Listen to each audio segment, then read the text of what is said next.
I know you don't want to see Donald Trump retake the White House. I know you don't want a nationwide ban.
Well, hello, Lenny, Buckeye Mama, and Lady Boom, Fish, and to the other 12 of 11 that are in the bushes. Hello to you guys, too. Yeah. So you might want to grab some coffee, grab some soda, grab your cigarettes, grab your snacks, your gummy bears, grab whatever you need because it's going to be a long, freaking interesting life. See, I got power. So, hello, Kendra. I hope you guys are doing good this afternoon. Um, I've had a headache all day, and I'm really thinking about how I want to word what I want to word. But you see, all over one word, these vicious and vile assumptions came out. Look, I do not deny my past, and I will not ever deny my past. Hello, Truth Smiles. Because that past is what has created me and defined me, as you noticed by the song I just played. Um, Before I even get started, I do want to say that for a year, I've stayed in the bush a year and a half because I don't like drama. I don't like to be involved in it because it's just something negative that is around you. And I don't like that stuff. I just like to be chill, you know, listen to people and form my own opinions because that's what I do. I can listen to Purple, form my own opinion. Sometimes I may agree with her, sometimes I'm not. But I noticed last night on that vicious live that was done about me, I did notice on that live last night that quote in Purple. I know you don't like this, but Perp Diddy was said that quote, I'm aligning with Purple. Listen, Purple is her own entity. I am my own entity. That's why I chose not to take this drama to her panel, because this is me speaking. For a year, I've sat in the bushes. Yeah, I've listened to Purple. I've listened to other people. I watched my true crime. I watched my paranormal. I've hung out with other friends. I mean, I do my thing. I've listened to the Glitz and Glams. I listened to Shining. I listened to Jenna. Look, no hard feelings. I had moved on, literally moved on from a year and a half ago. Okay? I was okay with Jenna. Was okay with these ladies. Okay with Purple. I'm okay with whoever. Other people like to come out and attack. Look, that's fine. They don't know me. They know what they think they know because they see what's on paper, and that's okay. You can draw assumptions that way. So for one word to be said, and I want to make this very clear.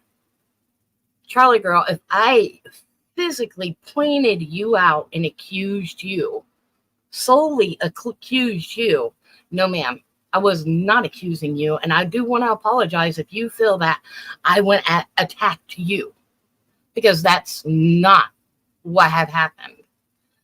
What was said on Jenna's panel, and Purple even seen it, what was said on Jenna's channel is Dusty is to blame, that Dusty brought it here. That came out of Jenna's mouth.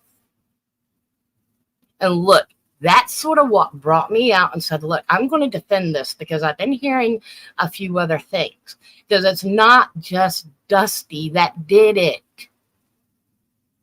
It was all of us, sisterhood, quote, a sisterhood. That when we heard about it, when that happened in that chat, after everybody started dropping off, and it happened in that chat, we all were in alliance. We all had to get that out. And that's exactly what we did. We all agreed to it. There wasn't, no, Dusty, don't do that. There was none of that. None of that. None. And when I come off a live, when I get angry like that, when I get like just mad and angry, ready to explode, when I get like that, of course I'm going to apologize, because that's a part of me that I don't like people to see when I get that way. Because that's a very nasty part of me that I don't like.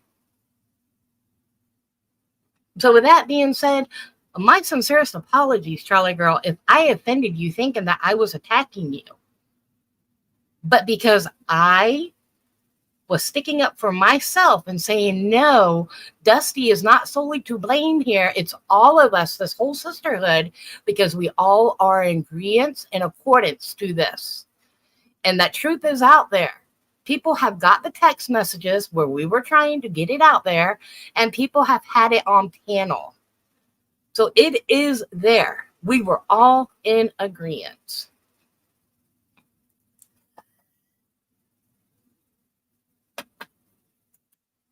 So I sort of want to get this party started, because I'm not going to give you guys ammunition. But I do want to say this. Because, quote, you said, I'm going to play the victim. A victim to what?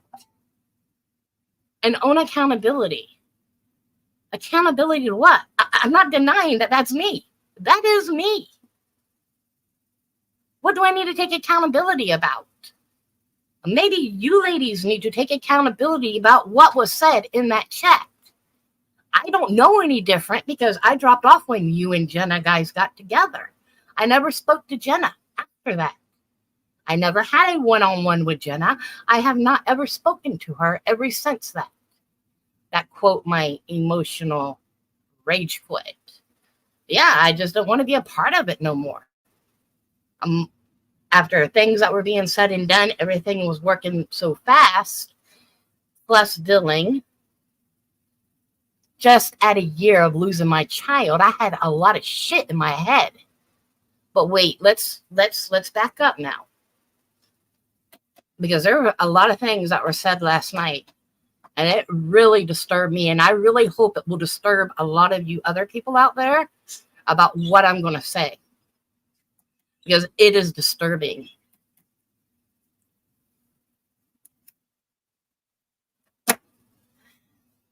I had trust. Not only did I have trust, I had a young lady in my house that had trust in you ladies. The utmost trust. We were raw. We were real. We were grieving, and we were going through some times. I sat on these video calls with you ladies up to 8 to 10 hours a day. I would even go to sleep with some of y'all's. 8 to 10 hours a day. Not one time did I take a Snapchat of anything that was behind you guys in your homes to turn around and use it against you when you feel like you're going to have a bash fest all over one word. One word.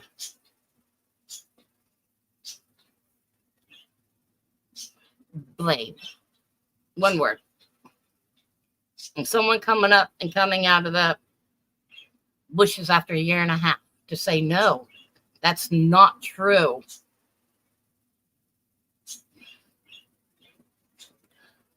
I sat there and poured my heart out. I was raw with you guys. Raw, real, unfiltered, just a shell. I was numb.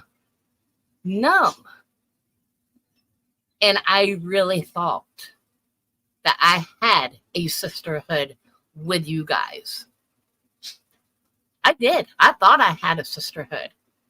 But when that moment that I fell, and in that moment that I got snarky, and in that moment that I needed redemption, I guess, now you guys turned your back on me. You didn't want to have anything to do with me because we decided to go down the rabbit hole and pull all kinds of shit out on you. Okay? It's all right. You weren't saying that for the 10 months that we were friends, or the 10 months that you were being uplifting and loving up on my soul, trying to breathe air back into me because I couldn't even fucking breathe. Or because I have a child that didn't cry because their cat passed away. And let me reiterate, I did forget about the table. I don't have a kitchen table in my home because I don't have enough room. But I do have a black folding table. It's been put away for a year. You know, it's just been put away and put up. So it caught me off guard about the table. Yes, I do have a black folding table in my house, without a doubt, 100%, whenever I realized. Is there a possibility that my cat that had passed away was sitting on that table? I didn't have nowhere to put him. He was covered. He was taken care of with his toys, and he was covered. It's a long table. It's not like one of those little tiny tables. It's a very long table, like the picnic tables that you take out to eat on. We didn't have a problem with it. My daughter didn't have a problem with it. I didn't have a problem with it. And because my child didn't shed a tear over the cat crying doesn't mean she didn't care. A little FYI, when her brother passed away, she didn't cry neither. And you guys got to see that raw emotion in her. She was displeased with some of the shit that you guys were saying. I can share with her. She's old enough to share with, but she's still a minor child. And we're going to get into that too, CJ. Oh, you got the big eyes out there now because I said your name, CJ. I saw what you was putting in there. Iris, you put in that chat last night, in Shining Chat, that you didn't send me no friend request. I obliged. It's up on my community wall. Yes, ma'am, you did. Please tell me that that's a fake now. I mean, it was 26 weeks. It was just a few weeks after, I removed everybody off of my Facebook so nobody could get in touch with me. Hello, Nikki. Hello, Truth Smiles. Yeah, I removed, that's why I removed everybody. Then all of a sudden, here comes Iris sending me a friend request. It's right up there. Please tell me that that's a troll and it's not her. Okay? Because that's probably going to be the excuse that that's not her. Right? Okay. So, CJ.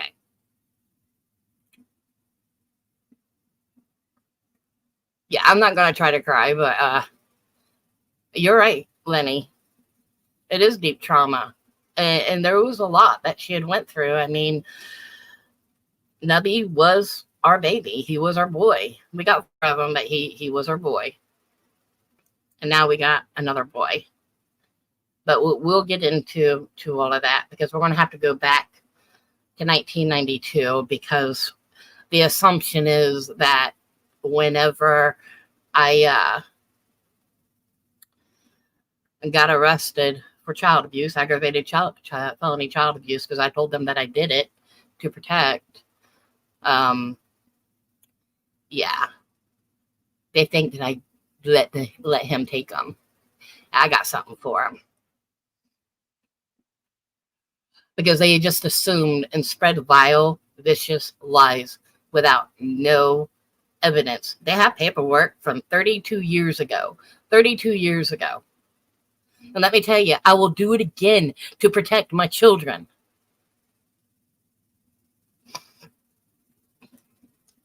So I'm jumping all over the place.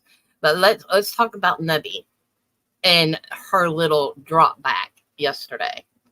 That she just thought it was so cool and she's so ready to tear me up. Boy, this is what survivors do to survivors, huh? That's just so ladylike, so graceful. This is a good Christian woman.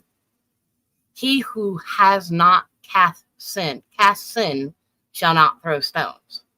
But boy, you're ready to throw some stones, aren't you? Most holy, glory, almighty of all, because you sure are casting.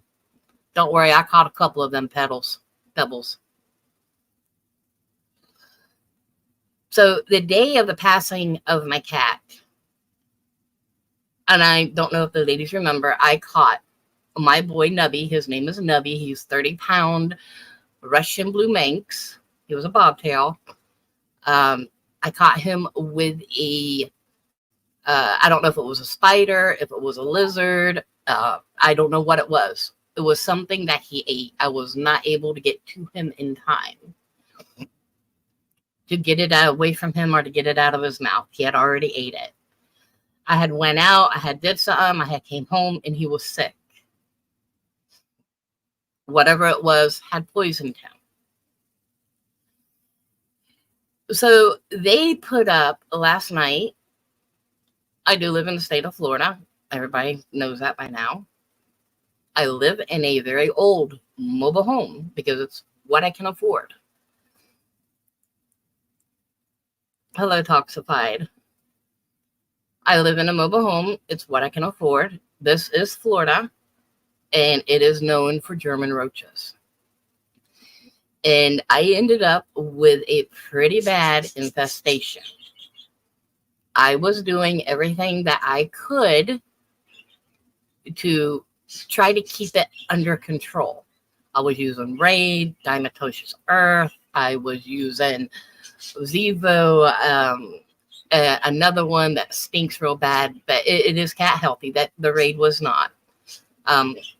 A lot of it was on my counters and my cabinets, wherever it will go. It was never by the cat's dish. Shining wants to tell you guys that I killed my cat with Raid because that's what she believes. And that's what the assumption is. Because I was spending about $40 a month just in sprays for the house.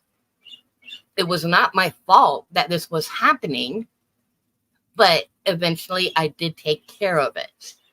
And I hired a pest control people that use stronger fumigations, the stronger things to be able to use it. The only thing I have to do is remove the bird out of the home for a day whenever they come and spray. And it's once a month, once every 2 months now, because I took care of the problem. But for her to put that up there of what was going on in my home is like really disgusting. I mean, that's not right.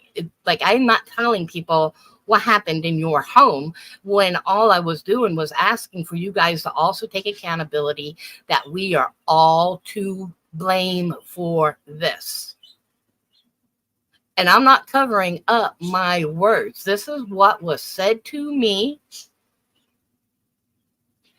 Third party, because it's in a text, but it was said, and we talked about it on these lives. We talked about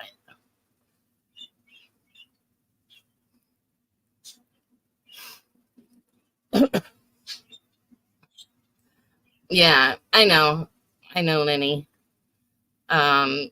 Hello, blue-eyed dumpling. I don't want to get too off of.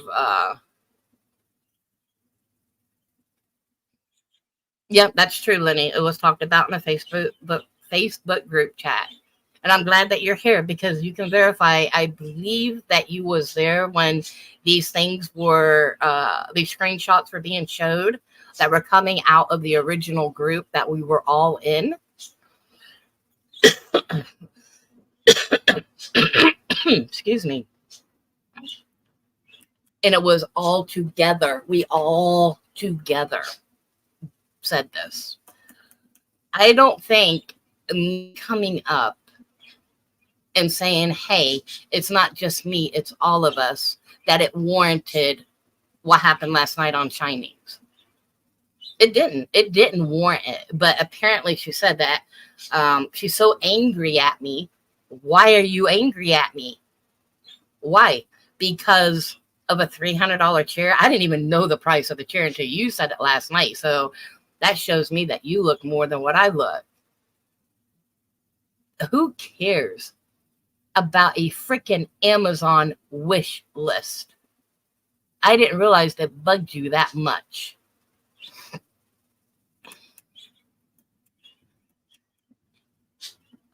That first Christmas that my son died, my daughter didn't have a Christmas because we just were all fucked up in the head. She got a few things from the church, which we're very proud of, very gracious for. The following Christmas, I never forced anybody and say, hey, ladies, buy this shit for me now or I'm leaving. No, ma'am, that's not bullshit. Bullshit. That is just obnoxious that you would say that. Obnoxious. Because that's not the type of person that I am. And ma'am, I didn't go and edit a post. I never went and edited a post. That post, if I still have it, will be the same as it was 2 years ago when I wrote it, before I even shared the wish list with you ladies. It will be exactly the same. Hey, y'all, this is Natalia's wish list, but I did add a chair on for me because I need a chair. I was looking at the color, the softness of the chair. That's what I was looking at. I didn't even look at the price, to be honest with you. And also a pair of solar angel wings for my son's grave because I couldn't even afford those. That were $12. And then the rest was for my daughter. Yeah. But I never went and I forced you guys.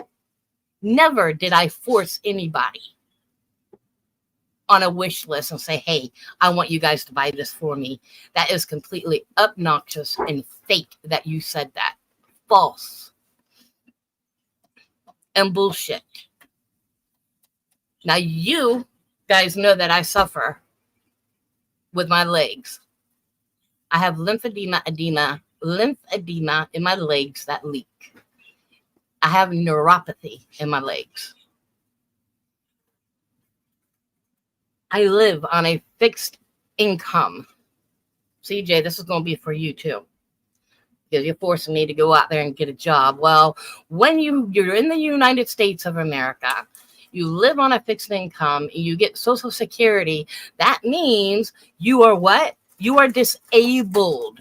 We had to fight to be disabled. And when we are disabled, that means we cannot go out and get a 40-hour job. Maybe we can find something to supplement, which I do whenever I do my readings that you guys now. I was just so bad. I've never had anything bad come out of them. Now you guys say it's bad. Okay.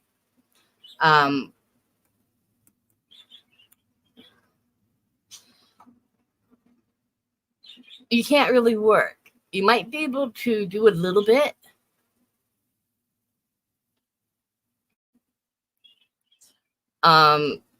Yeah, it's really hard. And I had already gotten in trouble actually by Social Security. One year I was doing Uber and DoorDash, and I made about $5,000 over, and they actually got me in trouble. I got in trouble, and I have to pay that back each month. I don't get a full Social Security check yet, because I still am paying that back from a couple of years ago. Because you can get in trouble if you overwork. And then if I get in trouble or if I lose my disability, guess what? I don't have medical insurance. And then I don't have medical insurance. I can't take care of the problems that I have at my age. I'm blessed to be able to get Social Security, and I'm blessed to be able to get the Medicaid, because I'm broke. I don't have no money. So I'm blessed to be able to have that. I'm blessed to be able to have that type of insurance to be able to take care of my legs. And you ladies have seen it. You've seen how bad they get. They get so bad that they leak and they bleed. It hurts. It's painful.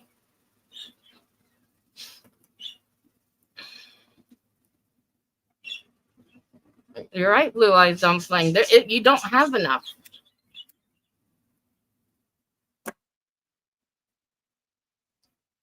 So CJ, while you're writing down there in this chat all this stuff and what you tried to force me when I was up there, get a job, go do this, go do that. You over there living in Scotland, right?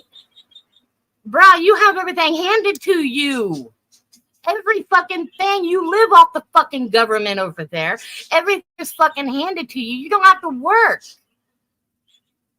Because everything is handed to you already. You've got it made.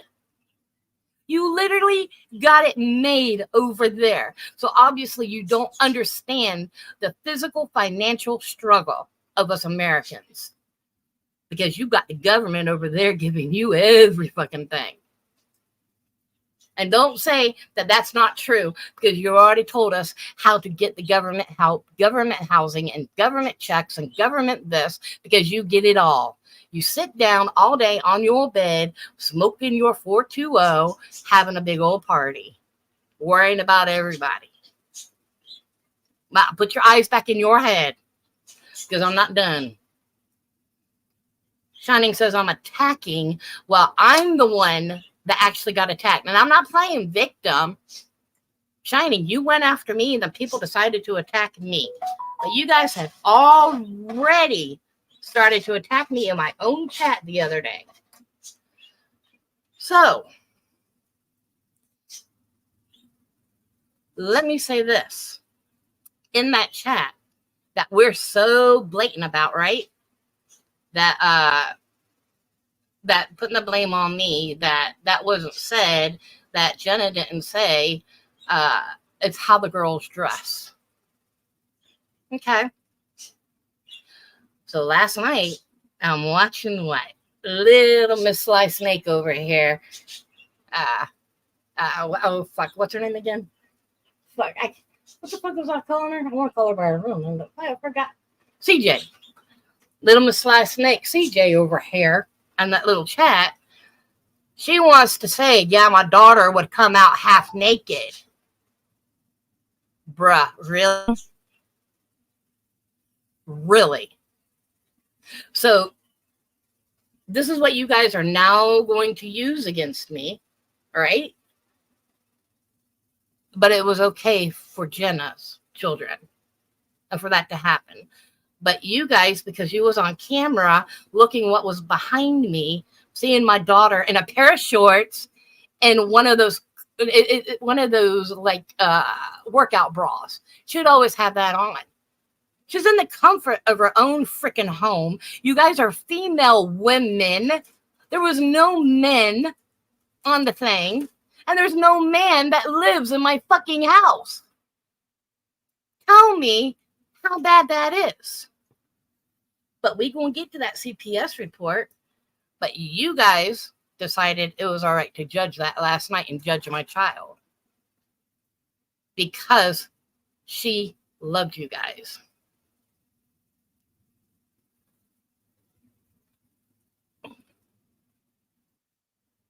Hiring in corn dogs. I hope you're going to be nice, right? Please. Because I really like you. I've watched you on a couple of panels and I really like you. Be nice. All right. Okay, I'm going to get back to business.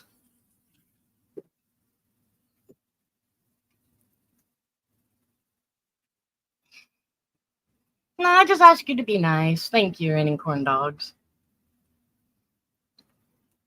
Because I really do like you. I like your sensibility. I like your point of views. I've watched you a couple of times, so.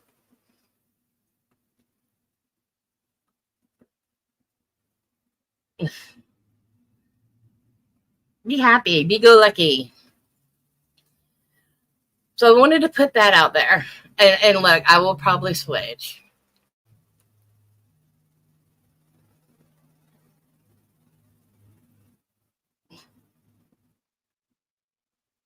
I will probably squirrel up on you guys, and I'm sorry.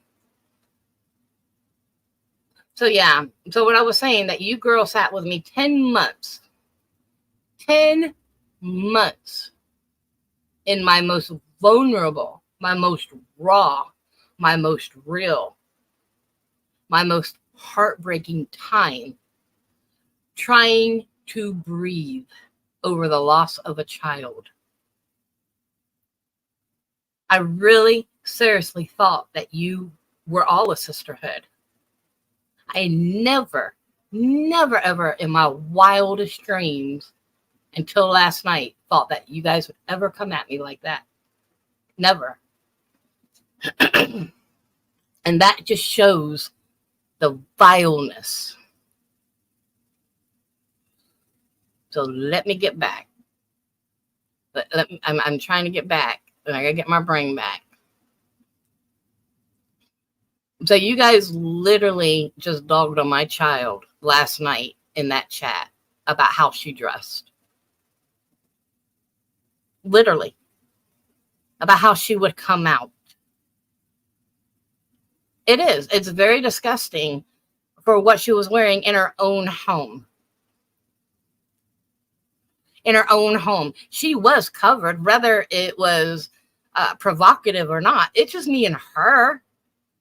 These are a group of elderly ladies, just like me. We're all elderly in here. My child loved these ladies, loved them, and is complete disbelief about what she heard. And she heard.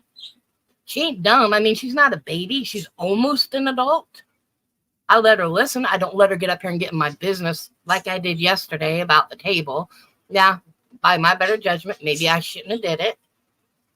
Because there's a lot of things I don't remember in that 10 months. It's called grief. I never in my wildest dreams thought that you guys would sit there and snap pictures and about what my household looks like, about what my child wears, about what I look like when I sleep, when I snore, when I fart, when I talk in my sleep. You know, I never thought that you guys thought that it would be cool to put it all up there online. Or how my cat passed away. Oh, wait, you didn't say yet how he passed away, but I already know how you were going to say he was going to pass away. And that was an assumption that was with me as well, until I asked questions to the pest control guy. And I asked him straight out, can a can afraid, kill my cat. And he told me no. He says, the warning is on the can. Yes. He says, but there's not enough in here for it to be able to harm the cat. It can make him sick, but it will not kill him. So that automatically put me to that little insect that he ate that morning.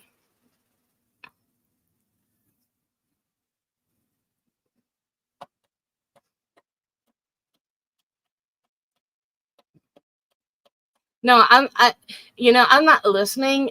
I just want to put it all out there because she made me out to be like an axe murderer last night. And look, we're all allowed to have redemption.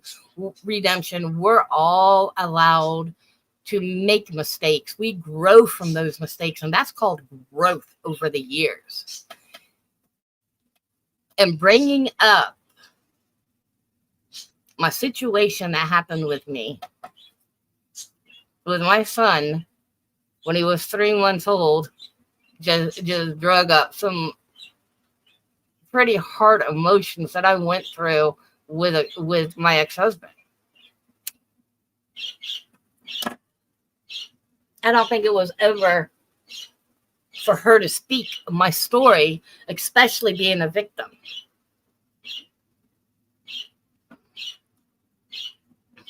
But I'll get there in a minute. I want to talk about my nubby. So if my nubby was sitting on a table, covered in a blanket and in a pillowcase, and was covered up with his toys and everything else to take over to his grandma and grandpa's house so that we could bury him. And my daughter sat down at the other end of the table, and no, I don't have a napkin holder. So it was probably a thing of paper towels because I always have paper towels. So it was probably a thing of paper towels and not a napkin holder. That was sitting there. She didn't see him. She didn't smell him. He was just wrapped up. But I guess that makes me sick, and it makes us sick that we had our pet that we love so much sitting on that table, because I wasn't going to put him on the floor. All right. Like I said, I got a lot I got to go over, just a lot. So it's going to be a good minute we're going to be up here. I went over the clothes deal. Mm-hmm. Oh, your urology. Yeah, your urology last night. How pathetic are you? I have you guys blocked from my Facebook. So I'm just wondering how you did get that information about what it was. And you say you don't go after children? Okay. All right. You have absolutely no fucking idea what I went through. No, forget me. You have no idea what my child went through. Her urology, her specialist, her GI specialist, her, not me, her. A lot of exams, a lot of MRIs, a lot of ultrasounds, a lot of poking at the bladder, all kinds of stuff. Because she was doubled over in pain. Doubled over in pain. But you think that that's cute, the urology. Oh, the urology. Or the urology. Like, are you like pot shotting at me of my other child that passed away? Are you pot shotting at a child that literally fucking loved you? You dumb bitch.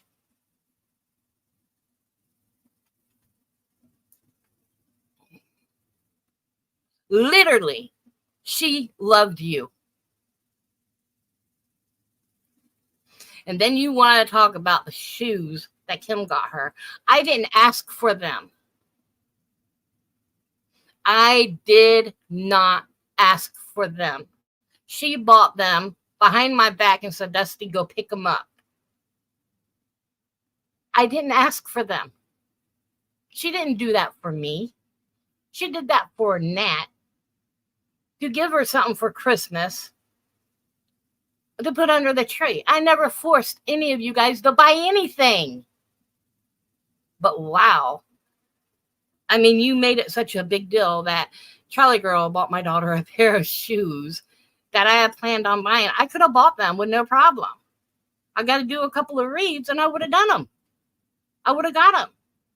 But instead, Charlie Girl, from her heart, which is good, I know it's good, but she's also very feisty. She bought them for her because she loved my kid. As my kid loves her and loved her. Probably still loves her. Because we don't think, we don't overlook how gratitude that we are to you ladies. Because as a friend, I seriously thought you guys were there whenever we were fallen, because it wasn't just me that was grieving. I had a child behind me grieving as well. She didn't show her grief. It was a little bit different. She had went down a little bit of a dark path there for a while. And that's all right, because we all grieve differently. But how dare you? It is raining corn dogs. It really is. And look, I've really stayed out of that spotlight. I really have. Because I don't want to deal with the drama. I don't want to do it. I had absolutely no problem with Jenna. The apology was done. I was good. I had moved on. I had absolutely no problem with the ladies over there. I was good. I had moved on.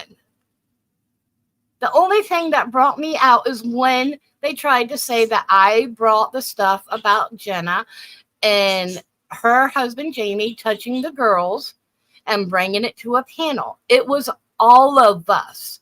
It was not just me. It was all of us.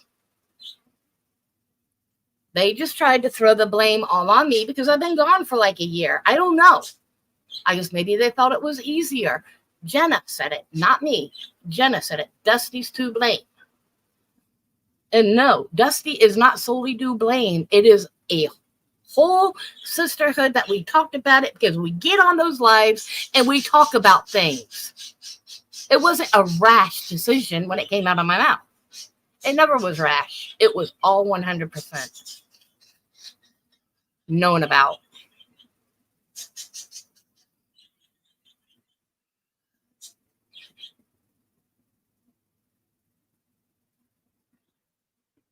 I'm disgusted, literally disgusted, because these ladies had changed. There's a couple of them that I still love over there that have not done anything to me. Hey, Sassy Nose. There's a couple of them that haven't done anything to me, but because of the sisterhood and it's so strong, and we got Nazi shining over there, Jenna 2.0. Like, wow, where did that come from? I mean, woo! Let's just dog on Dusty. Okay. It reminded me of freaking Edward Scissorhands. I mean, hell, I haven't even spoke my first word and the scissors were out. Damn.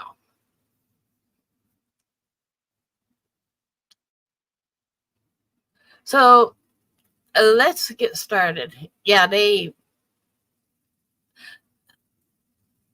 it's like, how do I explain it? The change. It's like you're an outsider looking in. If you're on the inside, you don't get bashed. But as soon as you come out, or if you do something wrong, you get bashed. And let me say about the bashing. MC Liquid Pop got bashed. Carl got bashed. And look, I'll bash Carl too. Okay? Because I don't like him. Carol got bashed. The dude that tried to get in there that was asexual, that was on the RSO, he got bashed. And look, I bashed him too.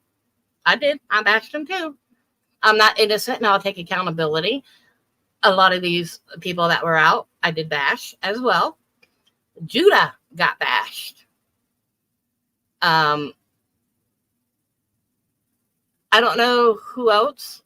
Oh, and now me. Now I'm getting bashed. You know, to me, it sort of looks like a repetitive behavior. Huh, Rebecca? Oh God, I just said her name. That's because I know you guys by your name. Sorry, it is what it is.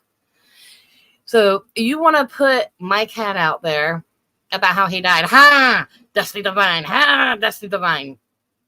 Okay, let's talk about Doug the Pug. How did Doug the Pug die? What happened to Doug the Pug?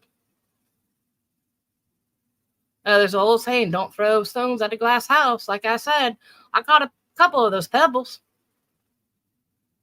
Okay. And I'm going to say this right here. I am not nowhere near, what's the word? I'm not nowhere near wanting to hurt myself. Okay. Because I am strong. I am very strong. I'm a very strong person. And I know how to keep my wits about me. But how you acted last night, Shining and CJ, because you played along with the part, but how you both acted last night is the reason why people want to hurt themselves.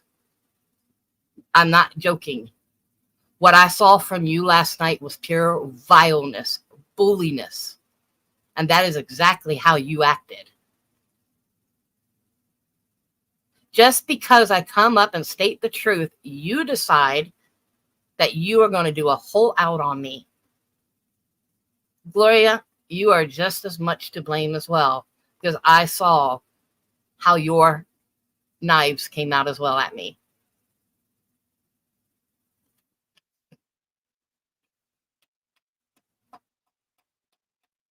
So I'm going to go back. We're going to go all the way back. 32 years, 1992. That will be my first charge. I'll charge with aggravated felony child abuse from the 3rd degree. My boy about didn't make it.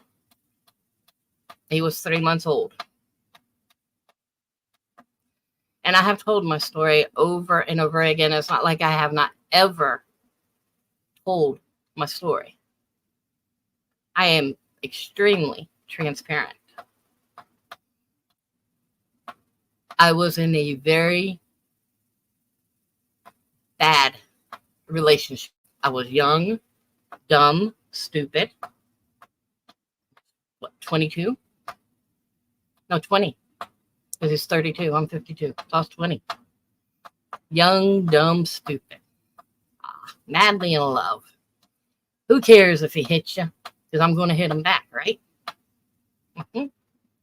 Those hits soon became being drugged across a 4-lane highway, being thrown out of a moving vehicle, having my head slammed in a bathtub and a toilet bowl, having teeth knocked out, ragged and rigged. Mm-hmm. And you say, why didn't you do this? Because you made assumptions last night.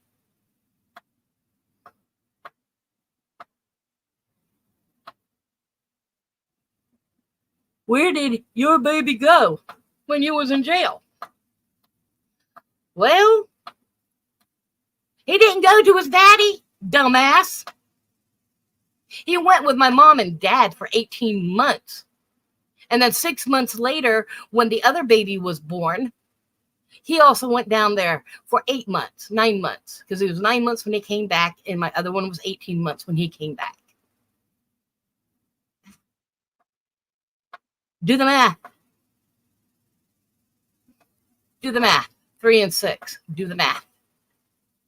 Do you know what that's called? Because husbands do that too.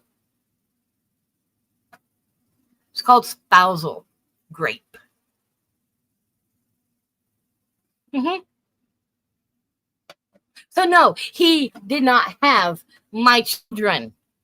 My parents had my children for 18 months while I fought the courts you dumbass. Well, you accuse what's on the paperwork. Yeah, they made me out to be a monster. I ain't gonna lie about it. They made me out to be a monster. They sure did, because I told them everything that they wanted to hear, and then some with icing on the top. And I did it to protect.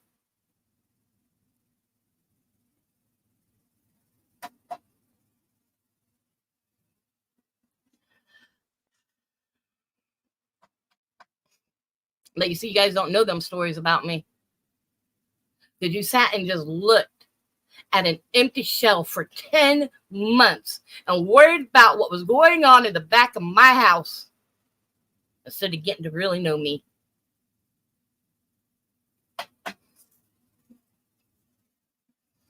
Or should I say, you guys didn't, quote, care about it then. Because we are friends. We're a sisterhood. We're going to lift you up while you're down. I've told my story, but I guess it don't match for some because they would do something completely different. Well, when you're in that type of situation where you're about to lose your life, you've had guns put to your head, you've been shot at, you've been beat to a fucking pulp, you've been RAPED'd. God, it goes on. It goes on.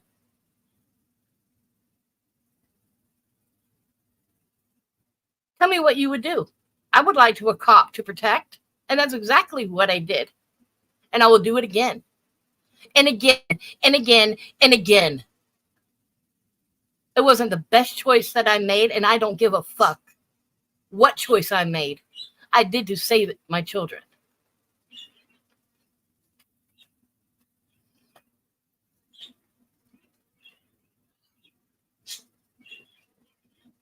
To end up having them kidnapped by him 2 years later in 1996. Yep. Called a spousal parental kidnapping. But they weren't kidnapped here in the United States. They were taken over to Mexico.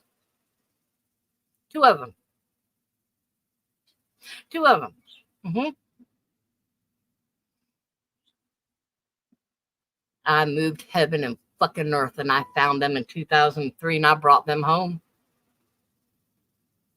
I sure did. Because I had enough of this man beating on me. I had enough of him doing the things that he did to me. We're not going to talk about broken bones or a hand that about got cut off.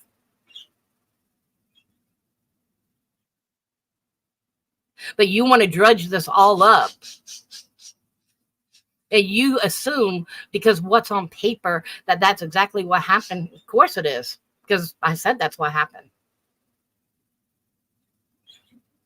But don't you think how bad it was on that paper? That if I was such a bad person and I didn't pass everything that the state wanted me to do, I wouldn't have raised my kids. Just to have them turn around and kidnap from me? Think about that, foster mom. I brought him home in 2003 and never let him go. But wait, it gets even better, doesn't it? Because you want to bring that out too, don't you? I'll bring it out because I've already spoke about it. And you're a bitch because you want to bring it out. You're a fucking bitch. But you're a survivor, right? Okay. Survivors do this to survivors. Okay.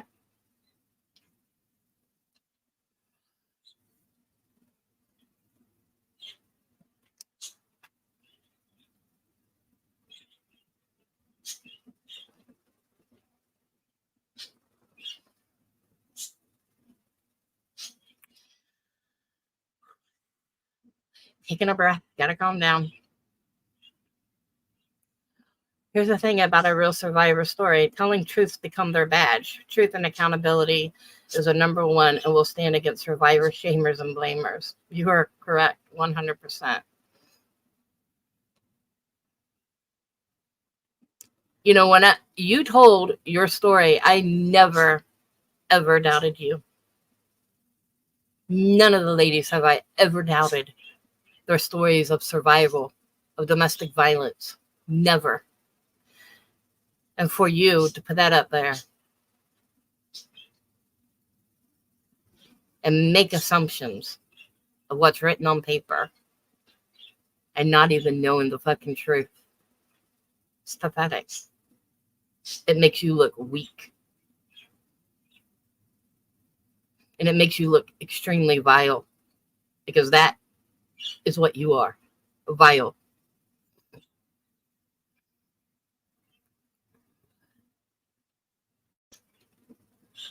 I found my boys in 2003. It took a long time.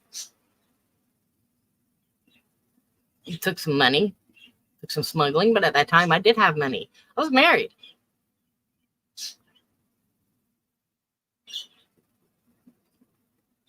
Well, I wasn't married to him, but I had remarried. I also started having more children. Why I looked for them. And I brought them home.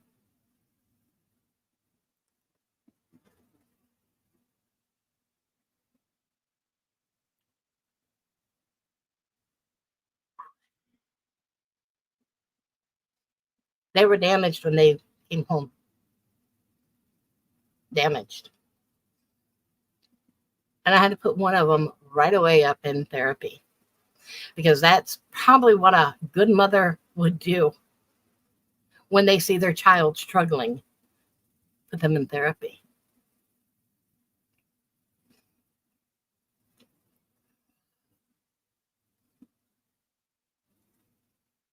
And I'm not giving you all the fucking details. I'm just giving you the gist, because you just want to put all the dirt out there on me. Okay? I mean, we can go all the way back to my childhood, where it all started, can't we? What I'm also a survivor of, that your dear friend Nicolina accused me of. Huh. Should we put that out there too? Because you probably want to put that out there. But don't worry, I'm probably going to beat you to it. Because that's all you know how to do, is to go after somebody when they walk away, or if they get up and try to speak some type of truth.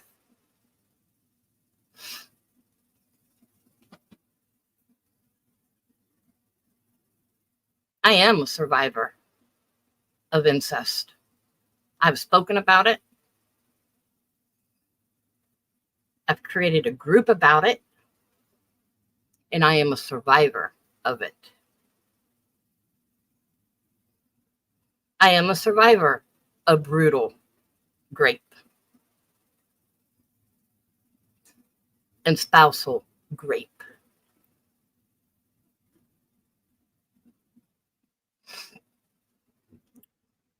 I am a domestic violence survivor.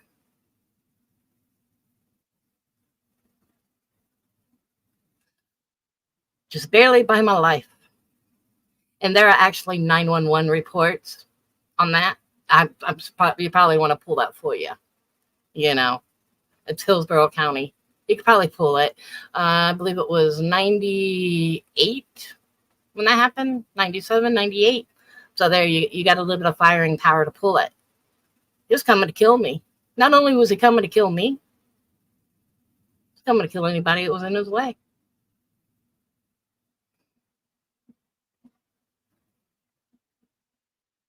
Mm-hmm.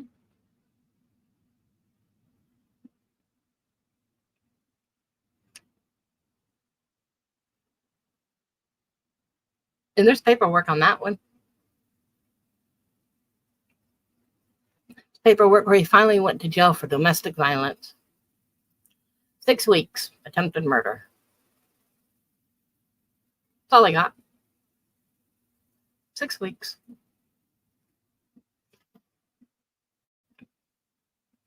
They couldn't hold him accountable for the kidnapping of my children because he was the father.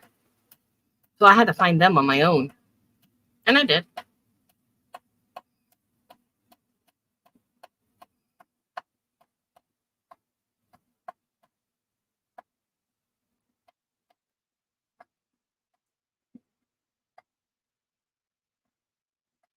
Oh, Blue Eyes, I'm so sorry.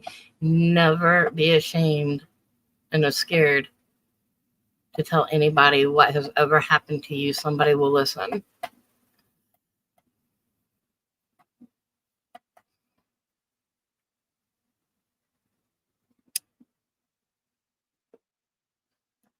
I'm so sorry to all you ladies out there. And I'm sorry. Oh, you know what? Let me put my trigger warning up.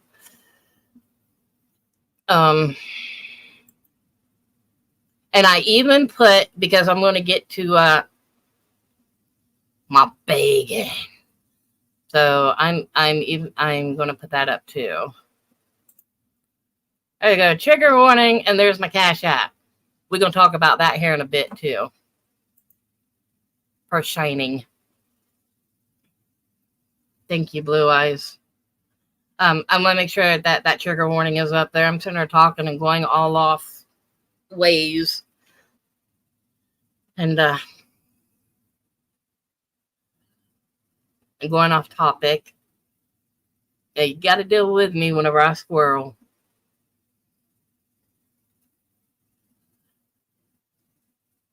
It's okay, Blue Eyes. I'll be all right. This is what they want. They want ammunition. I'm not going to give them that power. I'm not going to give it to them. They're not going to have it. I'm strong.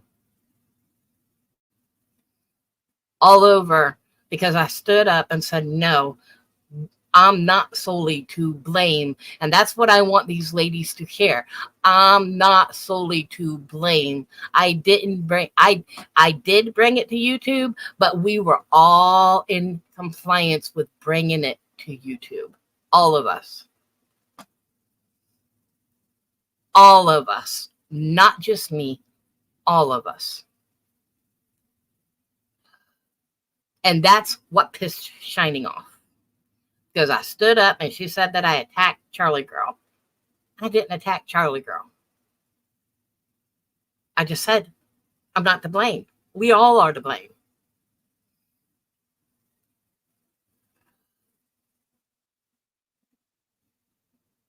So let's get back to my boys kidnapping.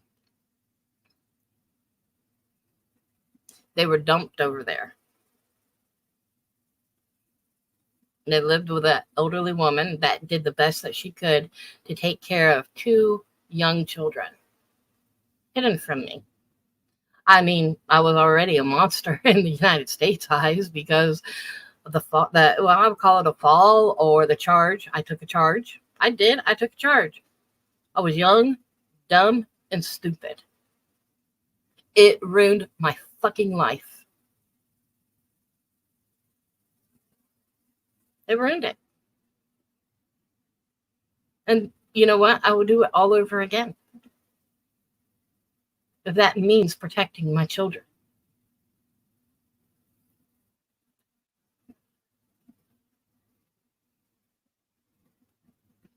Well, yeah, Lenny, I'm sorry. It is against your wishes that it was exposed what had happened to you. And I don't think that is right.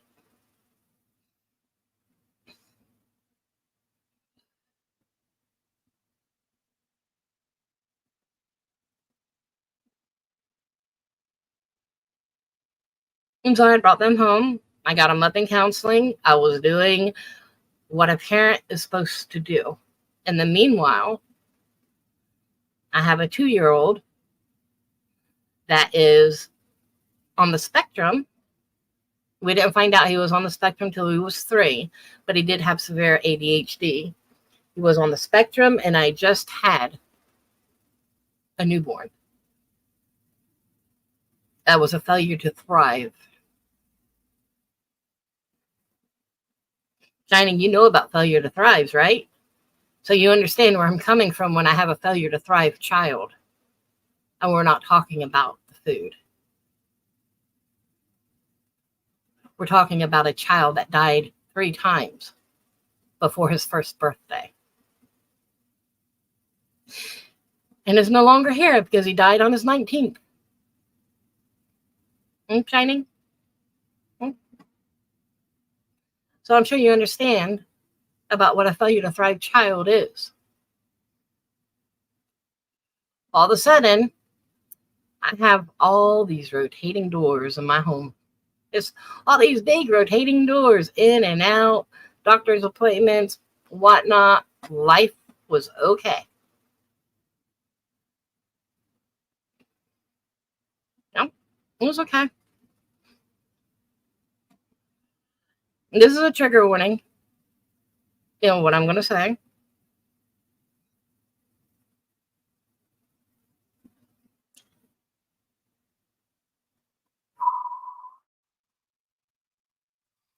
Because this boy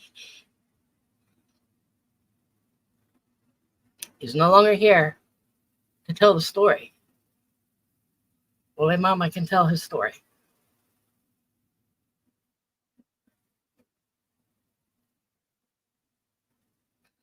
It's not playing victim like you guys say it's playing victim. It's called hurting because you guys grudged this up in me. Because you think smearing somebody and bashing them all over the internet is kosher.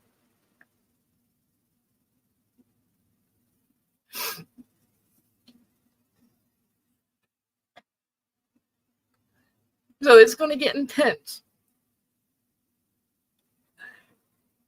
So if you guys aren't good with sexual assault, I would click out for a bit and come back because it's going to get hard. No, abuse is not funny.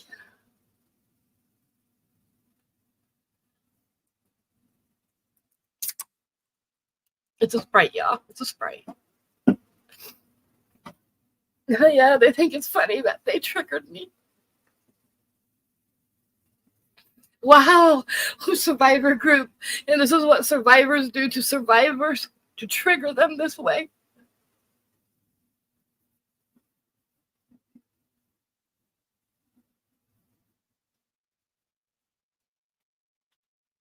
It's not about sympathy. It's not about victim and blaming because I am a fucking warrior. I am a survivor. And so are my children that are adults. But let's put this out on the fucking internet, right? So before you can use this shit against me, I'm putting it out because I've always been transparent and I've always put it out.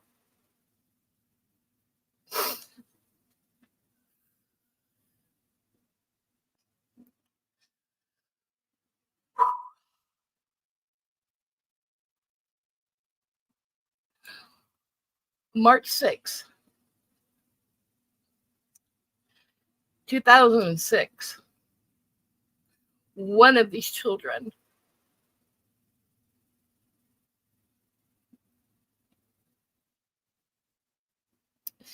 he was 13. He was my son.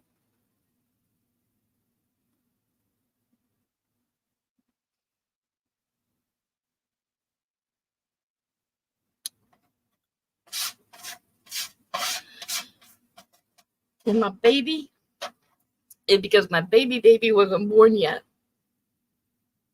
My baby at the time was my teddy bear. He was just 4, almost 5. Instead of screaming at my 13-year-old to go and take out the trash, I walked in the room to tell him to go take out the trash because he had got suspended from school.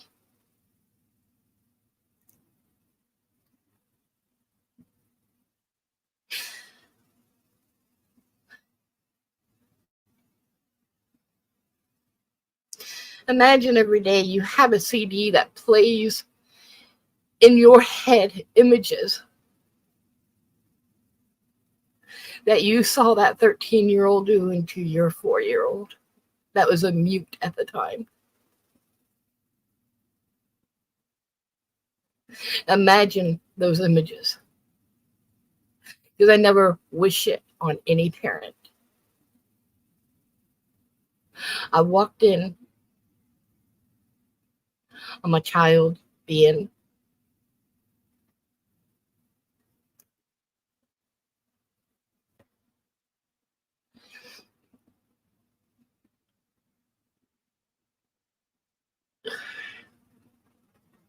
I walked in on it.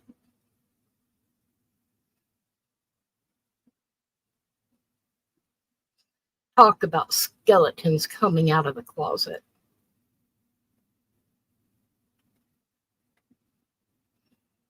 Talk about them skeletons just shattering on the floor.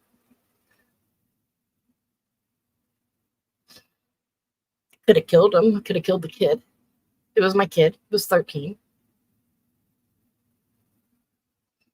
But then I also got a little baby that's been fighting for his life for 4 years, that has just been violated in the most worst way possible.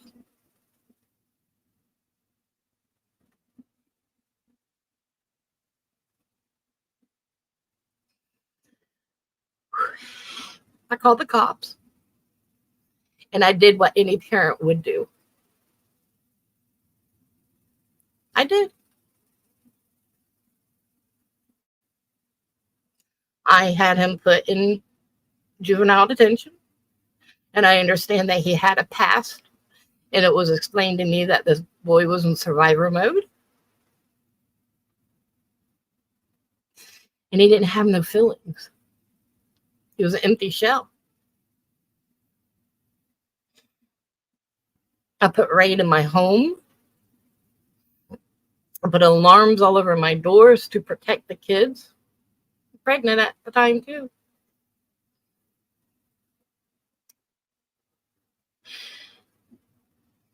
And man, I was full of anger and hate.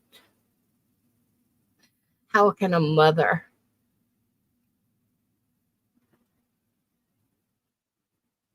have hate towards a child that you bared? Let alone you got a child you now got to heal.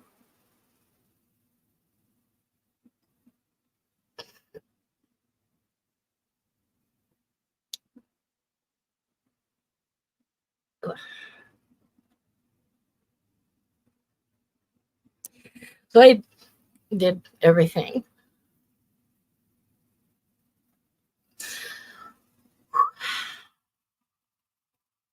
I did everything I was supposed to do. I put rain in the home. I started to advocate. I started to heal. And they wanted to put him back in my home. And I told them, no, I can't. I was a victim of this, and I had to face my own demons that I refused to face. That's why that circle repeated itself in my home, because I refused to face my demons. Mine was swept under the rug. And I refused to sweep my child under the rug. I refused. This child was arrested on 21 counts of lewd and lascivious and sodomy. I also found out that my other son was also a victim. So I had 2 young boys now that I had to heal.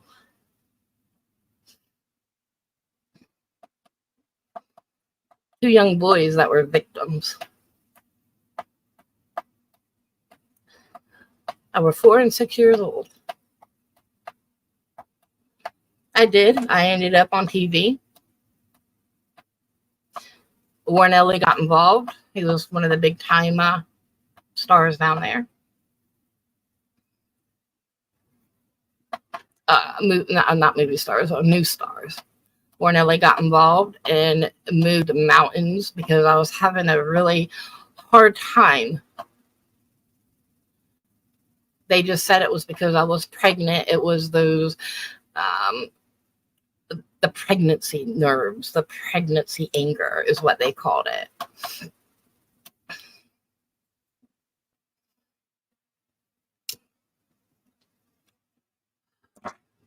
I knew if I kept this child in the home that he would reoffend, because it happened to me as a child, and I wasn't going to let it happen. I was going to break the circle of silence of incest and rape. Someone had to do it.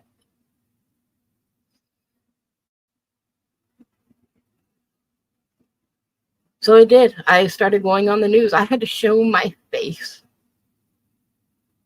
to protect my kids, to fight the state of Florida. That is exactly what I did. I fought the state of Florida. I had this one child. They finally found a home and put him into for his age, it was sexual therapy. To try to get him to understand what he had done was wrong. Try to get him some help. Because the help that I was giving, going through all the therapists and everything else, since I brought him home, wasn't helping. It was just putting a Band-Aid on a bigger cause.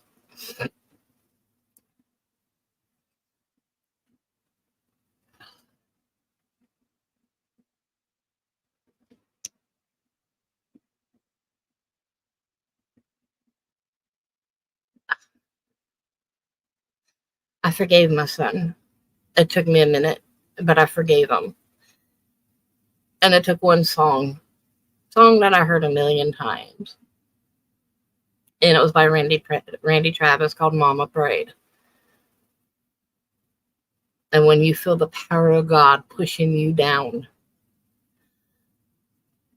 to the ground on your knees and not letting you up until that song has played its last tune, you know that the power of the Lord has touched you while you're crying tears of blood for your child, for your children, because your heart is so sore and your heart is so broken. How could a mother think this way of her child that she just got back?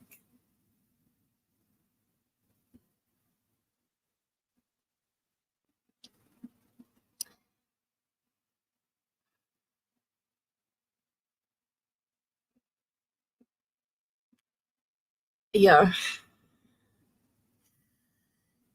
So he got put into some counseling, and we started to try to heal.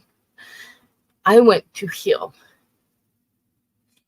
And I call it Pandora's box, because I just let my skeletons drop out.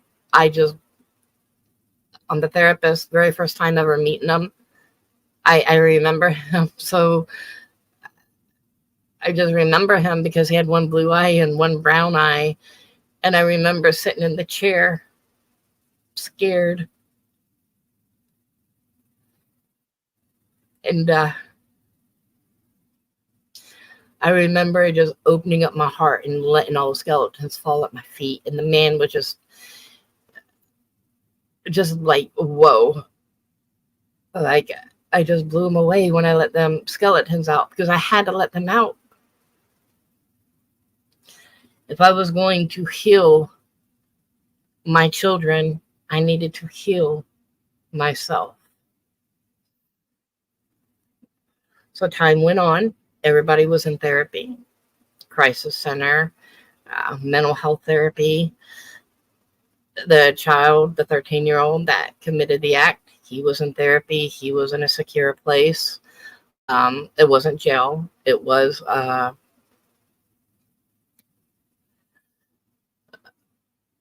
uh, a center for perpetrators.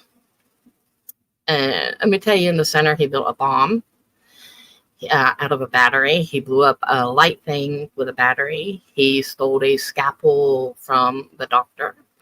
I mean, he over-rigged the doors to be able to get out. The kid had a lot of problems, and it was just really out of my hands. So it came to a point where they did a step down with him after about a year. They did a step down with him, and I refused to let him come into my home, so I put him into the boys' ranch. And let him stay at the boys' ranch, but he couldn't behave himself, so they didn't have anywhere to put him. They want to put him in my home. Told him, no, I'm not going to put him in my home. I can't. I'm still there. I still do everything that you guys ask me to do. I counsel with him. I family counsel with him, but no. I'm not going to put him in my home because he will re-offend. I'm not doing it. I'm not undoing all the therapy that these children have been through to have it undone. I'm not doing it. And luckily, Warren Ellie got the head of the state of the CPS. He got a hold of them, and I believe it was Butterworth at the time. No, we're not going to arrest this mother. Whatever decision or choice she makes, she's not going to be arrested. She's fighting for her kids. I don't know if those were the words verbatim, but he had made it clear that no, I wouldn't be arrested. Well, the time came. CPS came back into my home and wanted him put into my home. Told him no. No, I stand firm. No, I'm not putting him in my home. And they are like, well, you know, you will be charged with abandonment. I said, okay. And I put my hands out and said, arrest me. News station people were there when it was going to happen, because CPS was there. The news was there. They were doing a follow-up on everything that was going to happen. And I put my hands out and said, arrest me. I'm not putting him in my home. I'm not. I love him, and I've done everything I can, but I'm not. And I stood firm with CPS. I stood firm with the state of Florida. I am not going to allow this to happen again in my home. And I meant it. So they never shackled me. They never put handcuffs on me. And they moved him into another group home where he stayed until he was fostered out. I never lost my rights to him. I always did, you know, the state was like, you need counseling. He's got family counseling. I always went and I always did the counseling that I was supposed to do with him. But I refused to put him in my home. I still loved him, but I could not let him in my home. And if that makes me a bad mom, then that makes me a bad mom. But there were younger children in that home that needed to be protected as well.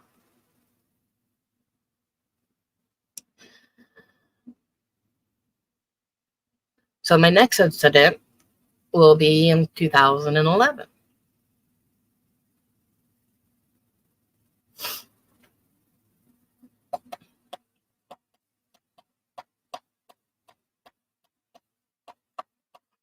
I was arrested for aggravated assault with a deadly weapon. I wasn't going to hurt nobody because there was absolutely no intent whatsoever. But there was the intent to put the fear of God into somebody. And that somebody was my other oldest child. No, my right-hand man. He did some things that he wasn't supposed to do. Ended up exposing the children to other things. A shit happened again in my home.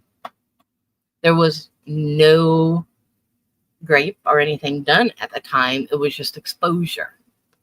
But it was enough to put me into shock.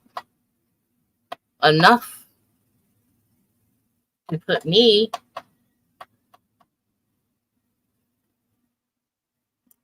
into that moment that it's like you don't remember. And there's another thing that happened, and I'm not going to go into explicit detail that had happened there.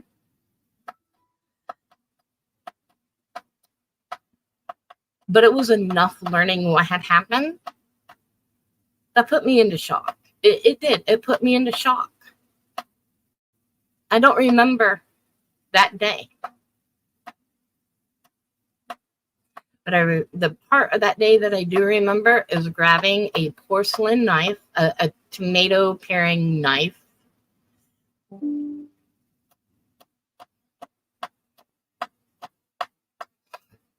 You know, a knife that won't even cut skin. But it's what I grabbed. And I went to look for my then 18-year-old. Put the fear of God in him. You know, what has he done? What has he done? And why?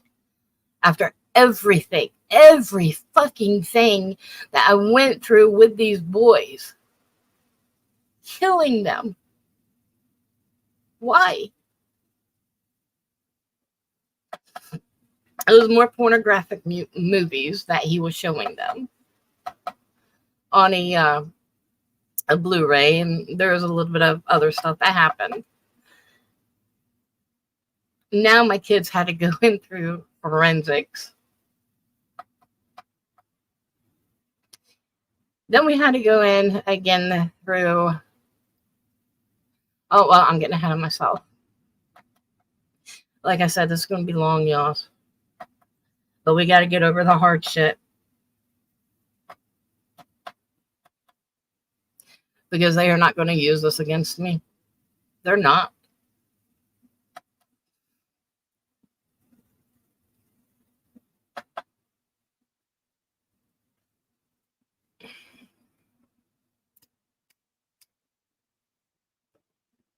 That night, was arrested. I believe his name was Brandon.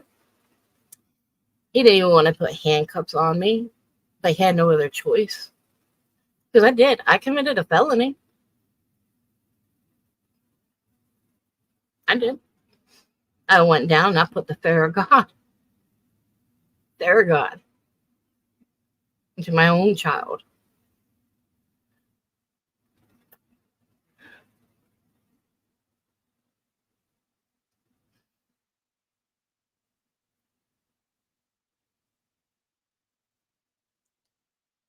I got arrested. The kids were still pretty young at the time. I was only arrested for 24 hours. These poor kids thought I was lost in Walmart, and they lived with that. They did for a long time. They seriously thought that I had got lost in Walmart and I couldn't find my way home. They literally did for many, many years.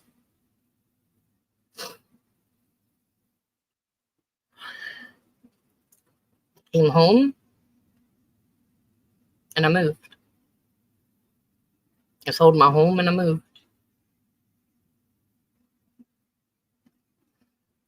I didn't want those memories. I couldn't take it no more. And I had one of my children that couldn't take it anymore.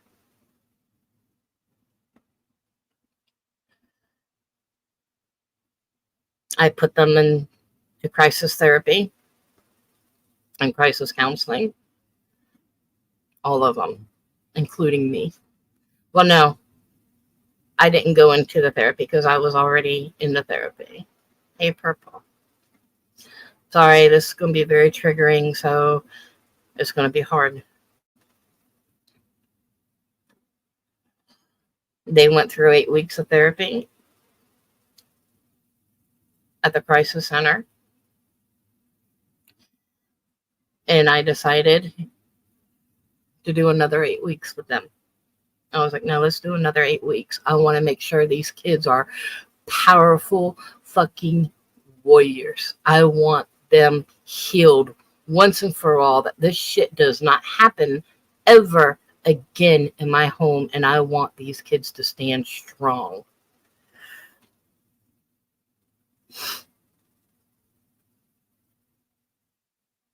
I can purple.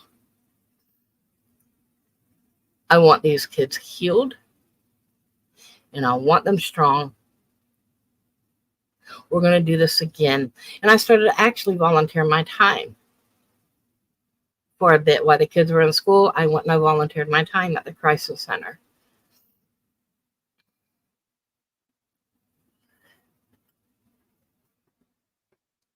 One of the ladies just happened to come out. One of the therapists just happened to come out, and hold on a minute.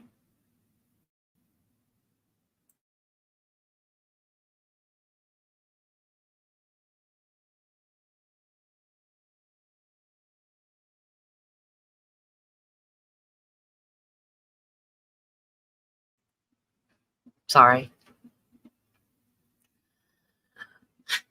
It was like, I can't explain this lady.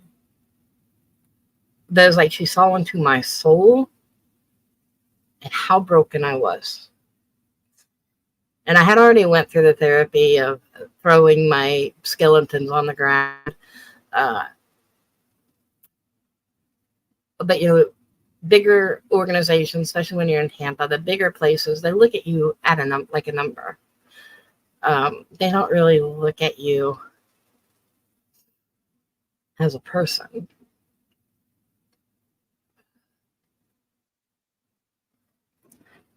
So, you know, free of charge, she took me back to her room and she goes, you know, there's just something about you. I want to take you to this room. And my kids were in therapy. And she took me into this room. And I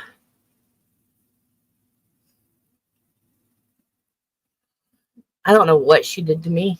I think she hypnotized me. I don't know.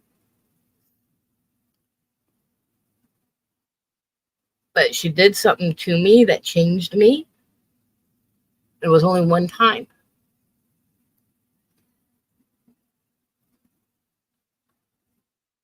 She took me in that room and started talking to me. And it was like I went into this trance.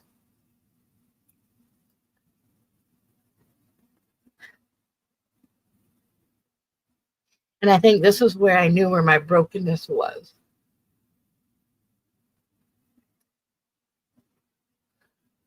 Because she told me that there was this child in a field of jasmines.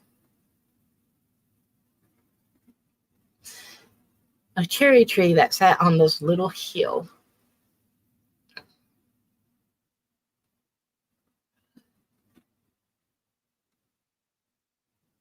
And I was at the bottom of that tree.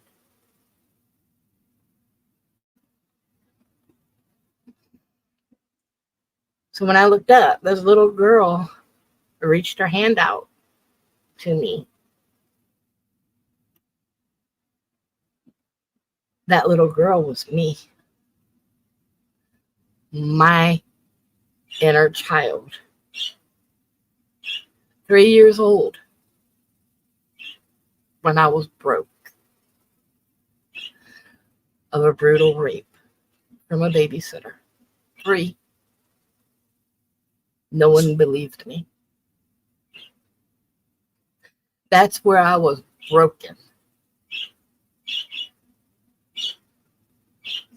And I took that little girl's hand and I walked back. She walked back with me. She grew with me. My pain, every bit of my brokenness, every bit of my children's brokenness, and that healed me. That made me strong. Hey, that made me strong when I got hypnotized like that. I don't know what she did to me, but she brought me back to me where I was broken. So after all was said and done,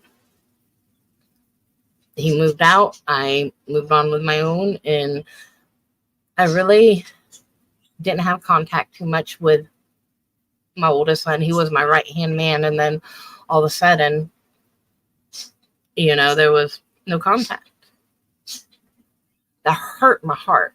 Hurt my heart. I was so angry again. But my main focus, because I have 3 young children in the home, were the young children. He's now a man. And whatever he has done, he's got to face it. His was not as bad as his brother's, but still, it was bad. And that's why I got my second badge of honor, aggravated assault with a deadly weapon. Yeah, I'm a felon. I wear my badges proudly. I will move heaven and earth for my children. Have I had good choices? No. Have I had bad choices? Of course. Has it changed me over the years? Yeah. Has it made me grow and be a better mother? Yeah. None of us parents are perfect out there. None. I've never claimed to be perfect. And I never will claim to be perfect. I will not throw stones at someone's glass house, as those stones were thrown at me last night. Whew, so we got that hard part done. My 2 charges.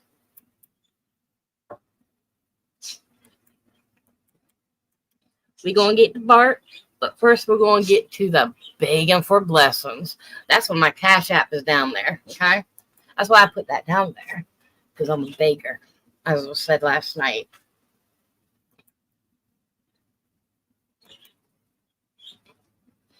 So my kid was probably 6 or 7. You're fine. You're fine, Purple.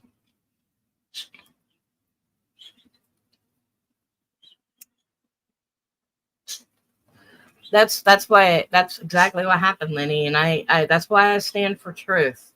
And if these ladies want to throw shit at me, throw shit at me. It's all right. They want to pull out my past. I'm not going to give that to them. I'm going to give it to you first, because that's what they want to do. They want to pull out my past. So let's get to these GoFundMe accounts, okay? And using a child with cancer. Never said she had cancer. No, you didn't say that straight last night on your channel, but it was alluded to. And I just got you on it first, babe. So she was probably about 5 or 6.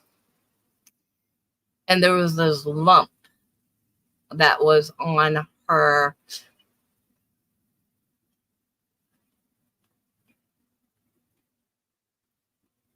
Yeah, I know, but they're trying to use that against me, that quote, I'm a scammer.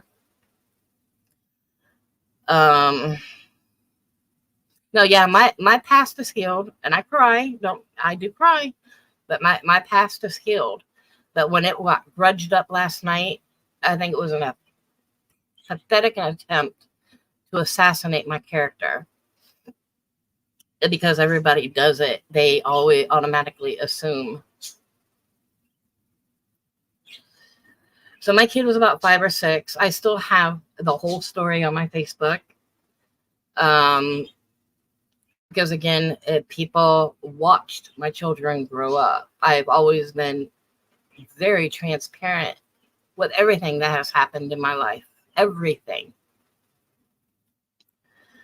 Including what I just spoke about. I've been transparent about that as well. It's not for sympathy. It's not because I'm a victim. It's because my story may help somebody else.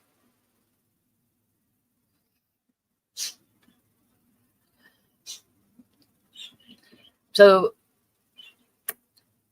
with her, she had a lump that sat on a mass of nerves in her neck. This lump sat about 3 months on her neck. It had a blood supply. She was with an oncologist, a cancer doctor, pediatric. It was being monitored because it did have a blood supply to it. And he thought that the best attempt would be to remove the lump. But it was going to come with a price. Because where the lump sat, it sat on nerves, and he was going to have to, when he removed the lump, he was going to damage nerves. And it would cause my at then she was probably 5 or 6, around in there. It would cause her to have damage to I believe it was the right side of her body. We don't know if it was cancer. He was getting ready to do a biopsy on it. The day we went to the hospital, we had lots of prayers. And I don't care what anybody says, and I don't care how mad I am at God for taking my kid. He's always worked miracles for me. I believe in the power of God. I believe in the power of prayer.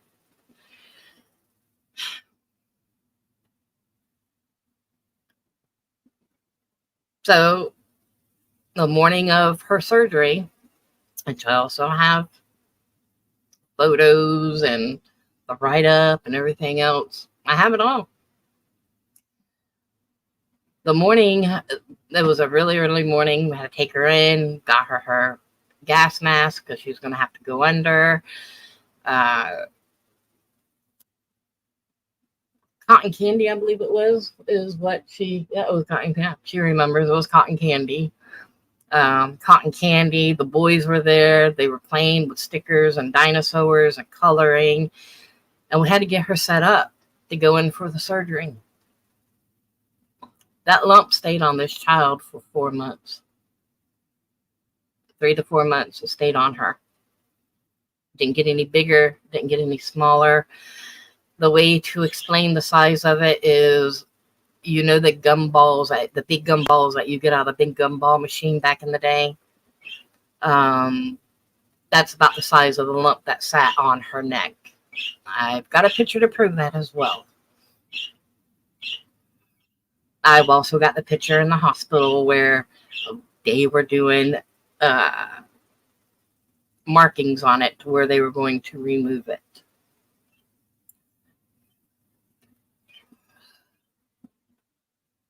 Hello, Seeker. Welcome in.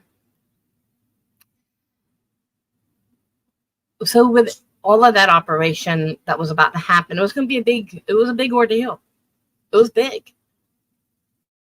My child was going to go in at 100% using her limbs and come out and may not have use of her right side. A 50-50 chance. We don't know. We also don't know if she had cancer. We don't know. We were never able to get it biopsied.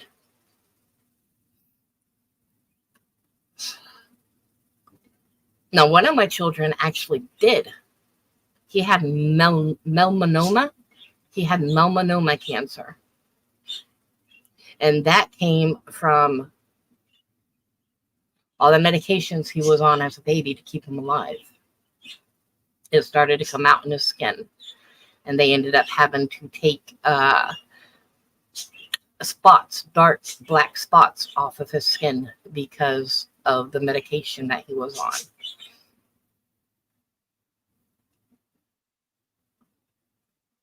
And I don't play around with the diagnosis of cancer lightly.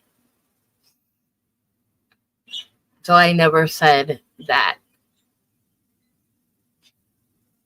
my child had cancer. There was a possibility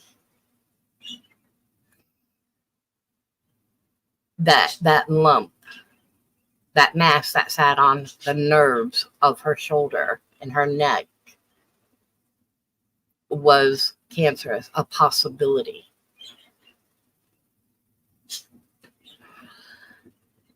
Well, a doctor came in and was getting ready to mark. She was 5 minutes out to go into the operation. We were crying because we knew when she went back there, she would be a changed child.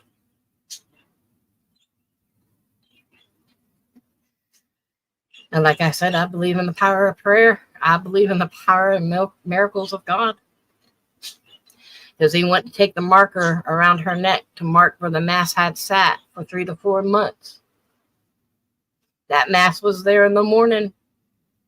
It was still there. But while we sat in that waiting area, a miracle happened. She didn't get operated on that day. And all I heard was that doctor say, Holy Mary of God, or Holy Mother of God, Holy Mary, Mother of God. That lump just disappeared out of nowhere. That sat with a blood supply. So she did not get that operation that day.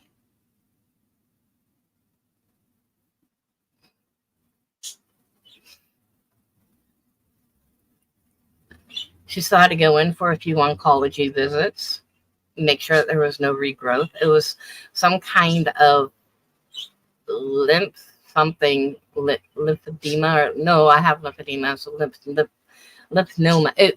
It's a mass that sat on a cluster of nerves in her neck.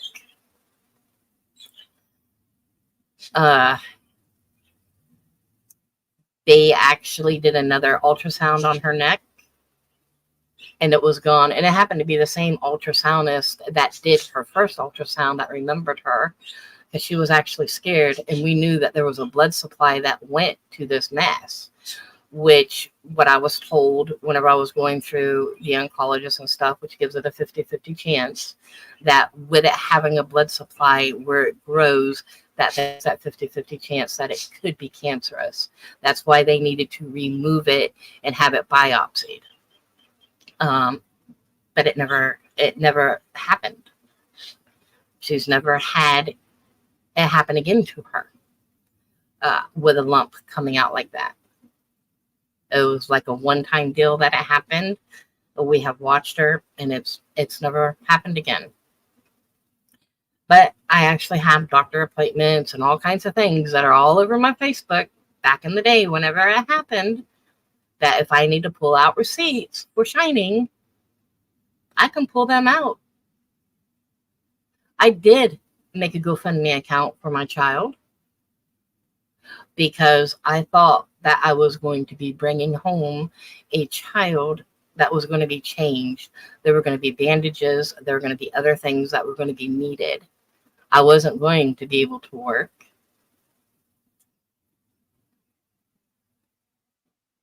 And I just needed probably a little bit of help. And at that time, no, I was already divorced.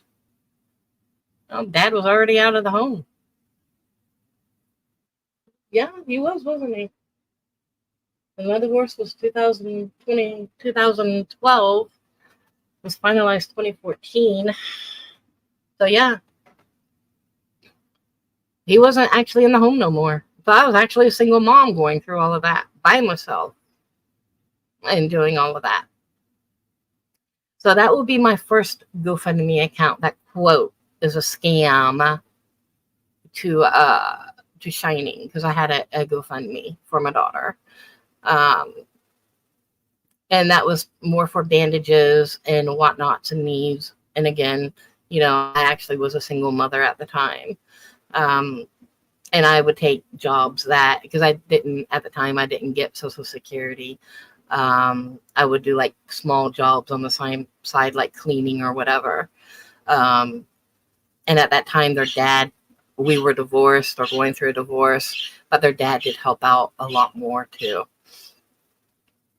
So that I have to explain myself for shining over there. So the second one will actually be a GoFundMe for Mr. Harry. And it might be the second or third. I don't know. Mr. Harry was one of my next door neighbors. Mr. Harry was a very old, frail man. He had absolutely no money. He didn't take care of myself. His dad had just passed away, and he lived in a rat-infested closet. Or not closet, garage. Like, it's like an add-on to a home, that type of garage. But it's by itself. It's like a garage that sits behind the house. It's big. He lived in that. It was rat-infested. I mean, you walk in there, you're walking into filth, one, and a different time zone. But he would always tell his stories. He would come over. It took him everything he had to come over to get a gallon of water or whatever the case may be. I became a good, friendly neighbor with Mr. Harry, and I realized the condition that he was in. I had all these kids, and at the time I would cook big, so I always had leftovers. So every night I would send one of the kids over, drop them off a plate of food, bottle of water. He always come over for a gallon of water, or he would come over and ask for ciggies, as he would call them, cigarettes, because he would run out of money, and he would roll grass outside for a cigarette. So, I'd give him one or two a day. It's no big deal. It's called a giving heart.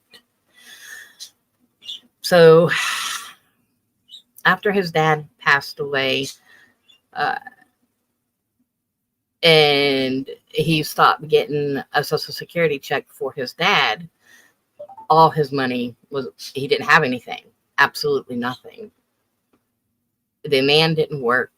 He was very sick. He suffered from COPD.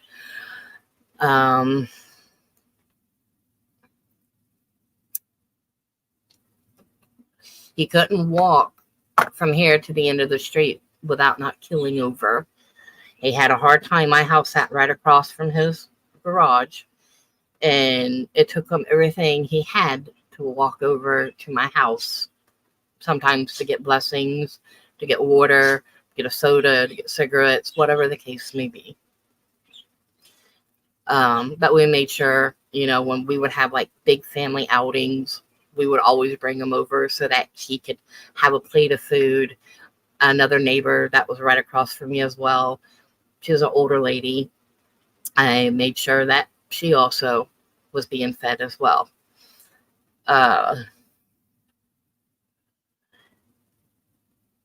So for Mr. Harry, he asked for a scooter.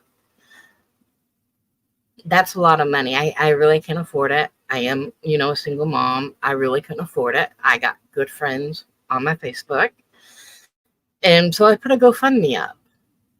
If anybody would like to help Mr. Harry, I had him on my Facebook. Not had him personally. I had pictures of him, showed people about him. Just caring love. Never judge nobody.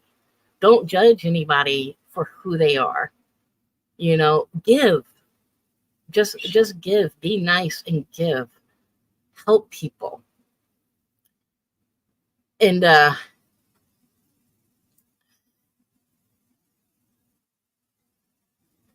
so he had asked for a scooter, and I told him that I probably wouldn't be able to do, but let me ask, a couple of my friends, no problem. And I wanted, in that GoFundMe, I wanted to get him a couple of clean blankets, clean pillow, some groceries where he didn't really have no money. I didn't really have the extras, and I was feeding him to go get him some groceries. And actually, let me backtrack a little bit. I was able to get him on food stamps. I was able to get him like $112 a month in food stamps. I think it was like his first month where I took him and he was able just to fill his house up with food. His thing was that the ham salad. He got like ham salad and bread, drink. Oh, he was so happy to have so much food just sitting there in front of him, cookies and bread. I mean, I've never seen him so happy over the food. And I would take him to go get his food. Um,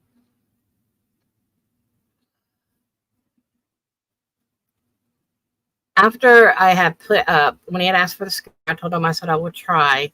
Um, it was where he would be able to move around a little bit because he really couldn't walk that much.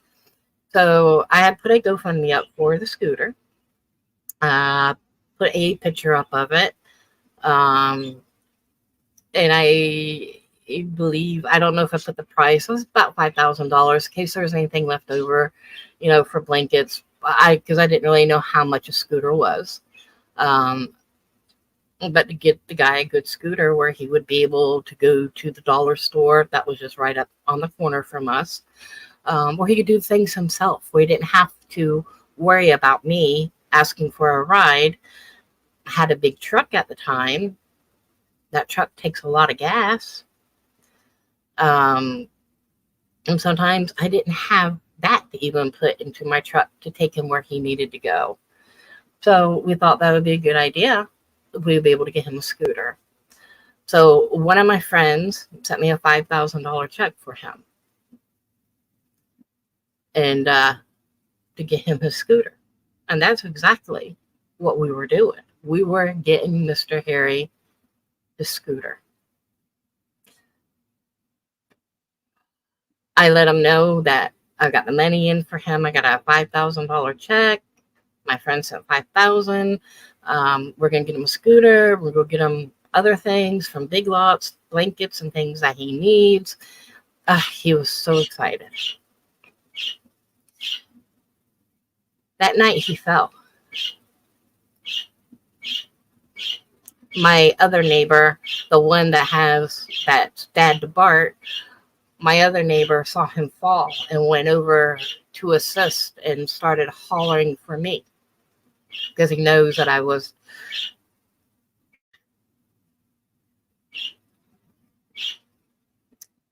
help taking care of him, feeding him, and just helping him out. Just being a good person, just doing what God would want me to do. And he knew that I was more connected with Mr. Harry because I was always, just being a nice neighbor and taking care of him. So he started hollering for me. And all I saw was Mr. Harry down on the ground. I've never seen Mr. Harry on the ground. I know he's frail and could barely walk, but I saw him on the ground. And we called the ambulance. This poor man had nobody. His daddy just passed away probably about a year prior, a couple months. Or within that year. His dad had passed away.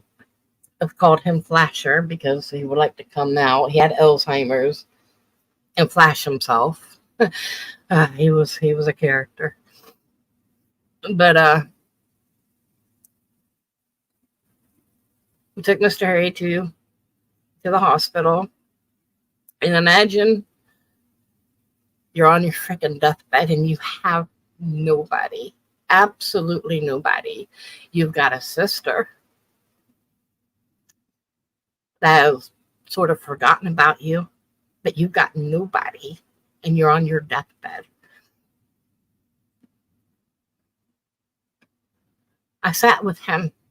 I think I let the kids go up. No, I wasn't allowed to because the kids wanted to say goodbye to him as we really thought that he was going to come home. So the first night, or it was the day because I was with the kids and while the kids were at school, I went ahead and I sat up there with him. I read him books. try to talk with him. He was incubated. I noticed that his skin was leaking. I've never seen his skin fat. He was leaking. He was really uncombated. And it was time to go get my kids. I got a phone call. They didn't even call his sister. They called me. I had passed away. I was the only one in that room with him that sat with him.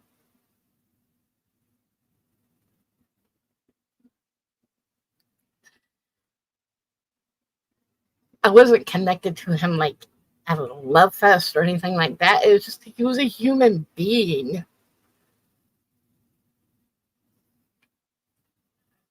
And he had nobody to be there with him.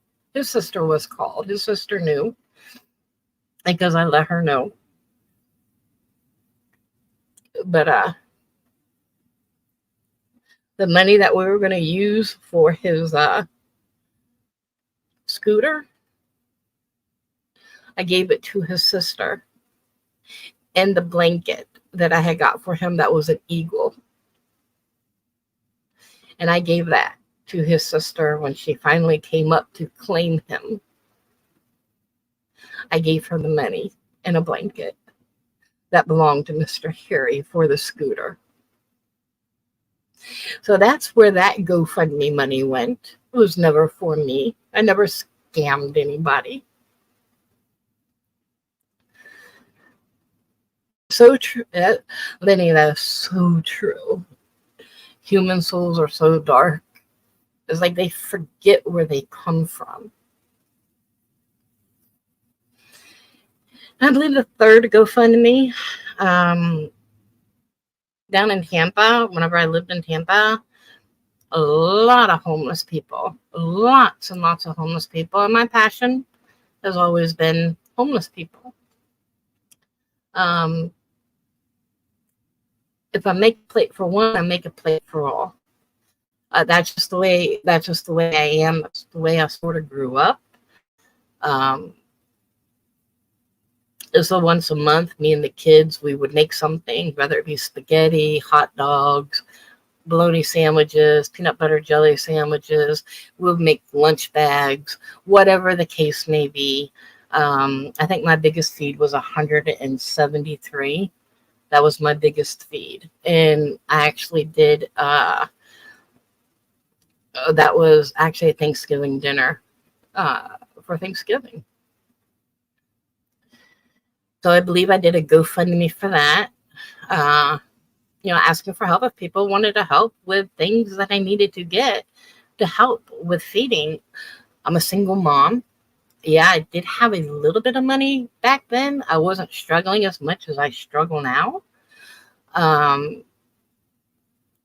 Life was a little bit easier, I guess. I don't know. I can't explain it. I had 3 kids. And, at that time, the dad wasn't on child support yet. So he did, help out a little bit better with the money. And he was a little bit closer too. So, he did help out with a little bit of money. Now, I'm not going to say he didn't, but he did. It's my second husband, not my first husband. My first husband's a piece of shit. So that third GoFundMe, I don't even know if it's up or not. I think I was asking for like plates and spoons and napkins, and I'm just asking for help if anybody would like to help to get food or like the needs to be able to go out and feed the homeless people. And at that time, I would actually take a lot of people along on the Facebook Live and take people around whenever I would get goods and do feedings. I had somebody that would give me bread and donuts. Like every Sunday, I would go and pick up like 2 big, huge bags of bread and donuts to fill the back of the truck up. If you're hungry, you're not going to care what you're going to eat. Um, I mean, that's just some of the things that I did, but The Shining forgets to talk about the good. She just wants to bring out the bad because they really didn't get to know me over there. So that's what that GoFundMe was about. I don't even think any money came in on it. And that's fine. I didn't expect any money to come in, but I would leave the offer up there for my friends like, hey, if you wanted to help, you can help. It will go to this. And some of my friends live close to me, and they would actually just bring things over to the house for the homeless people. Sometimes food. Sometimes they would actually go with me and help me deliver the food as well. That's what that was about. And my big GoFundMe, the one that I get criticized so much about, that Shining really wants to say that I scammed so many people, that will be the Bart GoFundMe. And I've got everything from 2015 as well. I got receipts. I got everything still on my Facebook. Whenever that happened,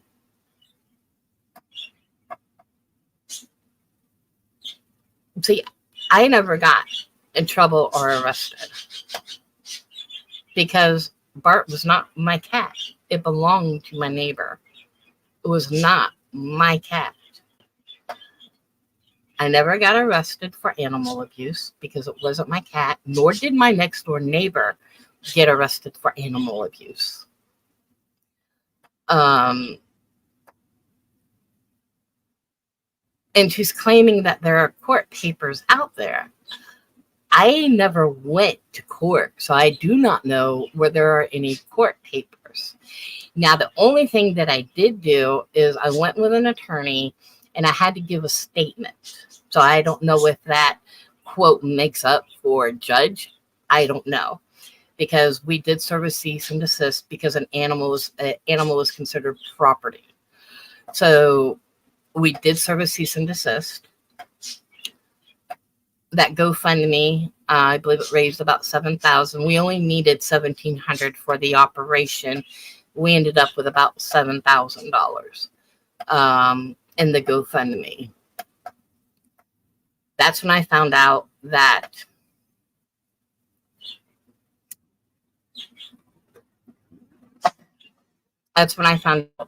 the Humane Society had actually went behind me with the news and everything else and changed the GoFundMe to the Humane Society for them to receive the donations.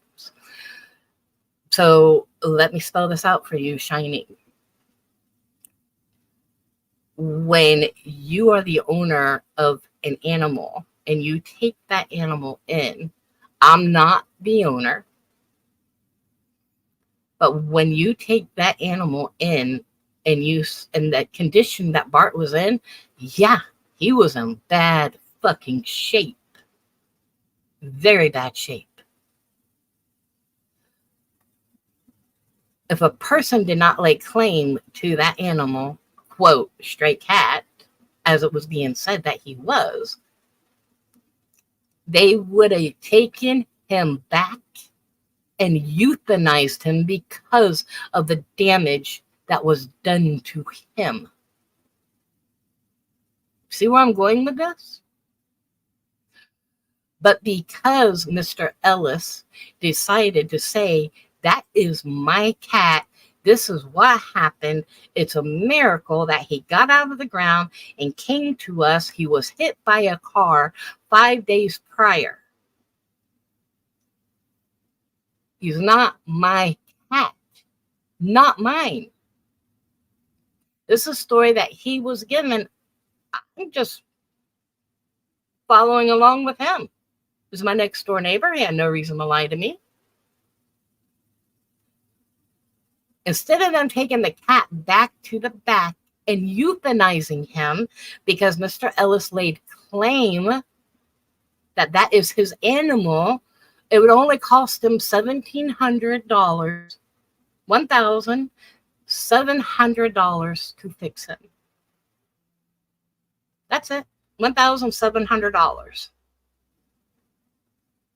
We were in good for about 3 days when the news started picking up the story. It's a miracle, all the stuff that was going on. If you notice in my interview, I'm literally standing in the Humane Society. Okay? That was like the second day in. By the fourth day, honey, I wasn't even allowed to be up at the fucking Humane Society because I made a ruckus very loud. And it wasn't about the money.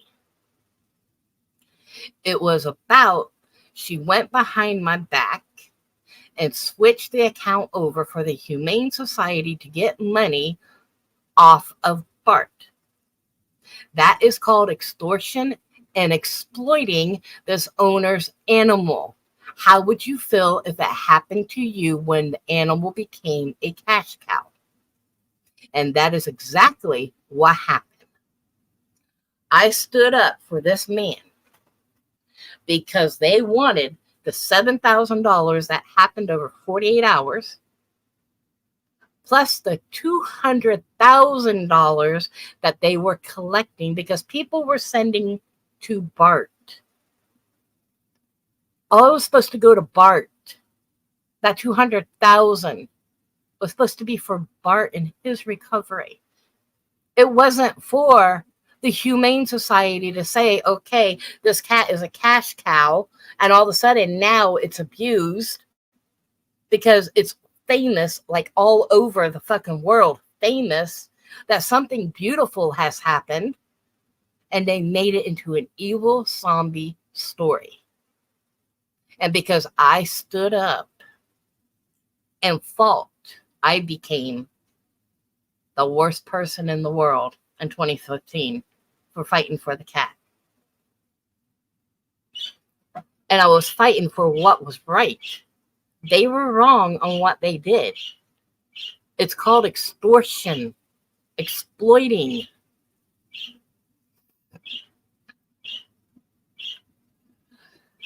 So with the help of an attorney and with the GoFundMe, because I did have it locked up, with the GoFundMe, we locked it up so we could not collect no more money. But anybody that wanted their money back, we left that open so they get their money back. And what was left in there was about, what, $5,000? So we paid the attorney. We did have an attorney because a man was fighting for his cat. What was being done to him when he was being railroaded, and his child lost their family cat.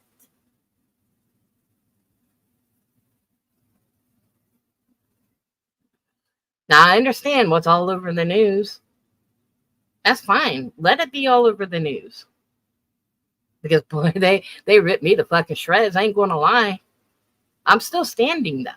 But, yeah, they ripped me to fucking shreds and chewed me up and out another asshole. But you know what? I'll let them do it again. Because I'm going to stand up for what is right. I will stand up for what is right. Because what they did to that man was wrong.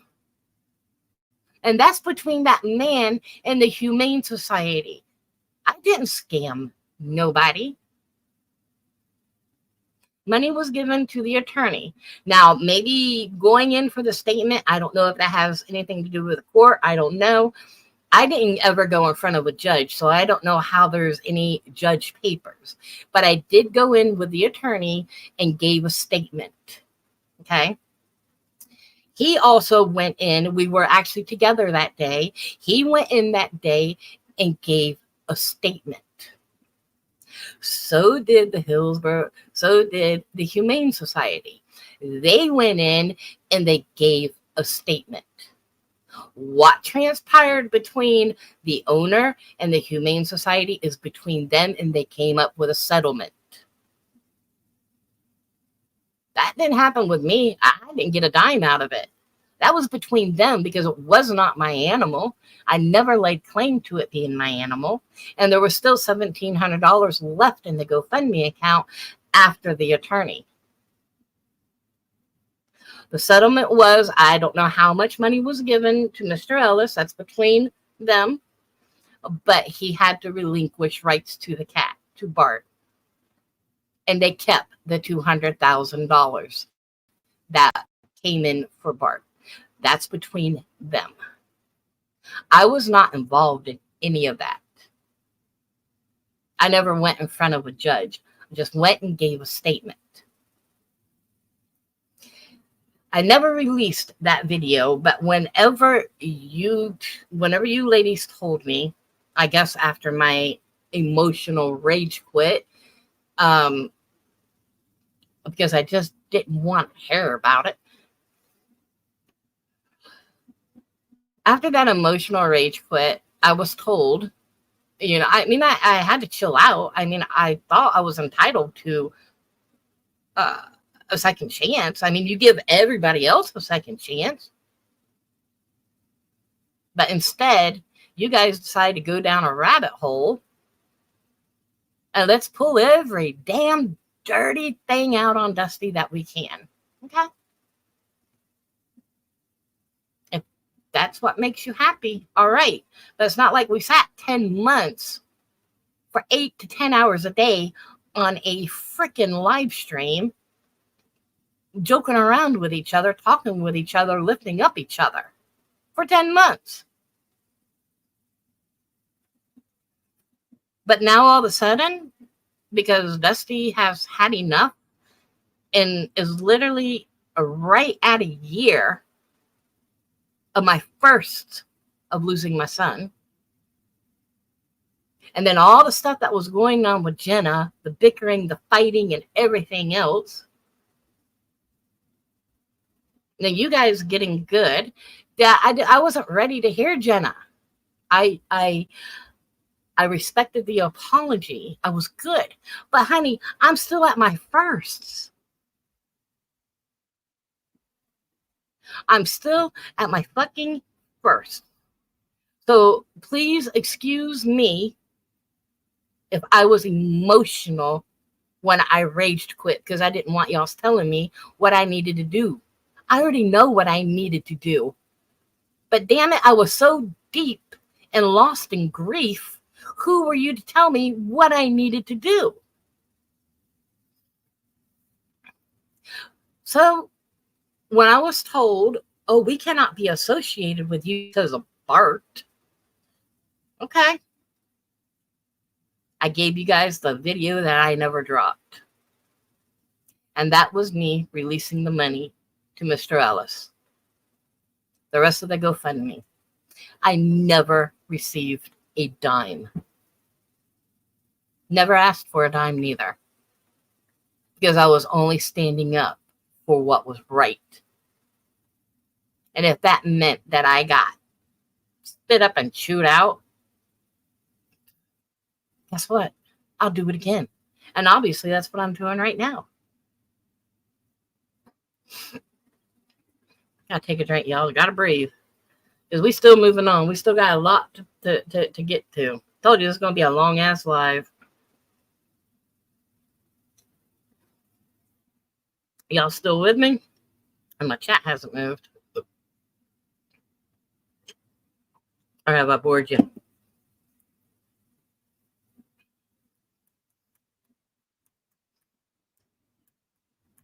Did it freeze up?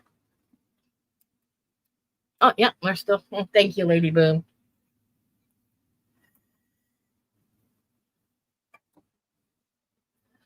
So, thank you.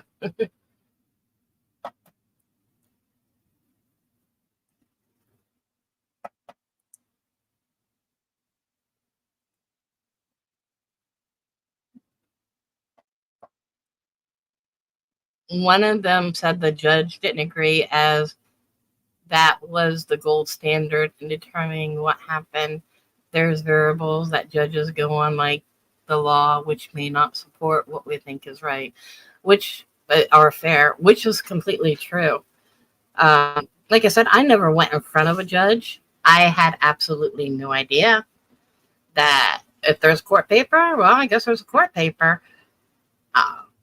But it wasn't fraud, because whatever was happening wasn't really between me.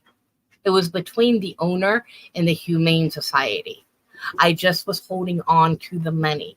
There was a lawyer that was involved.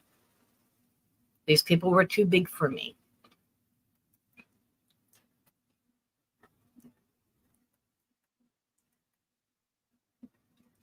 You dropped the final settlement on Bart above. It was not like the propaganda I was glad. Thank you, Lenny. Thank you.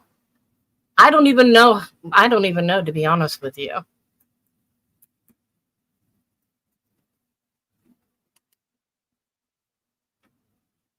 I don't even know what the settlement was. Like I said, that's between the owner and the Humane Society. What they did is what they did. What they came across and settled is between them. Me, if that was my cat and that happened and I knew what was going on, I would have fought. I still would have kept fighting. But that was his choice. That was not my choice, because it was not my animal. I do too, for what they did to him. But he is in a good home. I actually didn't see him personally, but they did an upstate story on him a couple of years ago. Oh my God, he looks so good. He's fat and he looks good. And I will always know him by Marky, because he would always mark his territory. And that's what I would call him when I would feed him and stuff, because he would come out whenever I would feed the stray cats outside. He would come up and get his little share too and mark his territory.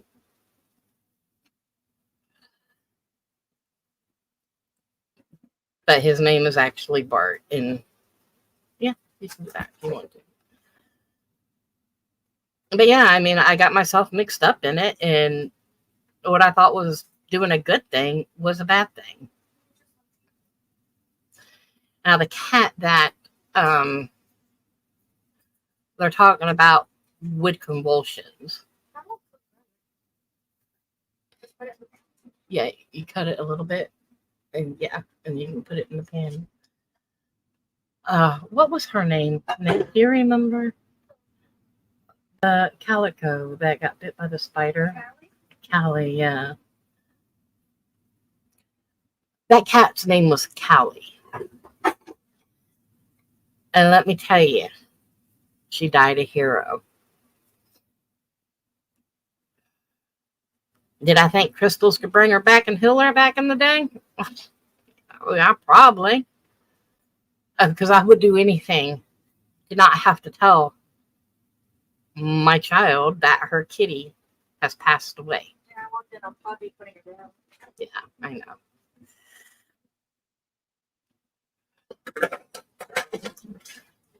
Where I lived, we had a lot of black widows, we had a lot of huntsman spiders, and we had a lot of brown widows.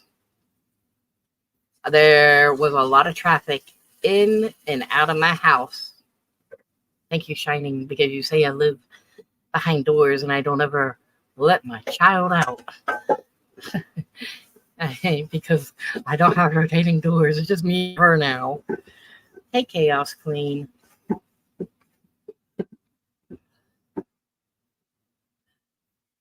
Callie, I got bit on the nose by a brown widow, and I had no idea that she was bit. All I know is she started convulsing. It was right after. You was already at school, wasn't you? No, it was at night, right? No, when it began. I don't know. I just remember when. At night? Yeah. Okay. So in the morning, I would drive my daughter to school, and the boys would actually grab a bus at the house because one of my children, like I said before the claim comes out, is an ASD child. So he was a high functioning ASD.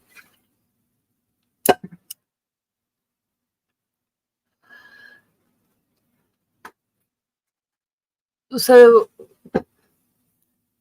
whenever I had taken that, because they would pick up the boys and then I would take my daughter to school.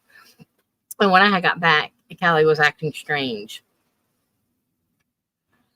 And I lived in a really big house at the time. I was like 4-bedroom, 2-bath, and I had it all.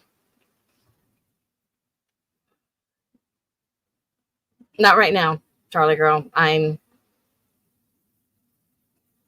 putting my stuff out here. Not right now.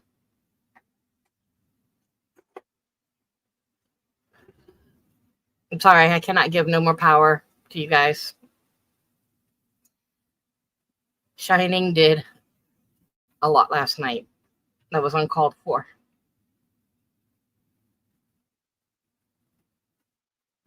That bash was too much.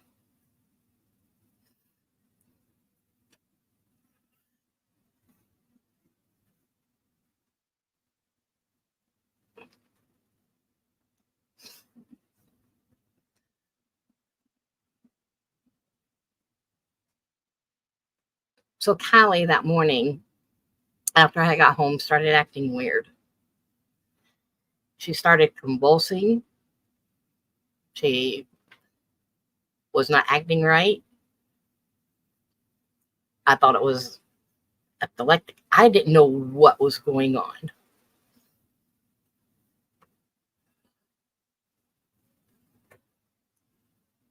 About my nubby. I know. That broke my heart about my nubby. But she wants to tell you that he passed away from roach poisoning. That's not the case. And glad I found that out, because I was beating myself up thinking that he did pass away from it. But that's not what he passed away from.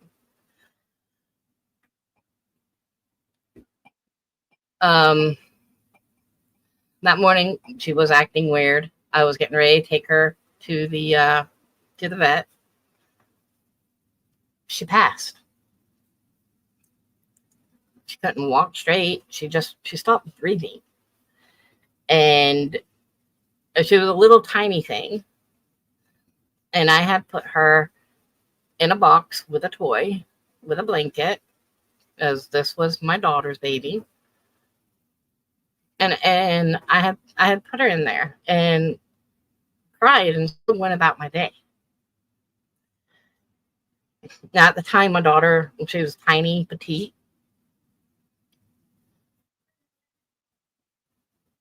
It's butter. Use just a little bit. Sorry. I've got so much on my mind. I'm already almost 3 hours in. And I don't want to put her back on the internet. Shining sort of, hurt her feelings. Because we didn't agree. Or because I didn't remember. Well, anyways, my kids all had their own bathroom.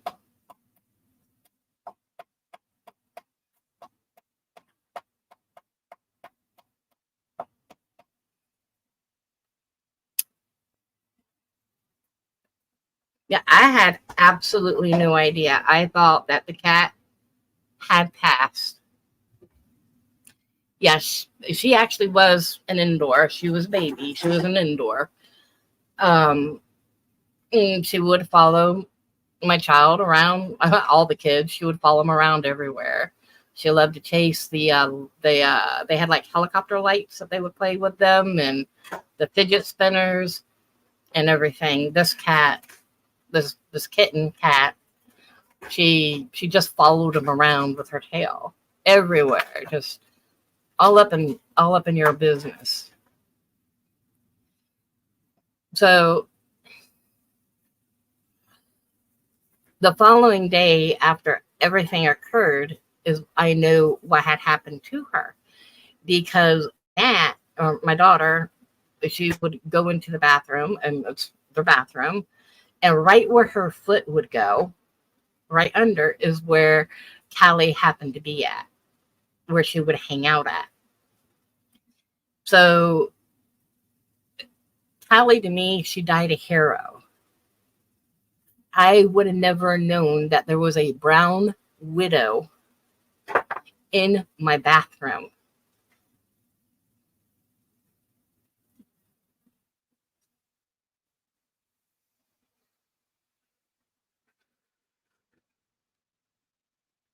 Not right now. I'm getting my truth out. Not right now.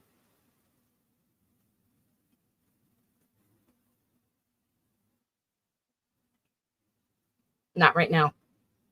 I want my truth out, because I'm not giving this to you guys. I'm not.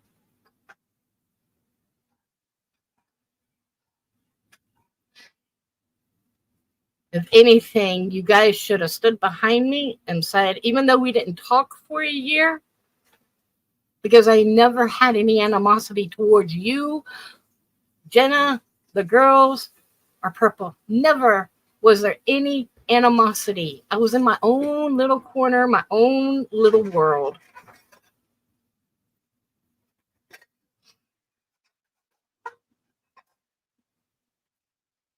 We all did that. We all. Not just Dusty.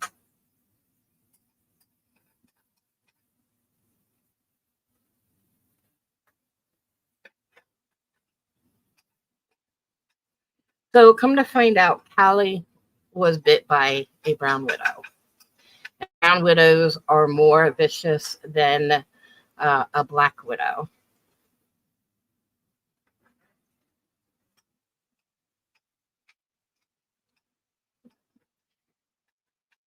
You're trying to explain what? That you agree with what Shining did last night? That you agree with that? That was okay for that to happen last night? To bash me the way that I got bashed.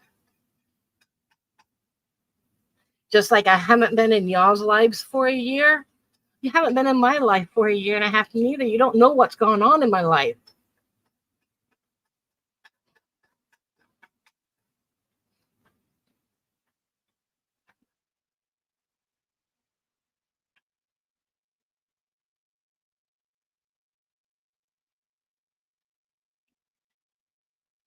No, because I don't want you to twist my words, Charlie. I don't want my words twisted, and I probably will cry because I'm hurt that I cannot believe this. So if you come up here, you're probably just going to antagonize me, and I'll probably end up rage quitting. And I think that that's wrong. This is me. I have to get out what I need to get out. No, Purple, you're okay.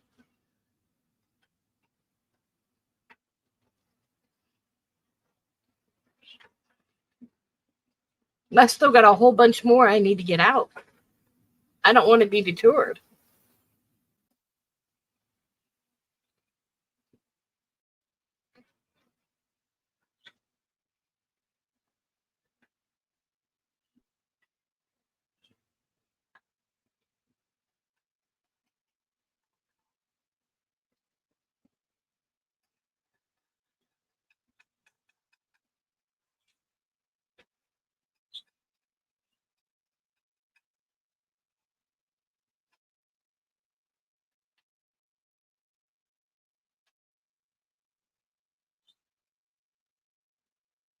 I'm not coming at you.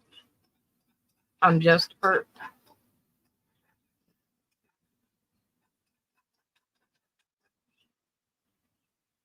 Here, I'll let you out. Now listen.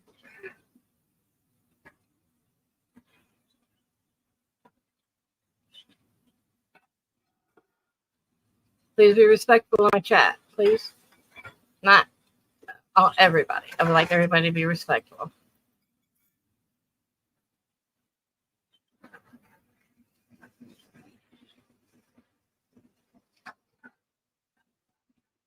Here you go, Charlie. The floor will be yours.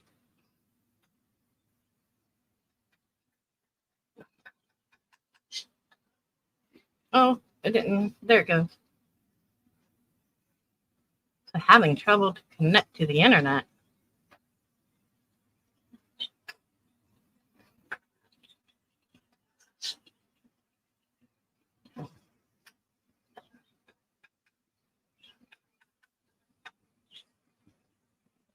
There you go, dude. You're not going to give me no silly Willy photos, are you?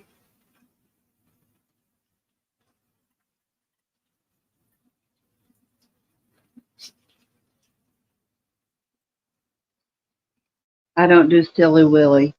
Okay, I don't want no silly Willies. Hi, Dusty. Hey, how you doing, Charlie girl? I'm all right. How are you? Oh, had a pass thrown out of me today, and I felt that I needed to come up here and talk before you guys got any ammunition against me.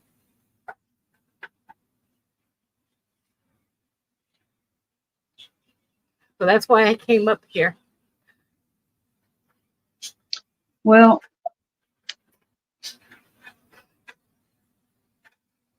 I guess I was not intending to throw you under the bus. And the fact that this has been taken to such extreme,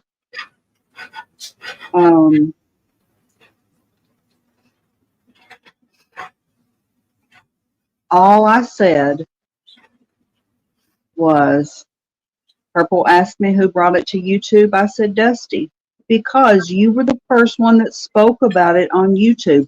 That was all I was saying.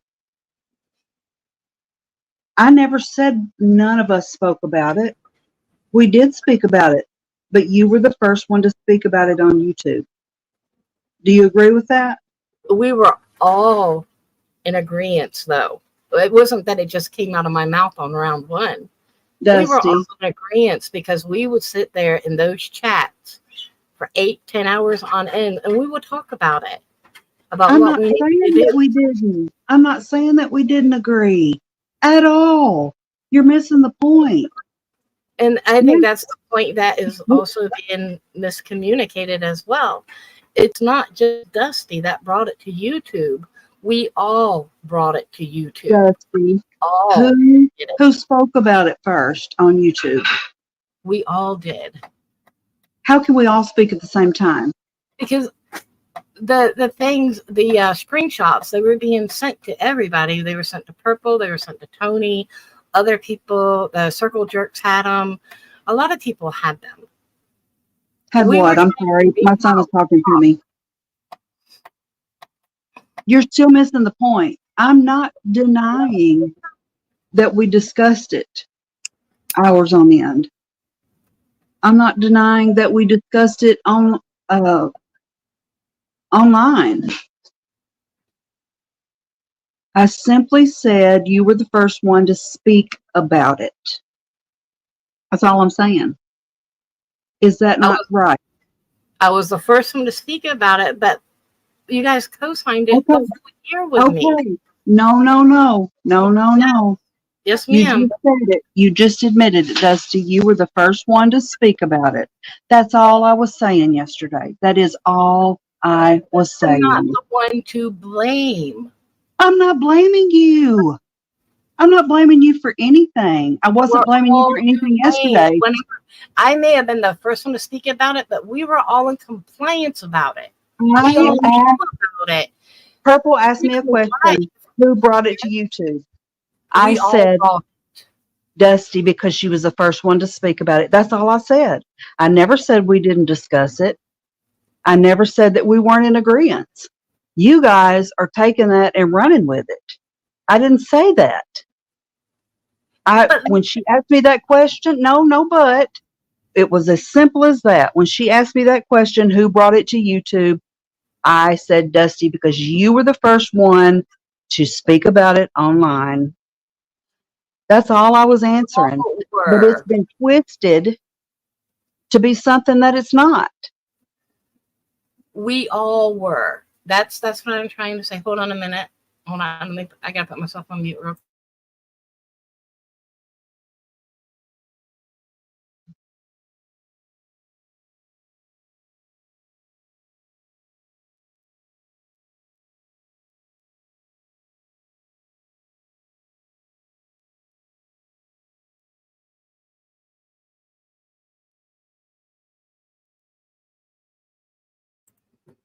Sorry. I had to take a little bit of criticism. So, A little bit of criticism. What do you mean? a very smart young lady. So, yes, it was brought on round one. It was brought to YouTube when we were going at Jenna hard, and we were going at her very, very hard, to the Yes, we point were. that it got me angry when I knew about those screenshots and I knew about those girls being. Absolutely. There are screenshots where it said that these girls were being touched. You Right. and Shining were right there with me when I went off. You guys Dusty. knew that it was going to be said because we were all in Dusty. agreement. Yes, it came out of my mouth. I will hold accountability to myself for that. No, ma'am. We did not go live with the intention of you exploding like you did and saying the things you did. No, ma'am. We did not. We went live. So for a year, you guys were okay with that, even letting Purple know, even letting Tony know? What? That this was Okay, with happening? what? What are you talking about? I'm misunderstanding. Yeah, you can use that. So you're okay for that whole year that we were going hard at Jenna about her husband touching the girls, where we have it in those receipts and those screenshots. Little Did I less. say that? Did I Yes. say that? You're putting words in my mouth. No, I am I'm not. telling you, I'm agreeing with you, Dusty, that I absolutely had a problem with it. But what you're missing and you're missing a piece of the puzzle because you weren't there. See, that When puzzle, we- I was not there when you guys made up and everything. Yes. Absolutely, was because not so there. then there's So I- absolutely nothing, you can't speak on that. And I'm because not you speaking on that. I never spoke on that. I'm speaking on at the very beginning where we had those clips in. Dusty, I'm agreeing with you. I don't know why you keep saying that. Yes, I had a problem with it. Because Yes, I went at Jenna about it. But when we were we all in agreement. became friends again, yes, we were. Why do you keep saying that? I'm not denying that. I'm not disagreeing with you. Yes, 100%. I wanted her head on a platter too. But then when we became friends again and we were able to sit up, because for a whole year we didn't talk about it. And we were able to sit down and talk about it and realize that what we thought we heard is not what we heard. And we even talked to her oldest daughter and she confirmed that. But you can't speak on that because you weren't there. Exactly. And I would not ever speak on that because I was not there. I was not. I can't speak on that. All I can speak on is that I've heard over on Jenna's panel, Jenna said at first that when she was talking with Purple, that it came from Dusty. And then it was co-signed. And No. See, you're not. At the very You don't. beginning, wait. At the very Dusty. beginning of my life, I did apologize to you. I heard that, and I appreciate it because I did not hear. I didn't watch you on Purples. I watched about maybe 10 or 15 minutes of your live after that. So I didn't hear what you had said. So that's fine. I'm not upset about that. See, I know that the girls were because they heard it. So I don't know what was said, but I'm fine. That's So you fine. have my simple apology that I apologize if I went after you. The only thing that I wanted to be brought out is that it was not just Dusty in that moment when we were going at Jenna. It was all of us. That was that moment. Now after, like you say, I'm not I saying that we didn't all discuss it. What I'm saying is it came out of your mouth first, and then we all discussed it. We did no, not ma'am, intend no, to. no, we had already discussed it. It did come out of my mouth first, yes. But we had You know already what discussed it. I'm saying? That's all I'm saying. That is all I was saying yesterday. It came out of your mouth first. So you brought it to YouTube because you said it first. That's all I'm saying. That is We all all I'm saying. brought it. And you just We all confirmed brought that. it. But we all brought it to YouTube. We were all in compliance when Dusty spoke. We were all No, in ma'am. compliance. We were not in compliance for Dusty to get up there and say the things that she said. No, ma'am. No, ma'am. That is not true. Hmm. Okay. I mean, why were we in the background saying, no, Dusty, no, don't do this?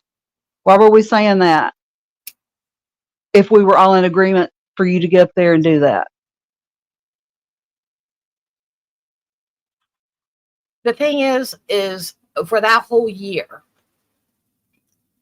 we all talked about it. We were Yep. all trying to be heard about what this was going on with Jenna and the situation with the girls. Yep. The whole year. We Whole were finally year. heard. We were finally heard. People made up, which I have no problem with people making up. I stepped back. I stepped back. I had to go through my healing as well. So I stepped back. I stayed in the bushes.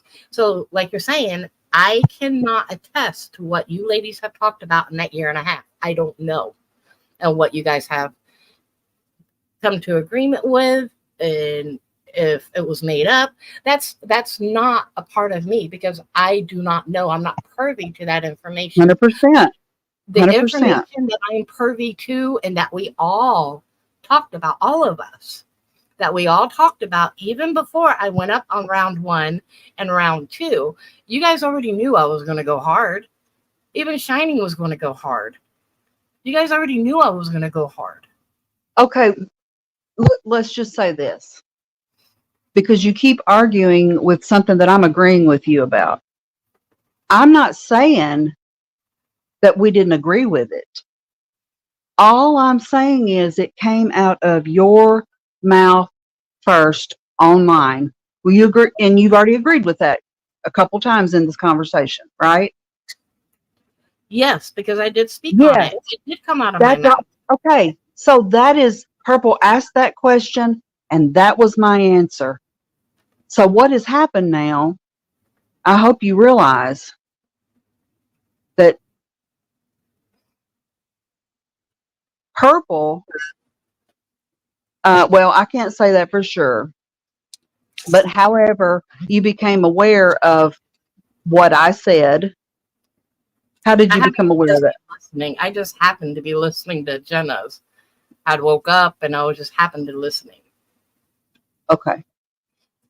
Well, I know that I know the MO. I know how things work. You know, people will grab.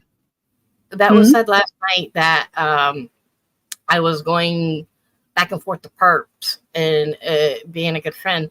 I haven't actually even spoken to Purple. The only time I even left a message on Purple's channel was, I believe, a couple of days ago that a gift was dropped and I happened to get one. I don't know who it came from. And I wrote on her chat that night and said, thank you to whoever dropped the gift. I appreciate it. Other than that, I haven't really spoken to Purple. Okay. Well, I apologize. I just figured that because of how she and all of her crew are now in your chat, which is great. You know, you need the views just like anybody else. But it's not even about views or anything. I know that. I know that. But what I'm saying is, if it did come to you in that way, hell, I don't even know what I'm trying to say. I just feel like you're being manipulated and was maybe led to believe something that wasn't there, because it was absolutely nothing. I did not say that I wasn't involved, that the other girls weren't involved. All I said was, she said, who brought it to YouTube? I said, Dusty. Meaning you were the first person that spoke about it. Not that you were the only one that spoke about it. That's all I was saying. And it has been turned into a fucking shit show just because of that. I didn't want to take the full blame when we're all to blame. Yes, wasn't. I did speak about it, but we were all in compliance. I did not give you the full blame for talking about it on YouTube. She Right, said, well, who brought it to YouTube? And I said Dusty, because Dusty was the first one to speak about it. You've already admitted that. Case closed. Yeah, well, the first I heard it, it actually came out of Jenna. No, And I was like, huh? no, And then Will came up. no, ma'am. No. I said your name first. Jenna may have said it, but she repeated what I said. Okay.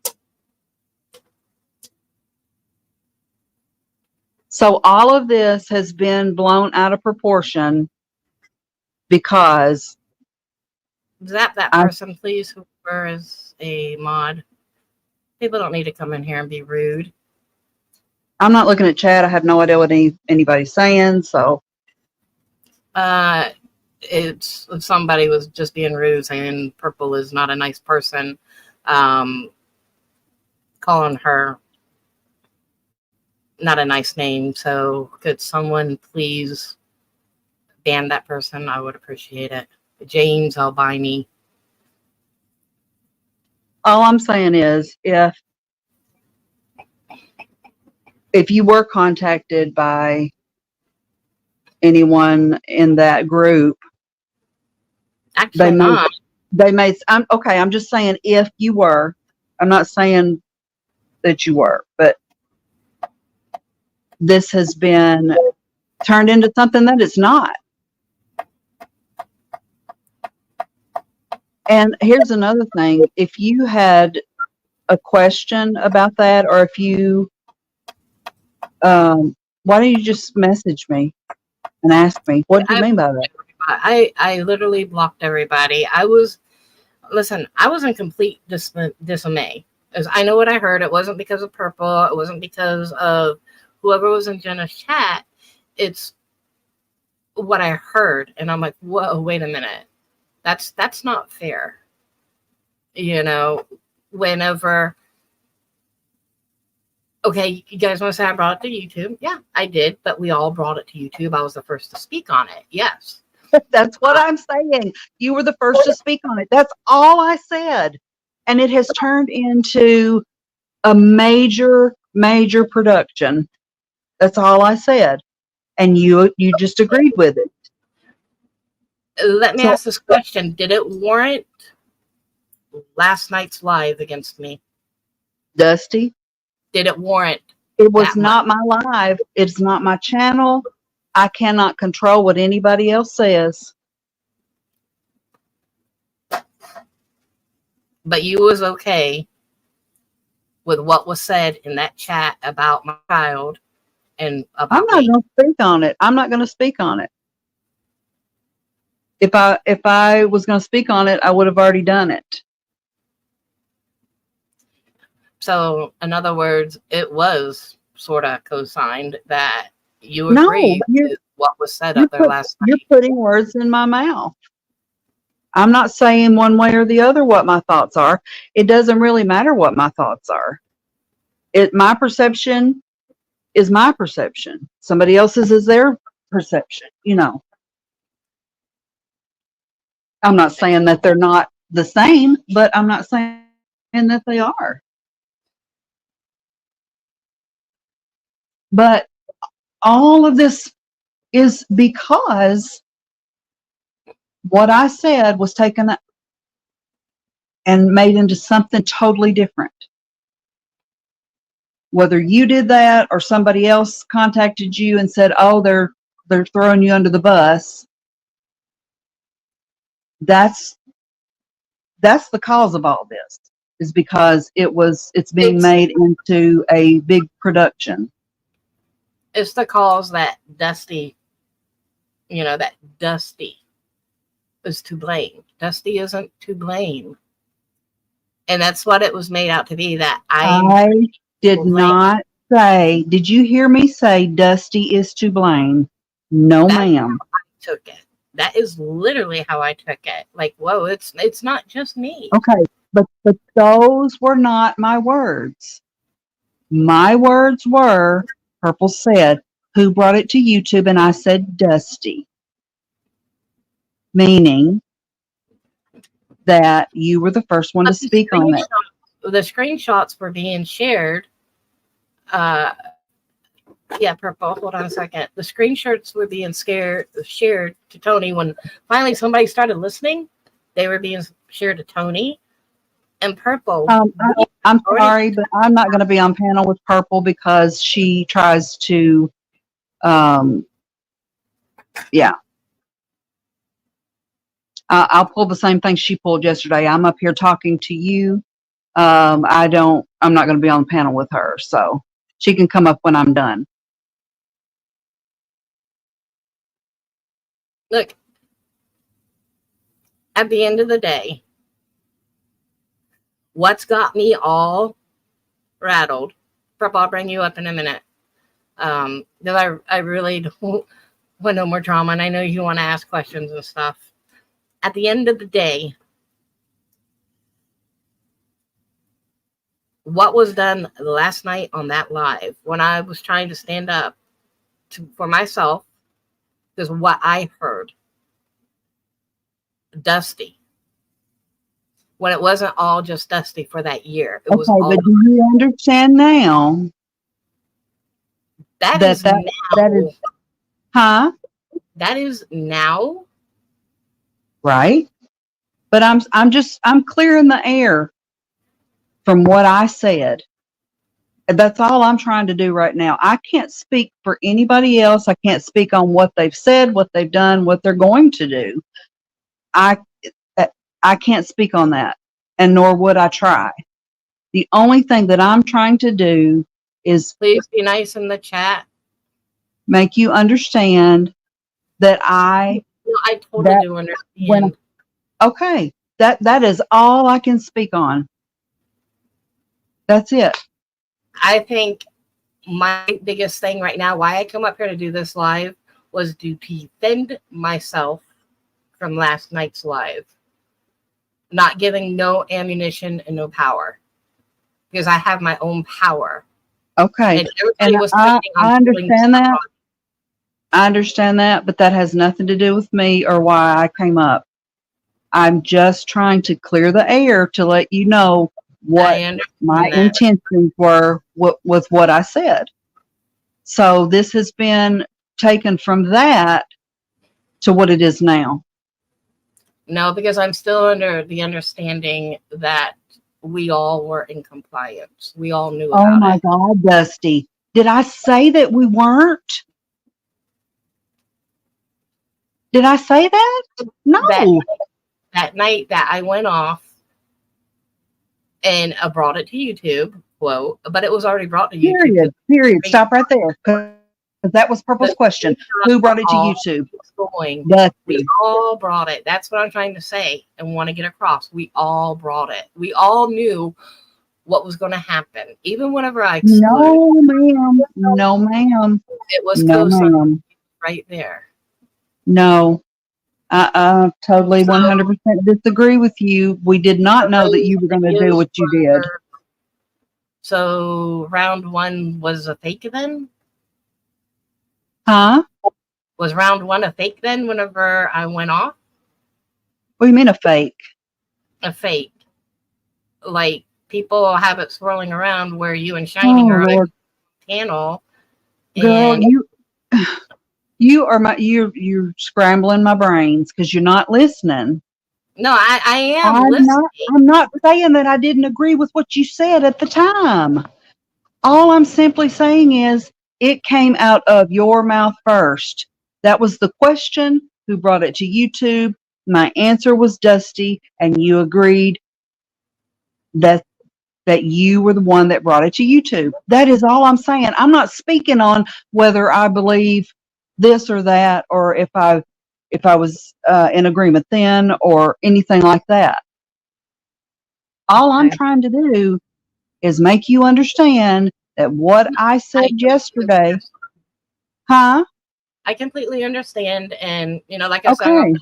if I feel like I went after you, that was not my thing to go after you. I just wanted, with that accountability, if you guys want me to be accountable, I am being accountable. I just want you guys as well to say, yeah, Well, we you were are being involved with accountable because you just admitted that you mistook what I said, and now you understand what I was saying. There was But no the way, point is, we shape, or all form knew about saying, it. That's the thing. We all knew about it. Dusty. Why do you keep going back to that?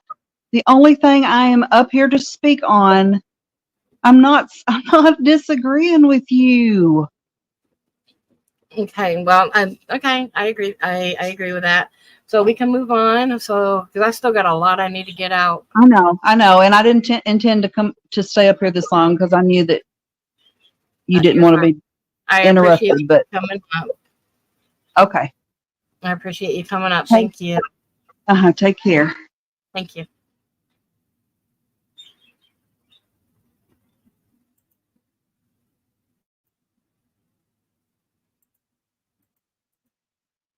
This is for purple.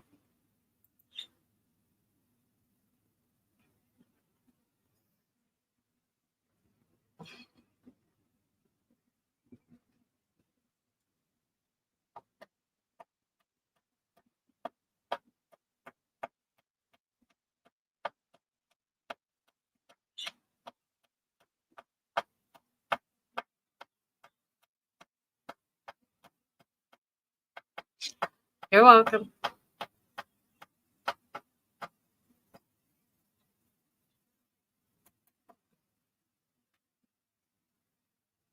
Okay. Hi, Charlie Girl, thanks for coming up. I appreciate you coming up on panel. But I do understand what you're saying. And like you said, whenever we had that that round one, I believe it was, where everybody has got the video and everything else, and where I lost my shit on that video that night.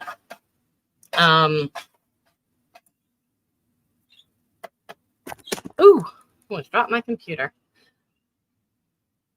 I understand now what you're saying, that I brought it to YouTube. Yeah, I did. But we were all in compliance with that. And I'm glad that you also said that you do agree with that. Because we all were in compliance that night. And I do, if I remember right, I do believe that we all were involved with that. We wanted that truth out there. We wanted to be heard. And I even believe CJ was a part of that as well. We all agreed on that to come out. I spoke on it, yeah. And to talk about who called CPS, I was going back and looking at messages. And I don't remember who did it. I think Gloria did it, because Gloria and Rebecca, or Gloria and Shining, they are mandated reporters. But if they don't want to take that and claim it, I'll claim it. I will claim it. If they want to say I called CPS, you know what? I am going to claim it. because that would be the right thing to do. And it was the right thing to do. Whenever that CPS showed up into her home.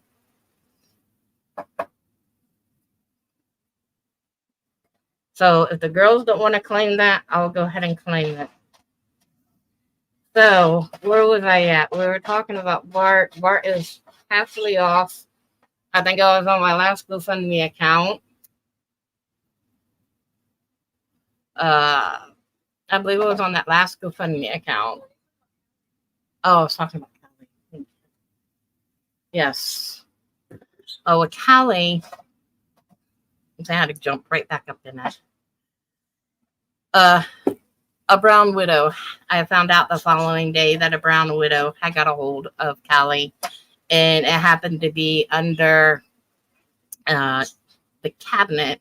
It was like right on the corner of the cabinet, right beside where the toilet is. And the kids' feet would brush up against that cabinet. So with Callie, I think that little kitty was a hero because she saved one of my children from being bit by a brown widow. And a brown widow is more deadlier than a black widow. And we were just, we had them all over the place. That place was haunted and it was bad. So that's what happened to Callie, the crystal cat. As with everything that had happened, we ended up burying her under a papaya tree, right beside a papaya tree in a garden, when she did finally pass away. But it was like, I can't explain it, how it was, but it was heartbreaking and devastating. So that was brought up last night. So the other thing I also do want to bring up is about going real life on you. Because that was brought up last night about a CPS report. But I do want to say this to Jenna because I do know that you are listening. I remember when we were going at you really, really hard.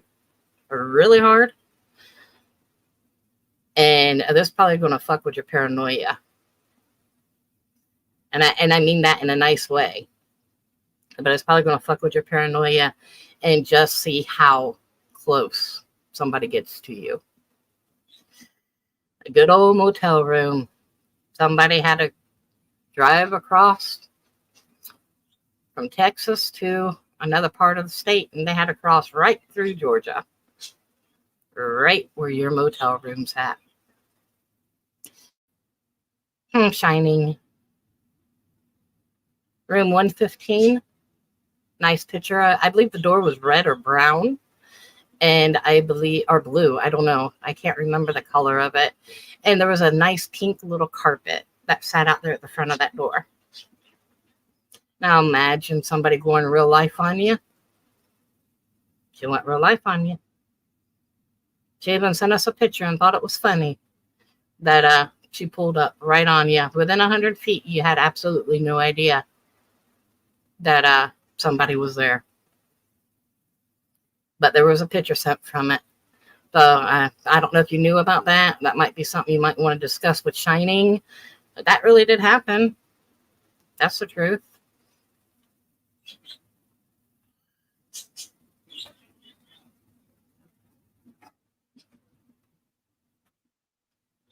Got my head all whacked now. So let's now get into the CPS reports. Throughout my life, yeah, they followed me. But guess what? I've also called. I've called. It's not that I called on me. It's that I called whenever I see that my children are in despair. I will call for help. Because not all CPS reports are bad. I mean, they want to put that out there on me as well. Not all CPS reports are bad. Sometimes a parent can call CPS to get help, needs that are needed. oh, what's the word for like, oh, what is the word I'm looking for? For knowledge, for opportunities, for doors to open, resources. That's what I'm looking for. So sometimes I will call CPS to my home to be able to get resources. I had CPS in my home whenever the stuff happened with my children. I had CPS in my home again when stuff happened with my children. I had CPS in my home whenever I fought the state of Florida.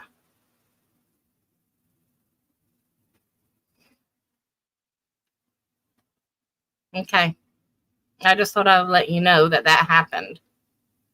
To me, that's pretty scary if somebody's going to roll up on you, especially when you're fighting. But I thought I would put that out there for you, just so you knew that that actually did happen.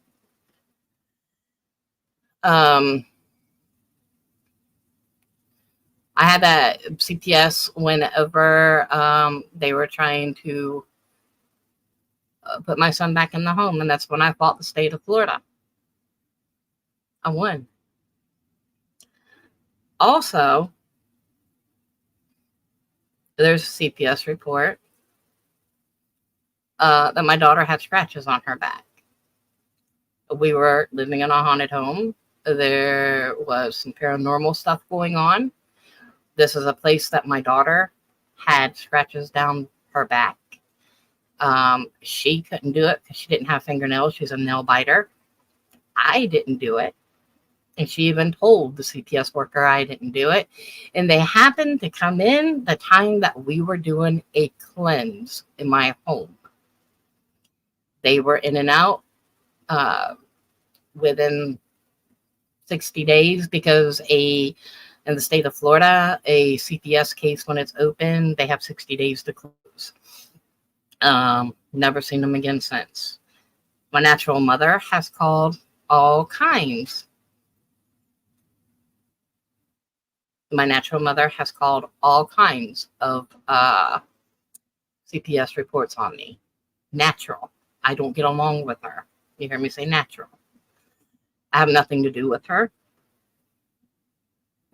She's not a good person. And if I sneezed, I was dealing with CPS with her.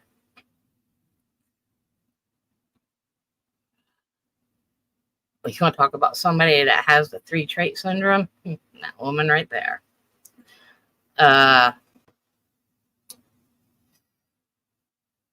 CPS was called whenever kids were doing something that they should not have been doing. And one of my children were involved. They were a little bit older. CPS got involved. I called them because my child was violated. Not that way. She was kissed, but she was still too young for that to happen to her. So, yeah, I know. And I called CPS. Oh, yeah, I remember. So other things that don't need to be said happened. And I called CPS when I was confided in. Things were done. Also, when else have I had CPS in my home? And then about 3 years ago, CPS, because somebody went real life on me from a group that I had over on Facebook, they decided to go real life on me and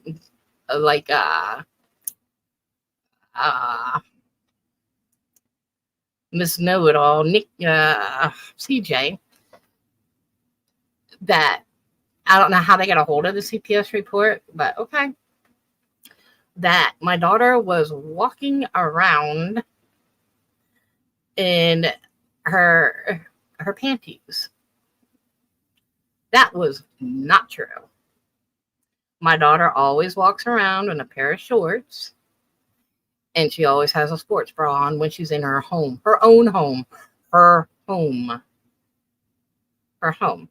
We know who made the CPS report. It was a fake report. They talked to my daughter for 5 minutes.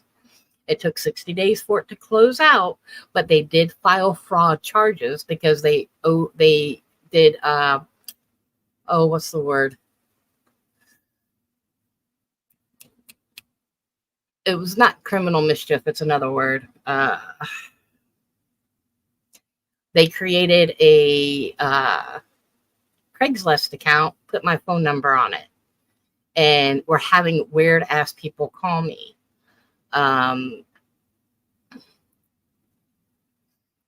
So that was a falsified CPS report. And yeah, it was called in on me. Somebody had went real life on me for talking my truth. And the reason is because they got paranoid because they didn't want me to talk about Summer Wells in the Pressman home in Tennessee. And I went live and talked about the Pressman home, and the shit hit the fan. And that's whenever I ended up with a falsified police report. Not police report, CPS report. They came out, talked to my daughter for like 5. They actually met us at Publix because me and my daughter, we just looked at each other. We're like, huh? And they talked to her for like 5 minutes out in the Publix parking lot. Didn't even come to my home. Didn't nothing. They knew it was false. And close it out. I've got the paperwork right here. 60 days. It was done. It was over with. And right after that call, I lost my son.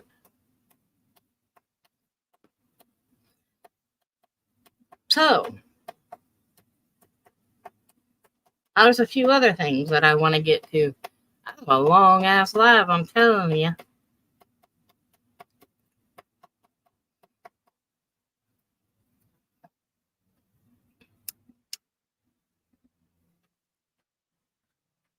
I gotta think. I gotta get my brain to think what else needs to be talked about.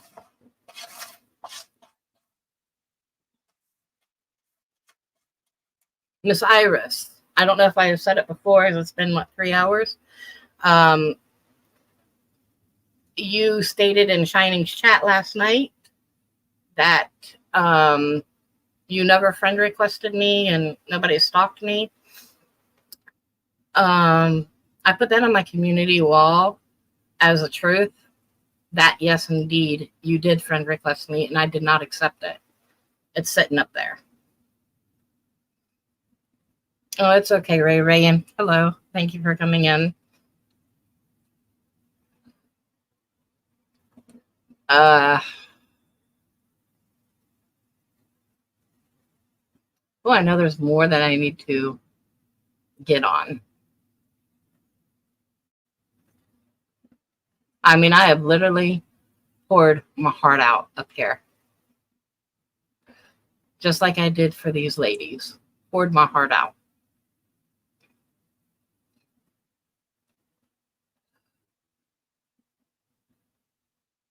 I don't want more. So I'm pulling a brain fart. Anybody else would like to come up for a minute and talk anything? Why I'm thinking?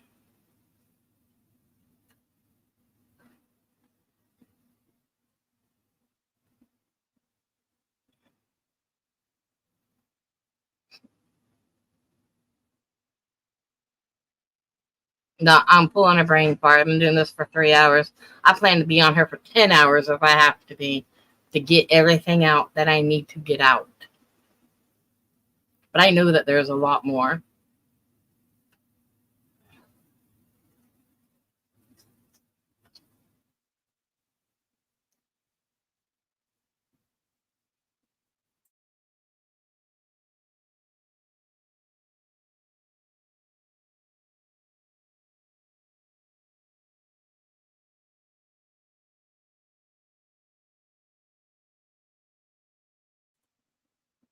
Okay, I'm going to drop the link for a minute if anybody would like to come up.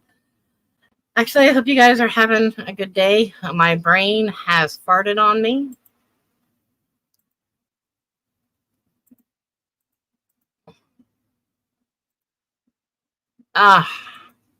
There is one, and this one's for Purple. She wanted to know what the reading was about. The reading was, it was just a few months after I had lost my son. And I like to test. Oh, yeah, that's going to bring me to my other one. I like to test other readers out there. Oh, that's awesome, Lady Boom. I like to test other readers out there to see what they can pick up on. Because I've been doing this, I've been 12 years active in doing it, but I've been doing it really my whole life. But finally 12 years active because I finally owned who I was at 40 with my gift. So I signed up for a reading from Iris. And I did tell the ladies, I'm like, well, I'm going to have a twin flame. Okay. And I just wanted a twin flame read. Just see what she would pick up. You know, I mean, if she was good, she should be able to pick this up. Shining all about Kenny Chesney, but she forgot about Garth Brooks now. But all about Kenny Chesney, and I probably got slumbered a little bit, talking with somebody online that was probably a fake. Okay, it's all right. But anyways, whenever I went in there to get my read, talking about my son that had just passed, anybody would be able to pick up that emotion because I was in a dark spot. I think that it was the wrong reading for her to do on me. Because me as a reader, I don't do that to people. I don't jump right in after somebody's passed. I wait for a moment. And that was what she talked about, was my son passing. Well, I've been all over the internet. Everybody knows that my son passed. I already know all the good images that are going to be said about heaven and earth, and that he loves you and that he's fine. It's the same yada yada that I hear from all of them. You know, and I wanted to hear about something else. And I'm like, well, if we got a good reader, she will pick up on that. And it was automatically my son.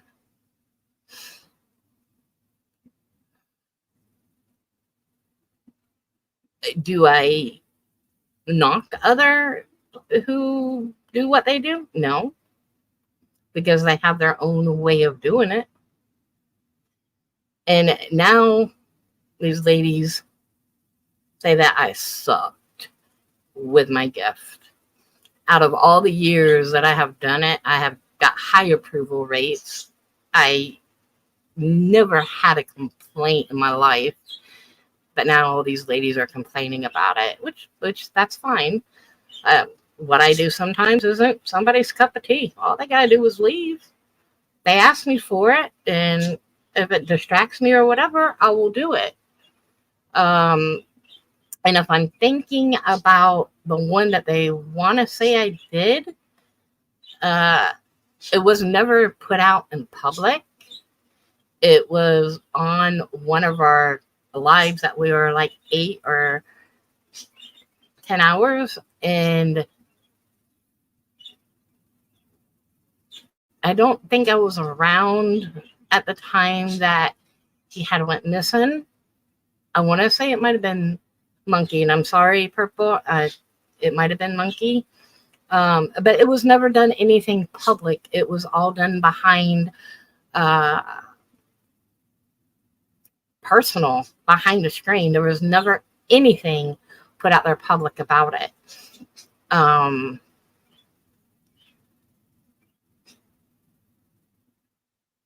am. Yes, ma'am. Because anybody could have picked up on my son. And everybody knew who I was.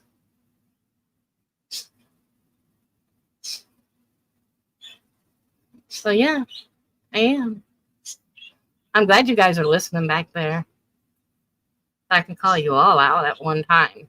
By the way, the community post where you said in that chat last night that you never friend requested me, it's up on my community post. Yes, ma'am, you did friend request me, and it is up there. See, I don't like being called a liar neither. I just put the receipt up there for you. See, I don't really know you that well neither, but you inserted, so I thought I would oblige.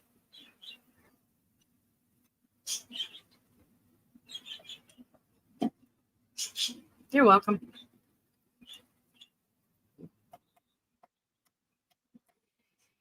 Anyways, back to what I was talking about. A psychosocial.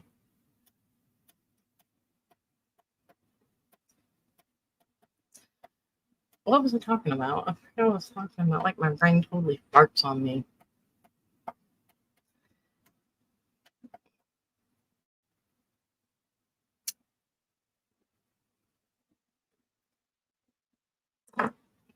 So what I was talking about, I want to make sure that these ladies do not have any ammunition to use against me.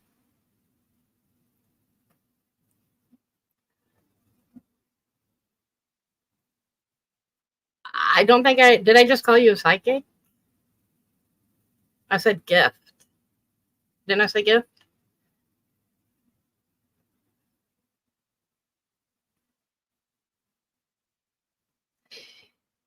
And if you read in tarot, that psychic actually comes along with it. I don't do tarot. I do angel cards.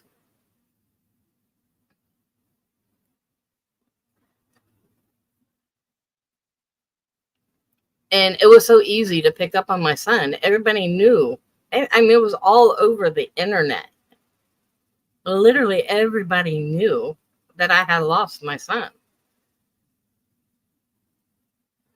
Especially coming from that group. I'm sorry, gifted.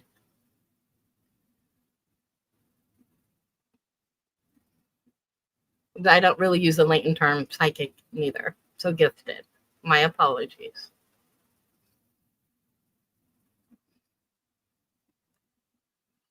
So really, in that group, you knew who all these ladies were. I mean, you got along. I have absolutely no problem with you. I had no problem with you.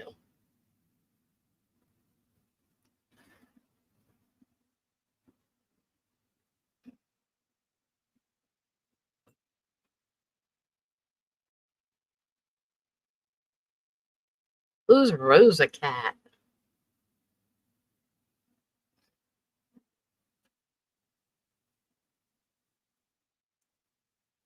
Even that Rosa Cat from the dead?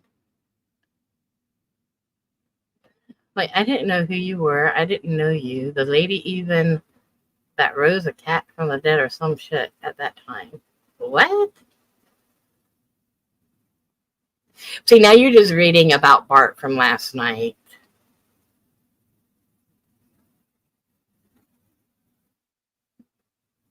They were all going in to get free readings. And they told me to sign up. So I signed up. And I said, I want to test you.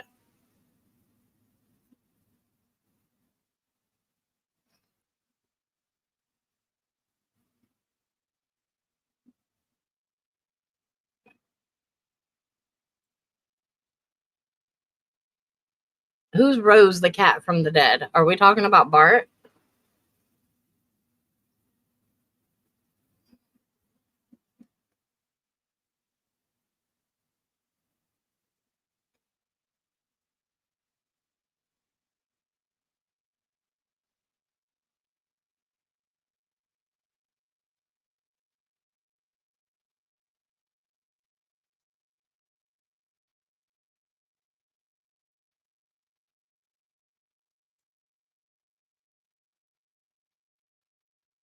So wait, who's Rose the cat from the dead?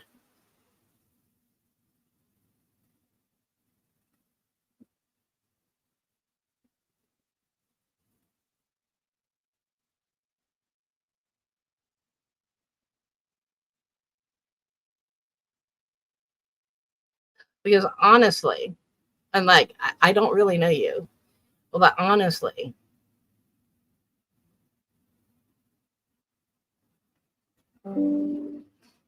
yeah, me too. Because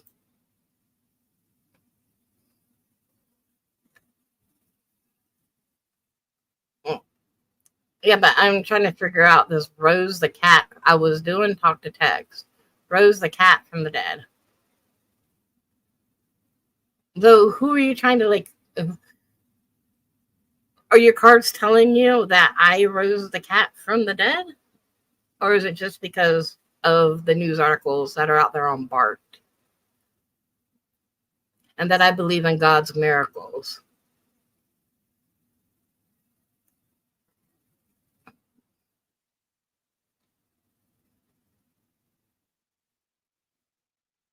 Exactly.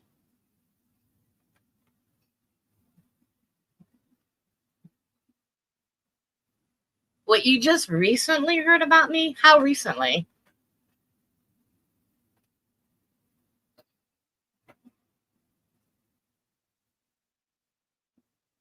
You're fine. I'm just wondering how recently you just heard about me.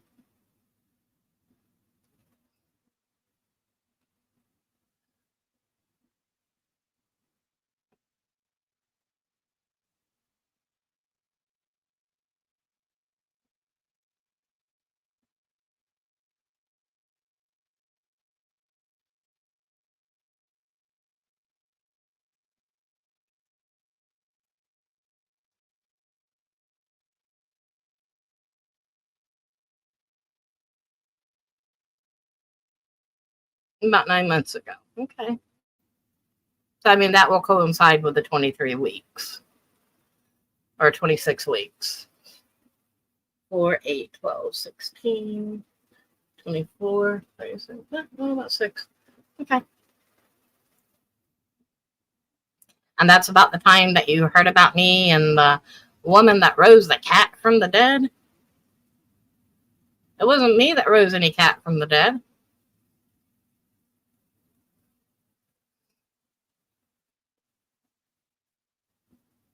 It wasn't me. I believe God did that. I mean, if you really truthfully want to know, I believe God did that. Buried for 5 days and then all of a sudden. But I don't believe that was me. I just helping out a lawyer or a neighbor. It's really all I was doing.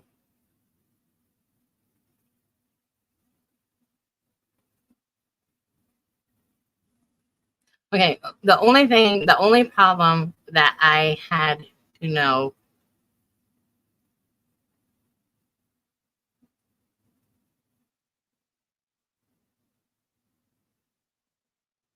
Okay, no problem. No problem. Totally understandable. Because you said in chat last night, um, I don't know, I have to go back and look at it for verbatim. About that, about not stalking or something on my Facebook. And you're the only one, because everybody else.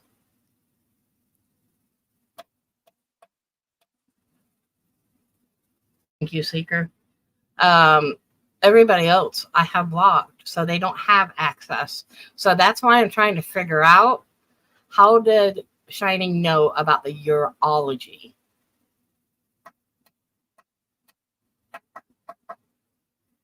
How does she know what was going on with the urology?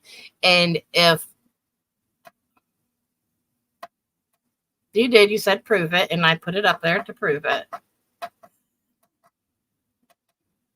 From 26 weeks ago, that request was there. So I'm trying to figure out about the urology that was being made fun of last night. And when she was making fun of that, she wasn't making fun of me. She was making fun of a child that was struggling with the urology. Those other people would not see it because those other people are blocked.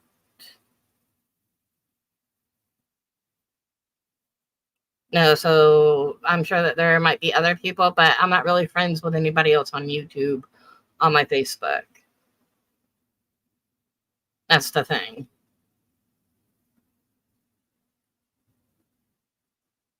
So I want to know how Shining got that information if I had her blocked. Now she's been blocked. She got blocked November. I blocked everybody in November, to be honest. So I want to know how she got that information about the urology.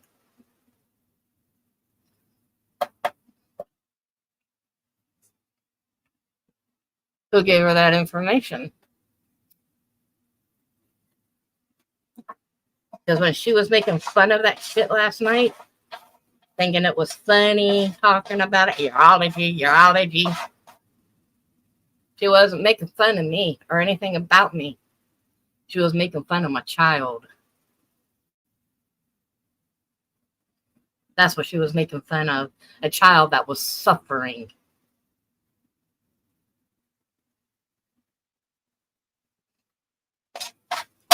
Because that's how transparent I am. I let people know. Ah, yeah, that's what I need to talk about. Thank you. That's what I need to talk about.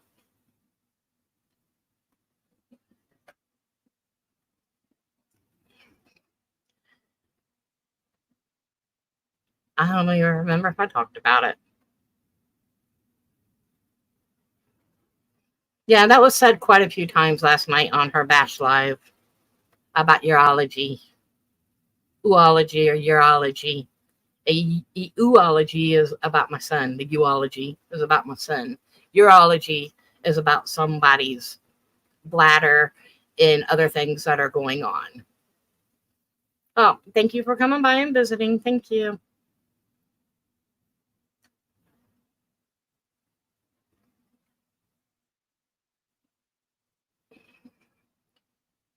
That's what I wanted to step on the Amazon.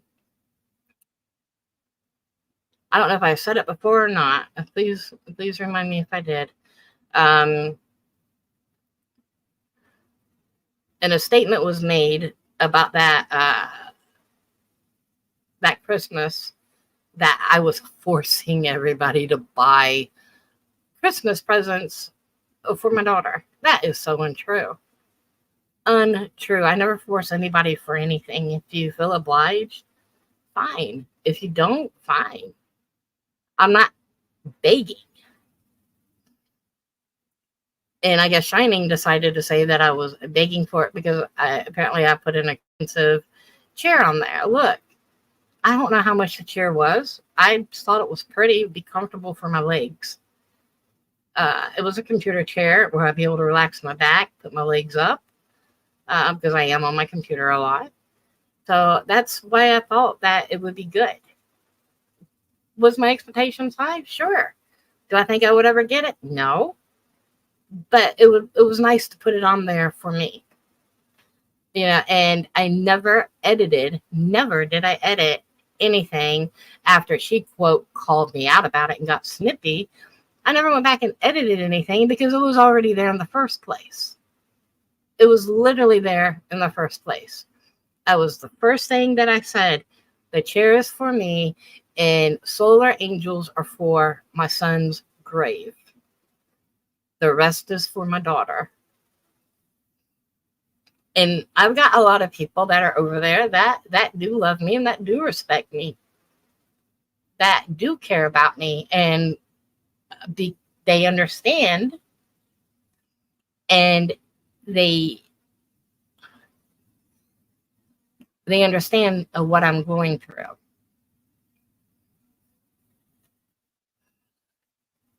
But let's not forget that Shining also made a Amazon wish list as well when I made one. But she got snippy with me because I put that chair on there. Then it doesn't matter what I put on there. It wasn't for her to call me out and judge me on it. So when she got snippy with me, I got a little bit snippet back. Like, are you serious? I would love to have a freaking ice maker right now in my home because I would love to have ice. But I have to wait until I get a little bit of money where I can go buy me one. And she talks about $30 meals or something for going somewhere.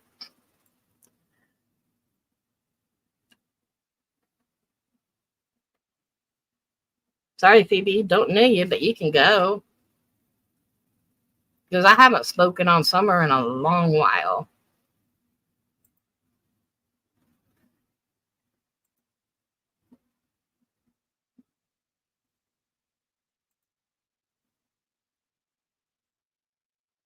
Bye, Bish.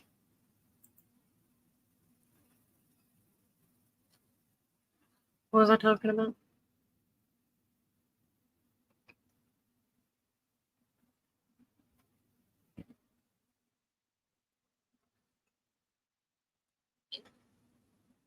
So with those, I'm seeing my brain total squirrels. So with those wish lists, it doesn't matter. It's nobody's business. You know, if somebody wants to be nice and help somebody, that's fine. Let them be nice. Now that I am like literally a single mom, okay, the $30 meals that she was talking about. Judah had actually sent me $50. And the reason she had sent that to me is because I had a very important appointment with my daughter. And she's got a very rare condition, and she's got to go get checked out with a rare condition. I had to go down to Gainesville. It's quite a drive from where I'm at. I had to take her to a specialist in Gainesville. That's where all her specialists are at. And it was a big round trip. And Judah so graciously sent me $50. And here you go. Here's for the kid. Get her some cheeseburgers because they know she loves cheeseburgers. She wasn't thinking about me. She was thinking about my daughter. And that's exactly what we did. And we were online while she was in the back eating her. After the appointment was done, I had the ladies online while I'm driving back home on the video, and they're sitting there watching my kid pig out on her cheeseburgers that Judah had just bought for her.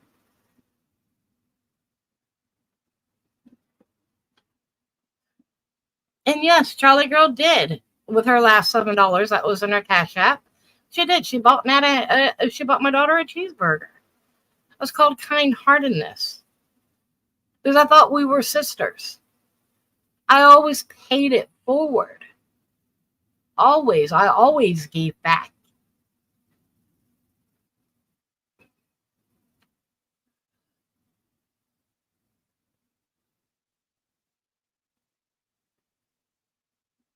I mean, and the other ladies, they're like throwing it up now, like we gave you this and we gave you that. Yeah, they all helped because they saw me struggling.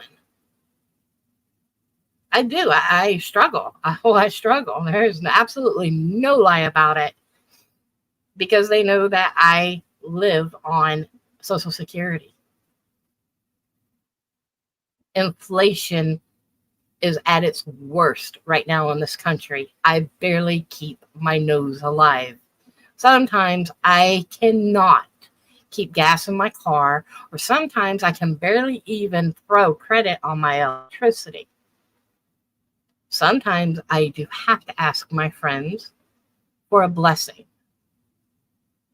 But they also know that that blessing always comes back in return because that's how I am. It may not go directly back to them, but it goes to somebody. Because that's how we work. You never let your right hand know what your left hand is doing. Never.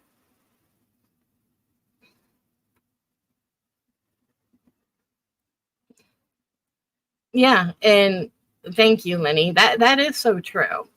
Yeah, and now they're bringing it up and put it in my face. Oh, we helped you. We did this, we did that. I am so gracious for the help. I really am. Because I really, truly needed it. I mean, you guys firsthand saw the struggle. That little Miss CJ over there thinks I can just go out and get an American job living on Social Security, I'll be an Uber driver or do this or do that. I can't do that because then I will lose my stuff if I do that. I'm freaking entangled in the damn government. Getting Social Security. I'm considered disabled. I am disabled. That means I don't get that extra help from the government.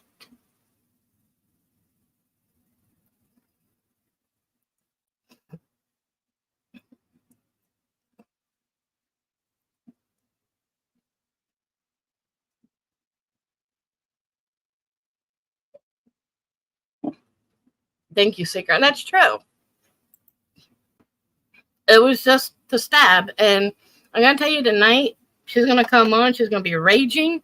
And she is going to stab, stab, stab. But I put it out. It's out there.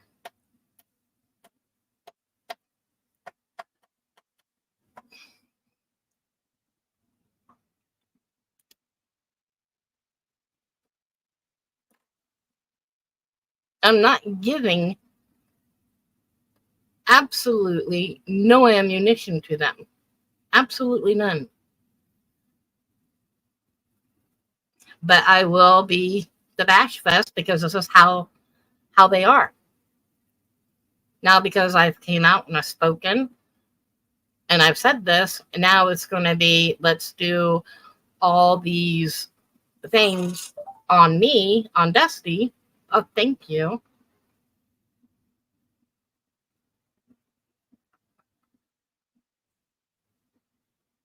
Oh.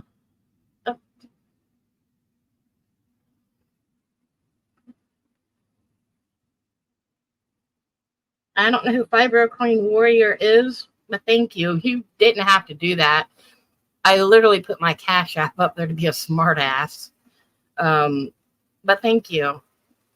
Very appreciative. And extremely humbling as well. Shining, are you going to use that against me tonight? I just got a little bit of... I got a blessing. Oh, gosh. It's going to be used against me tonight. I got a blessing. Damn it.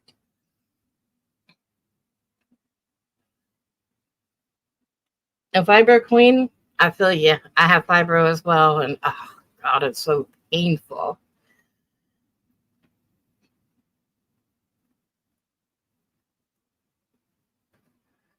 Oh.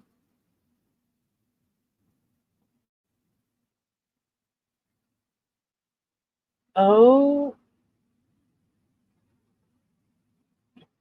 I didn't see all of that. I don't think so. I don't think that's her.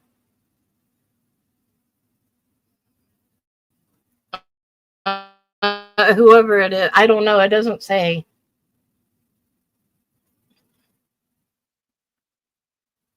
It doesn't say who it's from. It doesn't say. It just says that.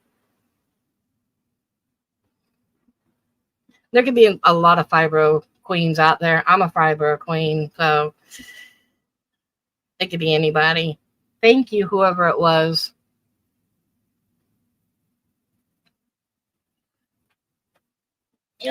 Well, wake back up, Lady Boom Boom. Wake back up. So, as I was saying about this economy,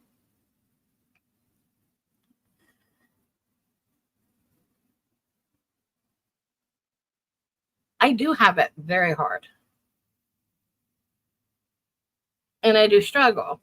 And yeah, they did. They helped me find these places, but I'm in a very rural town. My nearest town, my biggest town where I can get a little bit more help is 27 miles from me.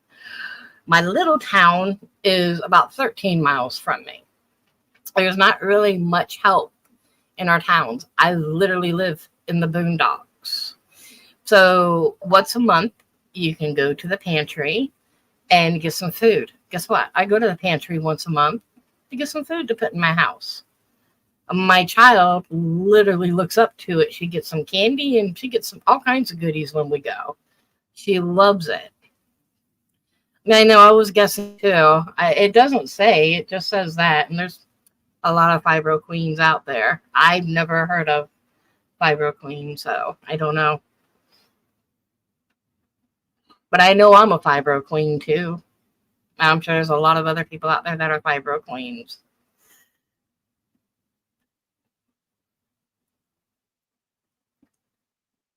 Uh, the economy stinks.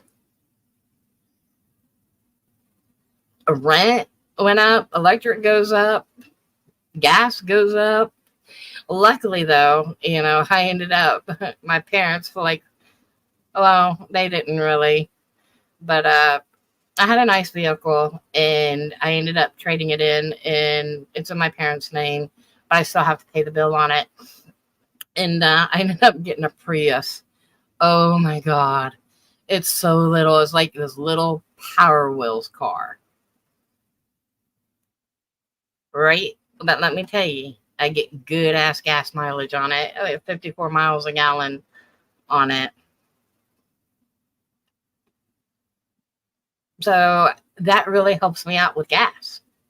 Like I can throw $25 in the car and it will last me 2 to 3 weeks now, because I drive more on electric than I do gas. So I save a lot on gas. So even though I downgraded on my car and my parents were all for it, I'm glad I made that choice to downgrade, because I found out my other car had a major recall on it that had to do with the braking system, and they just would not fix it. So we downgraded the car a little bit, and I ended up with a Prius. It's cute little unicorn Power Wheels is what I call it. I'm a real fat heifer, me getting out of that car. Oh, man. See, that's what I used to have. I had a Ford Edge Sport is what I had. And it would kill me on gas as well. Now, when I had my truck, that was like $20 a day just for a quarter of a tank. I was working to put gas in my vehicle back then. I think my kids lived off McDonald's and gas. That's all we did whenever I worked Uber and DoorDash. It was enough to work to put gas in the vehicle for the next day and to feed the kids like 3 cheeseburgers and chicken sandwiches and a drink for the rest of the night. Because, they ate at school and everything.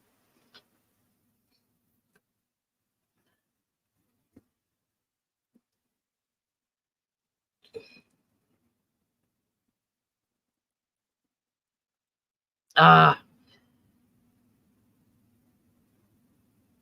premium is so expensive right now. I think it's like $4 something a gallon. I think we're paying like $3.56. Let me look real quick. I think it was like $3.56 a gallon is what we are paying right now. Hold on a minute. I'll let you know.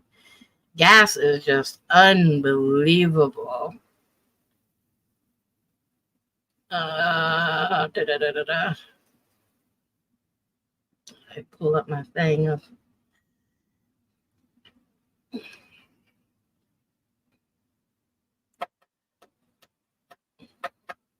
yeah, $3.46 is what we're running gas right now. Unbelievable. And the higher gas will be so much more expensive. With my Prius, all I gotta do is just throw $25-$30 in it, and it will last me a good 2 or 3 weeks.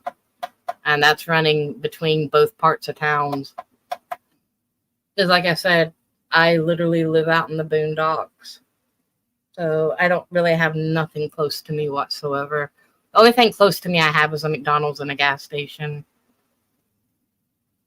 I'm the same way. I'm a homebody. But whenever I have to go to like specialists, my doctor, my physical doctor that I have to go to is 80 miles round trip. And my daughter's doctors, which are specialists, are down in Gainesville. That is about 110 miles round trip. Oh, yeah. Yeah, about 110 miles round trip. Then give or take down there in that traffic. Because that's where all the specialists are for us little towns up here. They're in the bigger cities.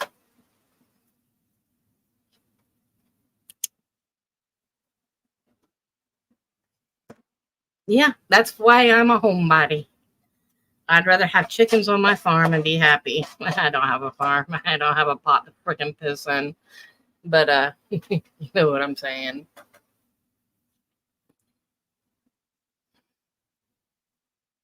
So I'm sure there's more that I need to get out.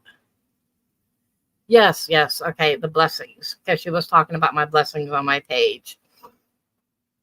Until I got sidetracked. I tell you, I'm squirreling, I'm hungry, and I'm squirreling. So, because I go up on my page and I run credit on my electricity. So, I have a $20 cutoff. So, sometimes I run like $4 a day, right? So, sometimes I can go in and throw $30 on the electric for the week and run the air all week and be okay, because it does get hot in here. It's an old mobile home and it gets really hot. So to be able to do that is like $4.20 a day. So sometimes when I have another bill that's on top of another bill, I don't have enough to cover, and I can throw like $15-20 on it and then go do a reading. And when I get done with a reading, I can turn around and put on there. And sometimes the readings don't come in as a lot because I'm not really in the algorithm the way I used to be. So sometimes I will have to bow down and ask my friends for a blessing or a hand up, and I will put up there with receipts. Look, I need a little bit of help. This is what's going on. This is how much, where I'm at. And yeah, it's gone on for years. I'm not going to lie. I don't have the money the way I used to. Single mom. At one time, I had 3 kids in the home.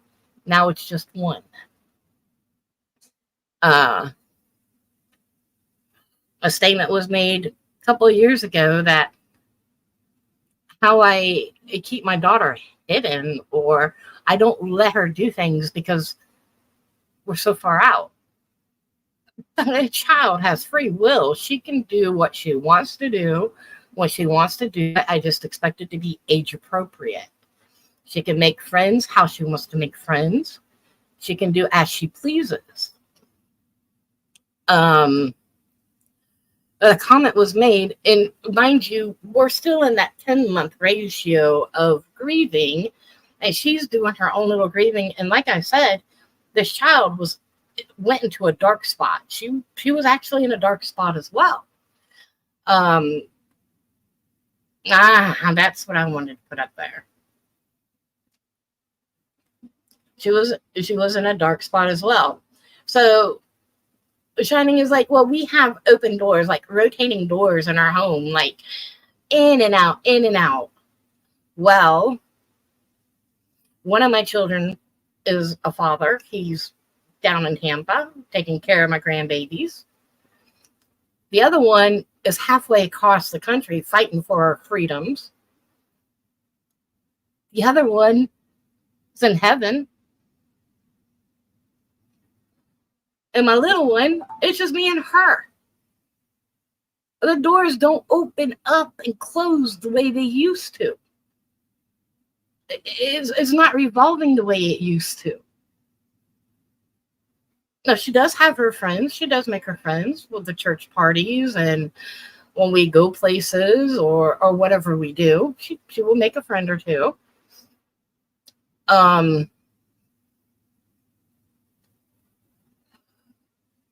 And she's gotten better about speaking. There for a while, she was suffering really bad with anxiety. She didn't want nobody to be around. Yes, all the time. My doors used to be like that. I can never keep them closed. When I had all the kids at home, I can never keep my doors closed. I mean, it was constant. Shut the damn door. Oh my God, you just said that too. But yeah, it was constant. Close the door. We're not air conditioning the outside. Keep the door closed. And it would be my boys, their friends of their friends, and just constant in and out. And it made me feel so bad. Like I'm keeping this child chained to the house and not letting her do nothing. Well, one, we're literally out in the middle of the freaking boondocks. You know, I don't sit on a mountain of money to go run here and run there, go do this, go do that. So I did put her in Girl Scouts to oblige by them so that the kid was out doing something. She was having fun, but she wasn't really happy with that. I asked if she wanted to go back in it again this year, and she said no. You know, but yeah, I mean, it's not like I was keeping her from doing things. She was going through her own thing, mourning her brother. FYI, Shining, she didn't even cry at his funeral. Okay? It took her a while to cry. And she didn't do it in front of me. She did it on her own in her room by herself. She had to go through what she needed to go through to get those tears out of her. To get that out of her about losing her brother. And for you to insinuate that, oh, she didn't even cry over the cat. You don't know. You wasn't there. Maybe she didn't cry in front of you while she was sitting at the table, the black table that is folded up that I remembered. But when it came to putting him in the ground and with her grandma, yeah, she caught a few tears. Bitch. So don't sit here and tell me because a child doesn't cry that they don't really feel or that they don't really care. Huh.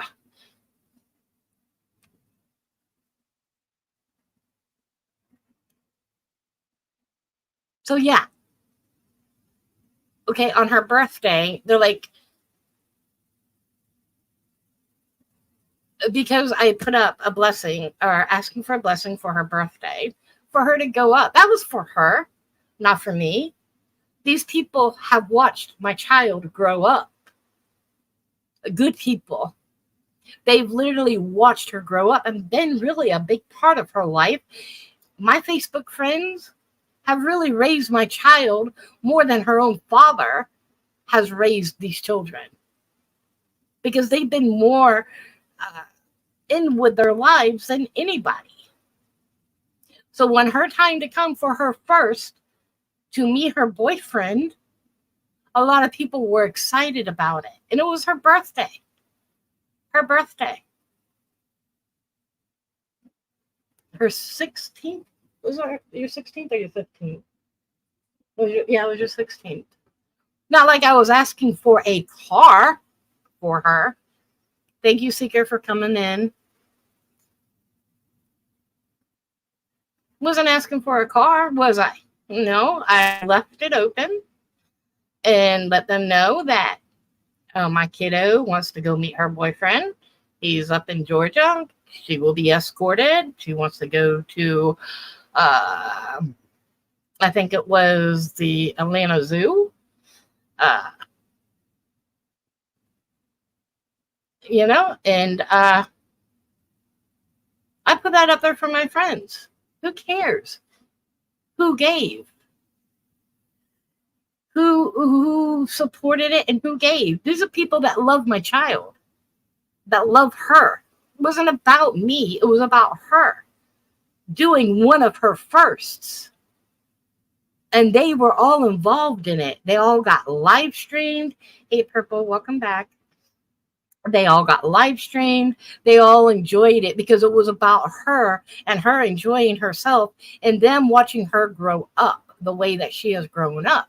Because she's really grown up on the internet. I've been very open and very transparent. Oh no, I knew I am not, I will never drive Atlanta traffic again. I literally had a nervous breakdown. I was crying in that traffic. I was crying. It was bad. I understand about your daughter. I lost my daughter 8.5 years ago at age 35. My son will not speak her name or has been to her grave. He won't get counseling, and it's really hard. My son won't. Oh, daydreamer. My hugs for you. Hugs. It's hard. It's hard. We're going right at 3 years. November will be 3 years that we lost them. And I still have a hard time saying his name. I will cry.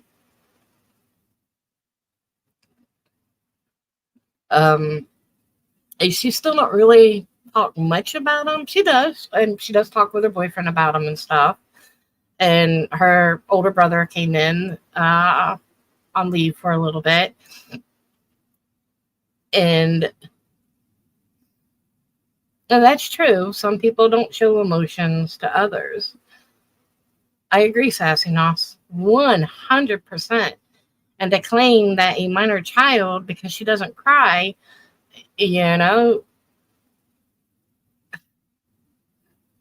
or you don't see her cry, or you don't see her drop a tear, doesn't mean that she don't care. Yes, ma'am. I remember Daydreamer. And hugs, Mama Bear hugs. This is one of the hardest journeys I have ever been put on. But I'm starting to be able to see color again.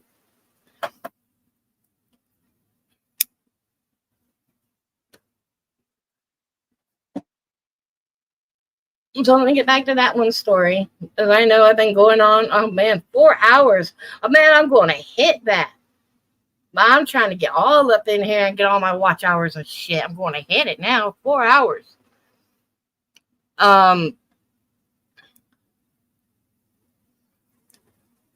That's exactly what my daughter did, Sassy. She did it in private. That's how she grieved. It was hard for me to be able to touch her. She saw how I was. So it was really hard for her as well. Seeing me the way I was, a mess. And you don't like to see me like that. The kids have always seen me strong. I don't think they've ever seen me broken, and they very rarely see me cry. Well, they'll see me cry those type of tears like Dora commercial or a Doc McStuffins commercial when the dinosaurs get hurt. They'll see me cry on those types, of things. But see me cry real tears of pain, I've never let my kids see that part of me. So when I start choking up like now and tears just start to fall, I think it's made it easier now for me to be able to show that part of me to my children.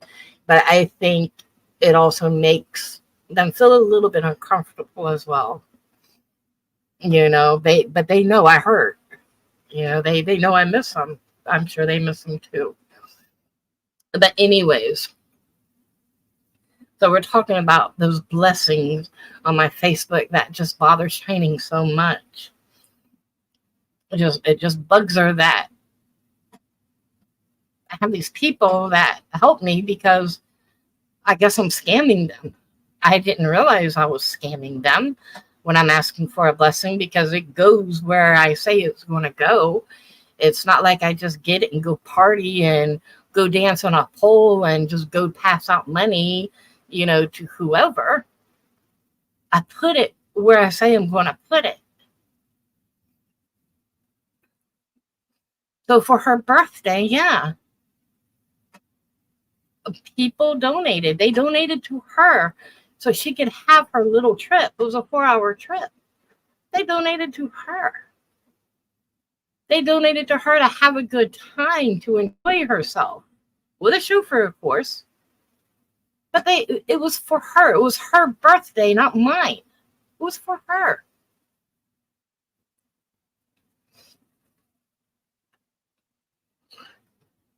And sometimes there comes times that I do need help. And I will put it up there, but who cares if I put it up there? I've got good people that are willing to help. And they never expect anything in return, one. And they never throw it in my face like, hey, Dusty, I gave you this much. What are you going to do? They know I pay it forward.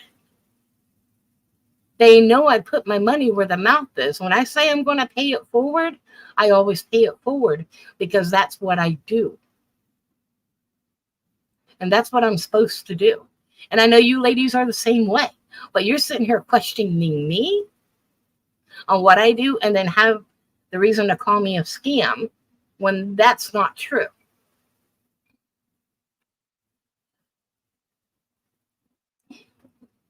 Oh, geez, Mary. That was his first job, flipping dough. And it takes a special kind of person to be able to flip dough like Luigi. He totally had that. He was very proud of that when he sent me that clip. You know, it takes a lot of skill to be able to flip dough. So he was really proud. He's very concentrated in doing it as well. I thank you for watching the clip. That means a lot to me. Thank you.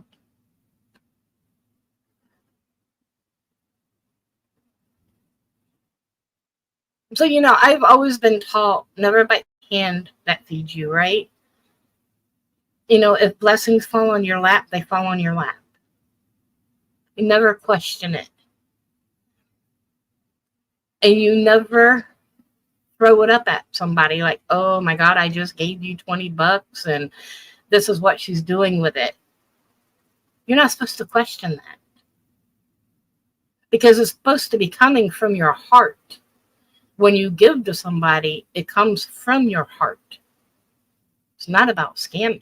It's about coming from your heart. It's just like I see a drunk out there on the side of the road. I know what he's going to do when I hand him a $10 bill.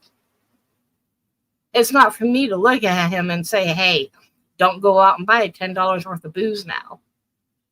Because I'm giving it to him from my heart. If he wants to go buy food, he can go buy food. If he's going to go buy his booze and retire for the night, he's going to go buy his booze. It's not for me to question him. What I did is between me and God. It came from my heart to give to him. And the same thing goes whenever I'm on my page, my personal page, and I'm in need of a little help. That every month, right at like clockwork, every month, like you say, that I need that little bit of help, because it is probably every month, like clockwork, because I don't ever have enough money to make everything work. Hey, Ink. So just like clockwork, I put it out there. They know. Nobody questions. Because I give receipts. If I need to give receipts, it's given. If they don't ask for receipts, I don't give. But they know what I'm doing with it. And then if I'm able to get readings, sometimes I get them, sometimes I don't. I'm not privy to every day getting a reading. I can go weeks without getting a reading. But if I do get a reading, I put it behind. I put it towards something. I put it towards electricity. Put it towards foods. I put it towards animal needs. Sometimes I'll just give it to the kid because she wants a cheeseburger.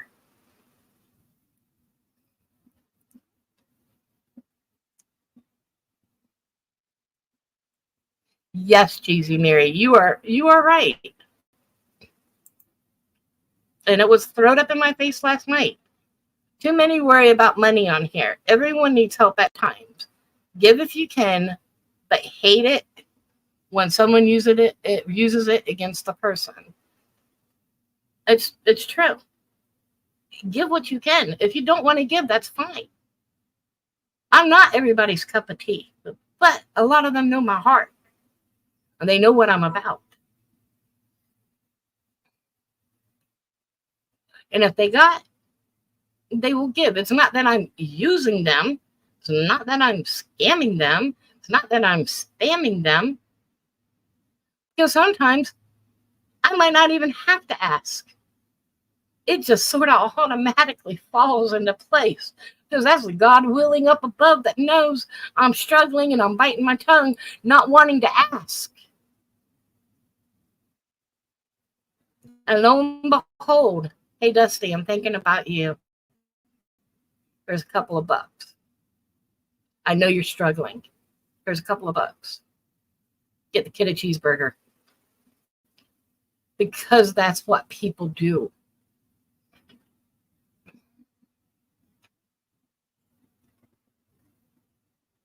Oh, you're a sweetheart, daydreamer.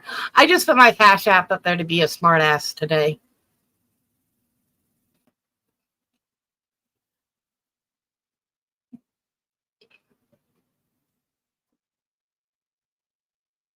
Just being a smart ass. When I put that up there, because they brought that up against me last night, saying that I'm a scammer, that I'm this, that I'm that. They hadn't brought up all those YouTube things yet, or the GoFundMe's, but I know that was on the table tonight, and plus my past. So I just wanted to get out there and clear the air, so they didn't have any ammunition. I already know what they're going to talk. They're probably going to make fun of it, and I think that that's going to be piss poor. You get Shining up there making fun of a survivor. Because to this day, I would never make fun of her and what she's been through.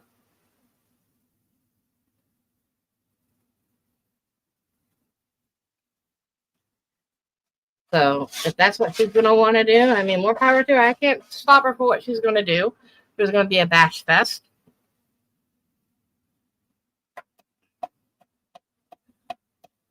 That's what's going to happen.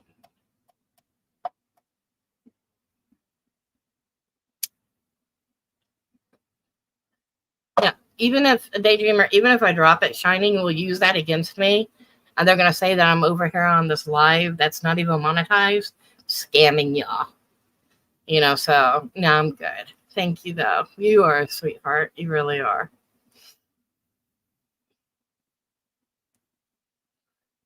Because it will always be used against me somehow. Oh my gosh, I had another one I was going to hit on. Did I keep you guys up here? I'm going on 4 hours. Thank you guys for staying so long with me. It's been awesome. Are we having a good time in the chat? You guys having a good time? Any topics you guys would like me to talk about?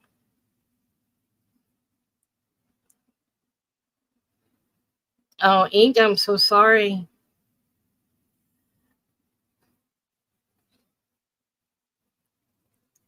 No. I saw a side last night, and I thank God that God moved me on. I really do.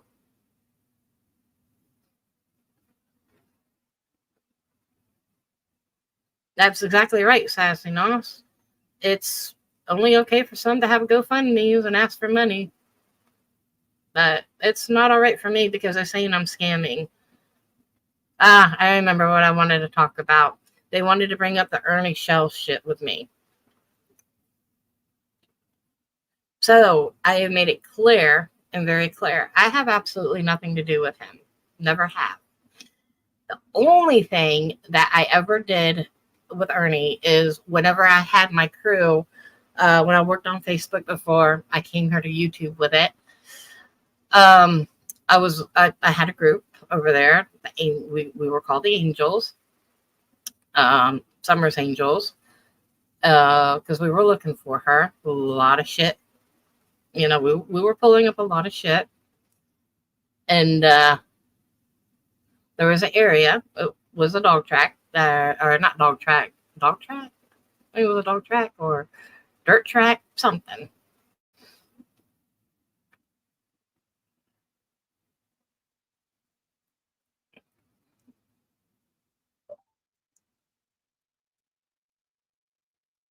Oh, Daydreamer. You guys, let's put some prayer hands in for Daydreamer and her husband and some hearts. Let's do red hearts because red hearts are love. She doesn't care what anyone says. She's going to try to email me. But she is retired and is planning to travel. However, husband is in last stage of COPD and we can't travel. But please reach out. Daydreamer. My heart is with you. My heart is with your husband. Prayers, lots and lots of prayers that it's a that he goes peacefully. Lots of prayers for no suffering, and when the time comes that it's a peaceful passing. I'm so sorry.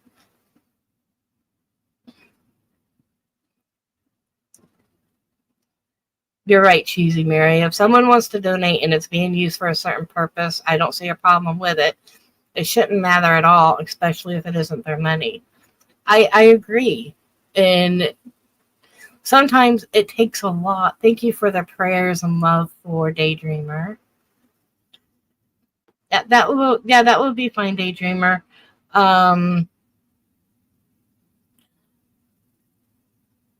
You're such a sweetheart. Let me I'm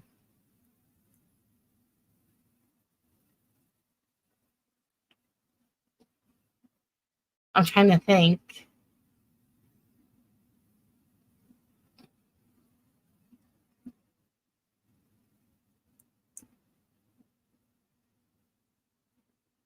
You've been by Essex and I'd love to help. You are such a sweetheart. Thank you.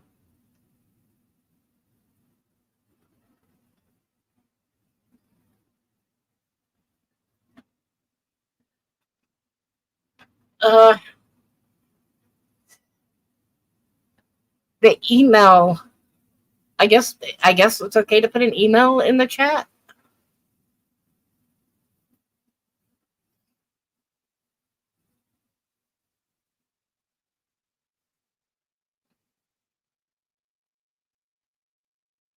I don't think you can get hacked by an email, right? Probably not. Would you guys know?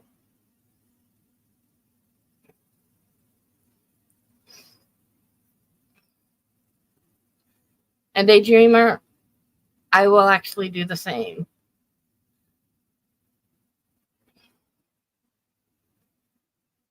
Okay, thank you, Daydreamer. That's fine. She actually has my email. It's been a while, so she might have to search for it. I appreciate it. Hey, Shining, are you seeing this? I guess you're probably going to use this against me tonight, right? Probably. Dagnabbit. Thank you, though, Daydreamer. That is amazing and so sweet of you.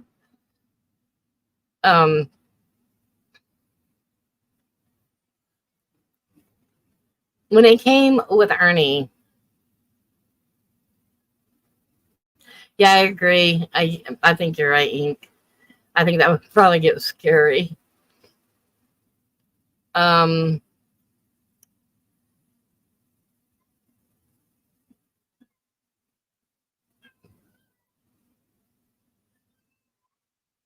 When I came with him and in my group, we needed to find somebody.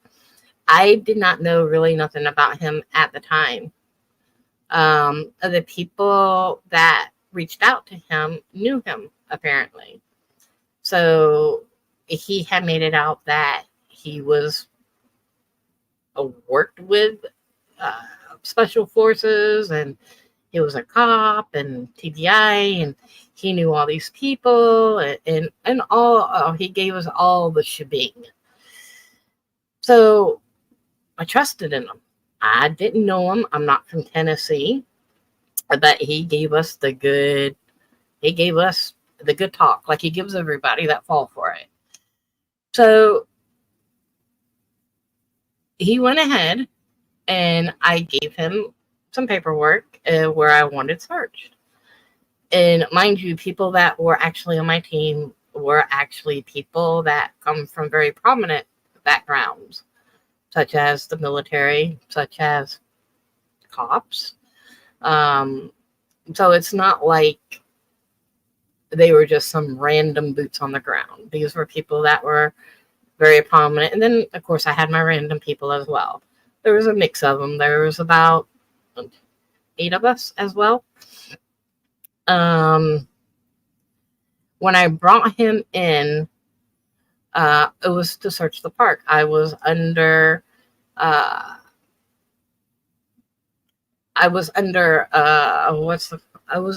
impression that he worked sort of for the government.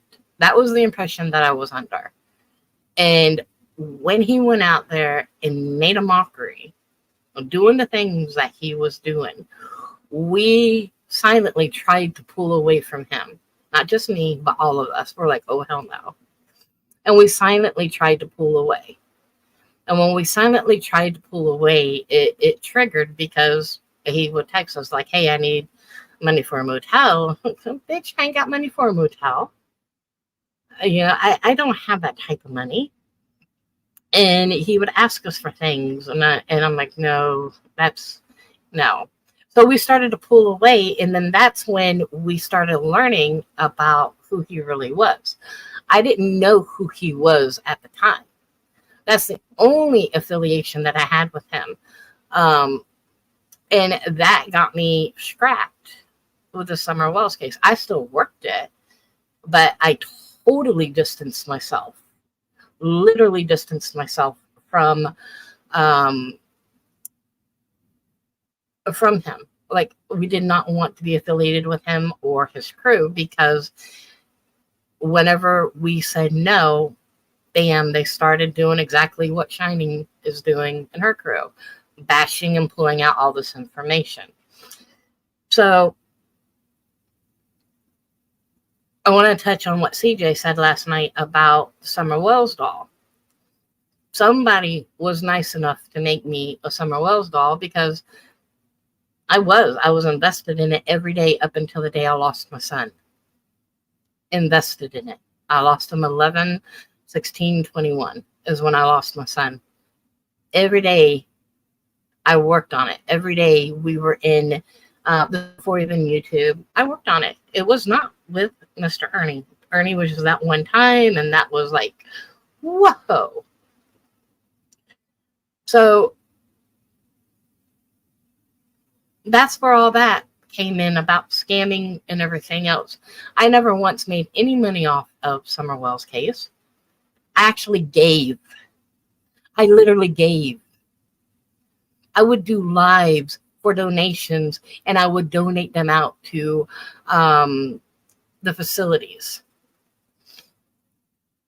I donated one time to Don Wells. I actually donated to him.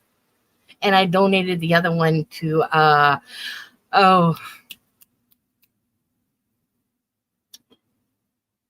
Dave Radar, his team. I donated to them.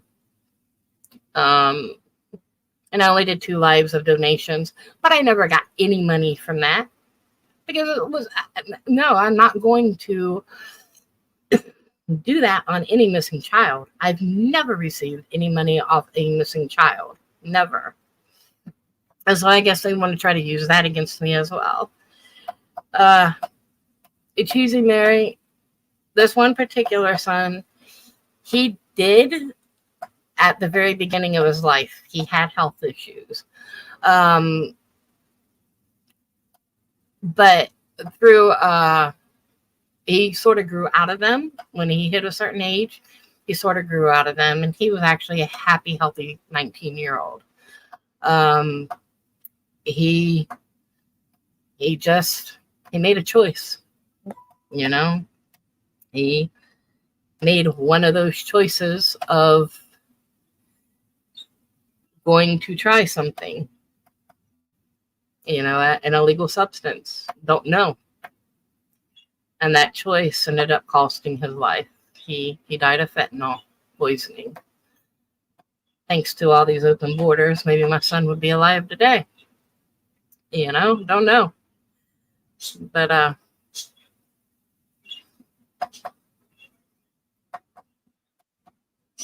it is very heartbreaking, Brenda.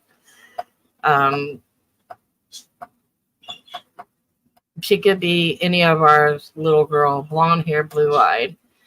I mean, me, I got the brown haired, brown eyed one, but I saw a lot of me in her, blonde haired, blue eyed, whenever, you're a kid like that. Thank you, Cheese and Mary. The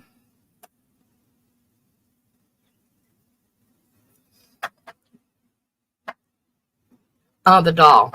So somebody had actually made a doll for me, a Summer Wells doll, and CJ's over there like, it was so creepy, especially about how she would hold it and stroke the hair. Oh my God, really?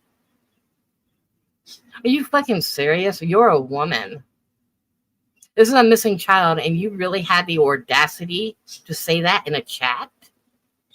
Really? I don't care how creepy the doll looked. One, somebody put the hard-earned time to make that doll. To literally make that doll. And send it to me. And I promised whenever we find her that I will go to Tennessee and she will get that doll. But I'm sorry you were so creeped out about it. Let me say about this too, CJ. That time that I had a hard time opening my own newborn baby that somebody had made for me and you jumped off. Yeah, that was pretty hard on me too. That was a lot for me too. But I guess that's probably creepy too. By the way, it looks like my son.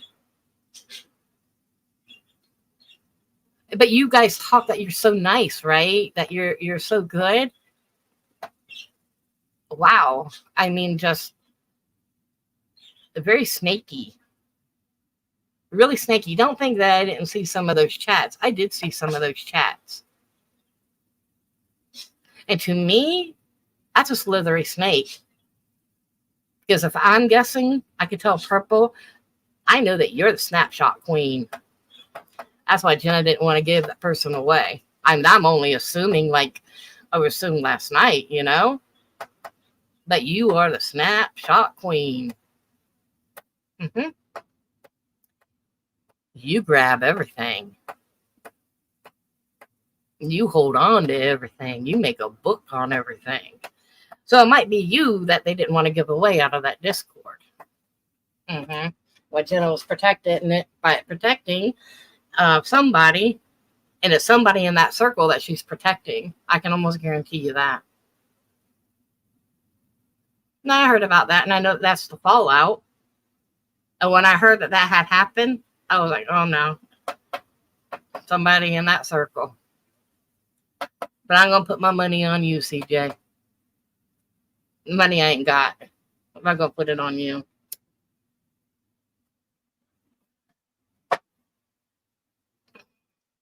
Anyways.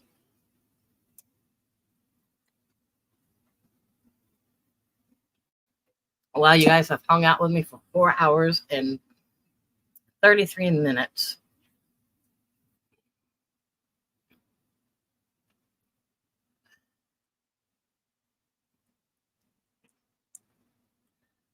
I hear you, Brenda. Somebody had made this for me, this newborn doll. It's not soft. It's actually hard.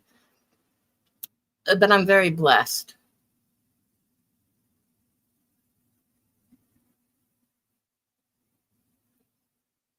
Oh, they said you did it?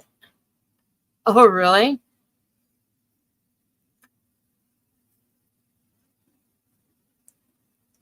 I never said that. Mm-hmm. Now, I guess you didn't have any consideration that I had just lost my son and how terrible I was whenever I opened that up. Boo boo. Boo boo. My goodness, how you ladies have all just jumped in here today. So that tells me that you guys are all just watching. You see, and you really were disrespectful about that Summer doll. Because that's not even my doll. I'm just holding that. That belongs to Summer. I'm just holding that doll. And then you were so disgusted with all my readings and stuff. Okay. Sit back and smoke your dope, girlfriend. That's all you need to do. Sit back and smoke your dope. Because you know everything. You are the right one. You're the right wing of them all, right?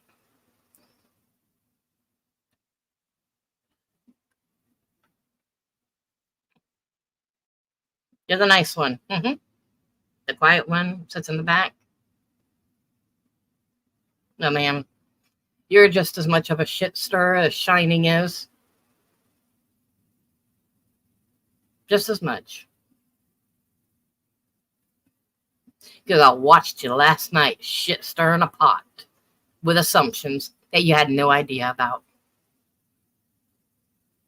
So, why I got you in here and I got your attention,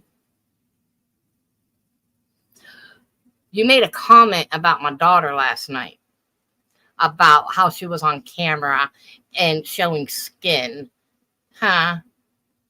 So it's okay for you guys to judge my child, right?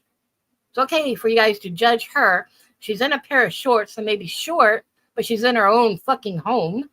She may be in a halter top or one of those sports bras, but she's in her own fucking home. There ain't no man in my home. But it's okay for you guys to totally judge on her for what she is wearing, but yet backtrack of what you're saying, what was said, whatever at the beginning, because like I said, and like I told Charlie girl, I don't know about what had happened after. That's between y'all's. I just know what I was there, what I was privy to. So what you're saying, when Jenna looked around and said to the girls, it's because of what you're wearing, you ladies literally just did that last night in the chat. And I think that's a little bit of a fucked up move. Fucked up move, CJ.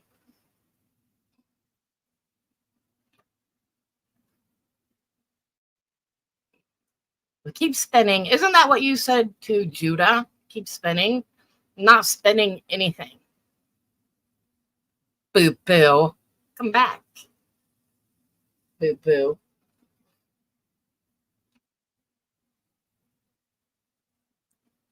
So you belittled my child, right? You guys really belittled my child. And she, oh my God, she loved you because of your Scottish accent.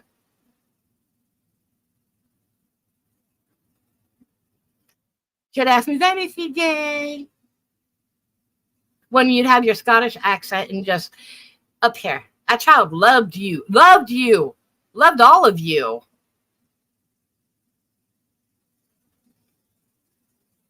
But last night just showed the true people that you really are. Evil. Vicious. With vile assumptions. Oh, Shining. Oh, shit. I now attacked CJ. Damn it. I guess you can go off me. I attacked Iris. I attacked CJ. I guess I attacked Charlie Girl again. Oh, my gosh. Hi, Toxified. Welcome back. My goodness. Boy, am I in for a big-ass bashing tonight. I'm telling you. I'm in for a big-ass bashing. I wonder what we're going to cover. I still got one more thing that I need to cover. Hey, of the light. Good to see you here. See, we're going almost 5 hours in. I'm really about to dump the charm on. Because I'm not giving them anything. Nothing. Nothing. I think I covered it all in this live, but I got one more big thing that's really painful. Really, really painful. But they're going to get that too. They're going to get it all.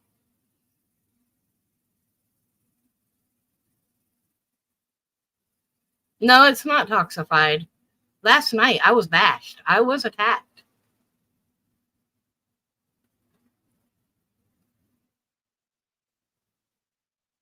I literally was.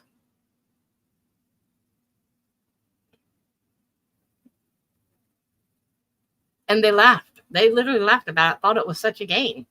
But she's so mad at me that she's got so much more to get out.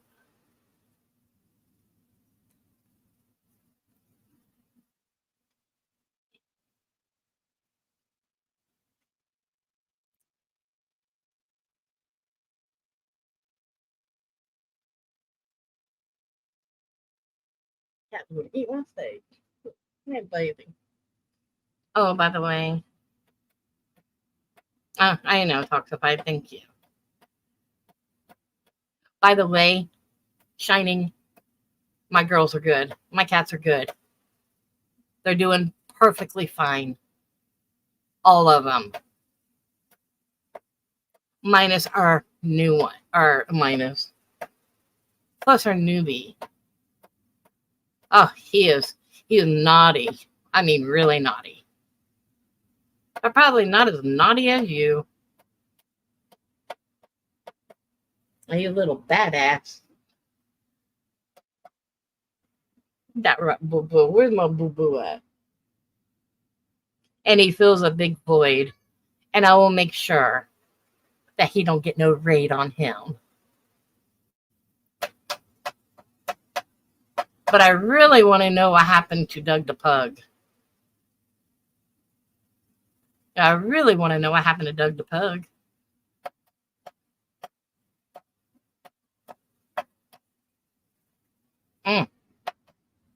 Poor baby.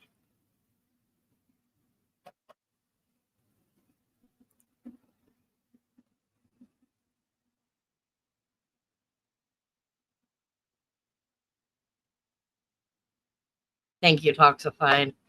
Yeah, we got another chocolate point that adopted us. Oh, Siamese. Oh my gosh, he is such a... He's naughty. He's a naughty boy. He don't take the place of Nubs, but he fills a little hole in the heart where it was left. And he sort of adopted me. He keeps me on my toes.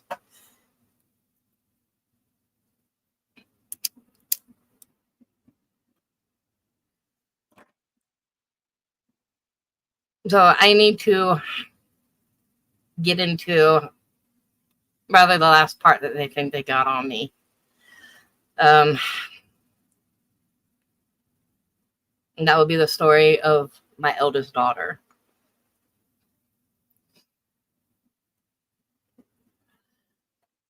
And they're going to assume, and they're going to look, because they're going to want to use it against me.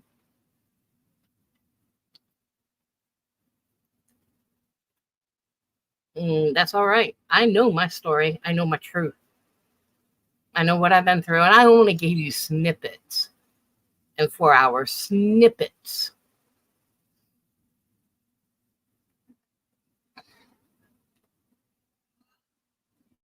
So we're going to go back deep. Really deep. So I need to go back deep for you guys to understand. You guys bored yet? I know poor Purple went live over there on Monkey's Roundtable.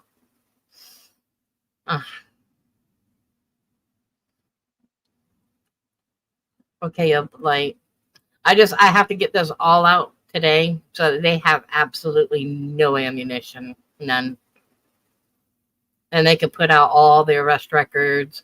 They can put out I guess the court paper that they say that they have from Bart, which I have absolutely no idea about because I never went to court.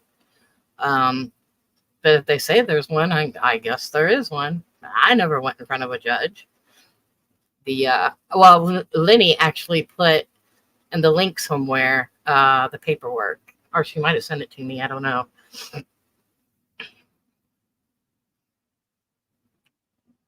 Oh, thank you for listening.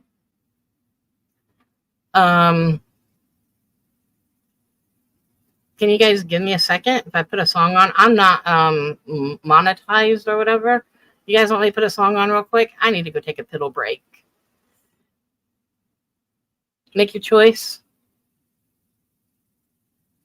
Anybody got a song they want to hear real quick while I run?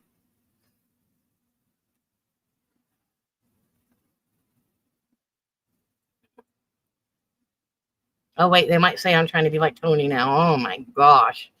Because I'm going to put a song on for you guys. Did anybody like a song?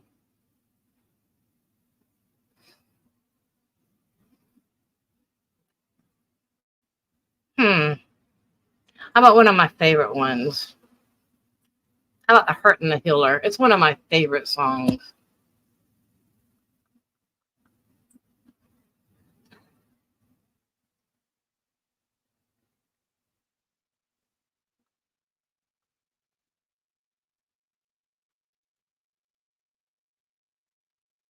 Oh my God, I don't even know if I can make it. Hey.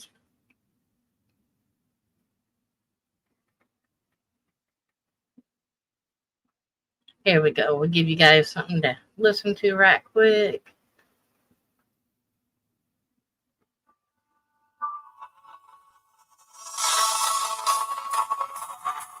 It's called The Hurt and the Healer by Mercy. I'll be right back.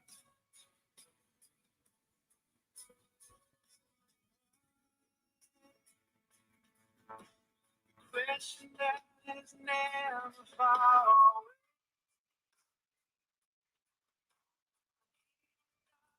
Come from the explain. Jesus, please don't let this go in vain. You're all I have, all that remains. So here I am.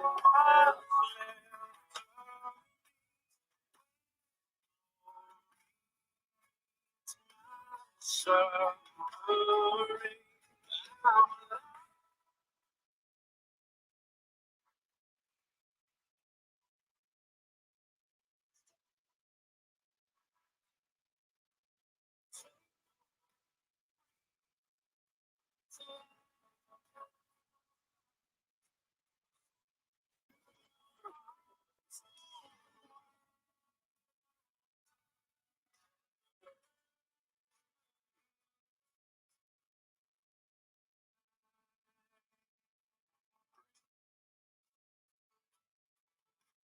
Sometimes I feel it's all that I can do. Pain so deep, hardly. Just keep my eyes completely fixed on you. Lord, take hold and pull me through. Thanks, guys. I'm gonna take a short break. Whew. Ooh, it's already that late. Man, I've been on here forever. Who's your whole crew toxified?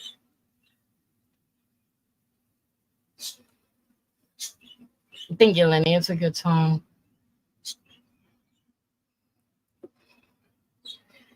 So, I really want to get off here. I have literally never been on a live stream this long. Never. Woo.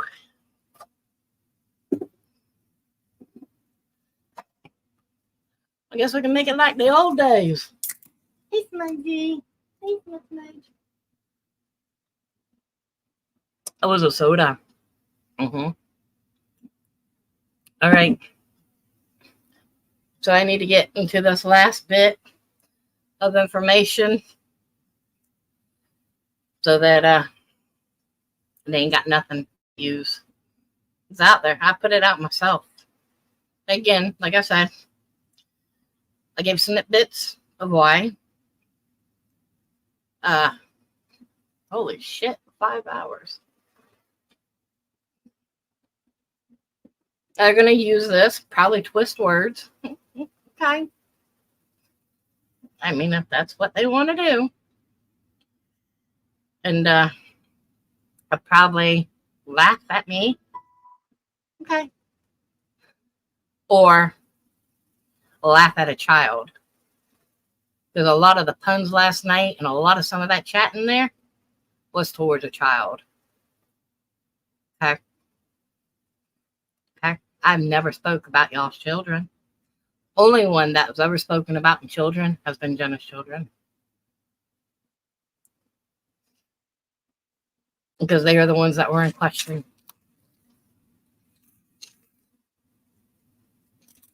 But I mean, if you want me to go there, I can. You know, I really can. Did ears perk up in the back? Hi, Shining. You want me to go there? No, because I have a little bit of grace. I have a little bit of respect. Them babies ain't did nothing to deserve what you did to her last night with your bullshit.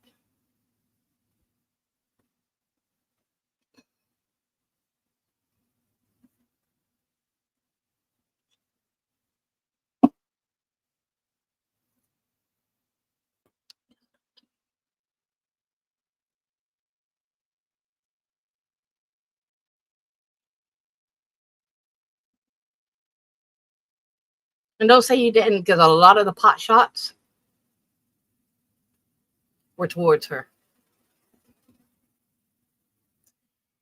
And I think that's a bunch of bullshit.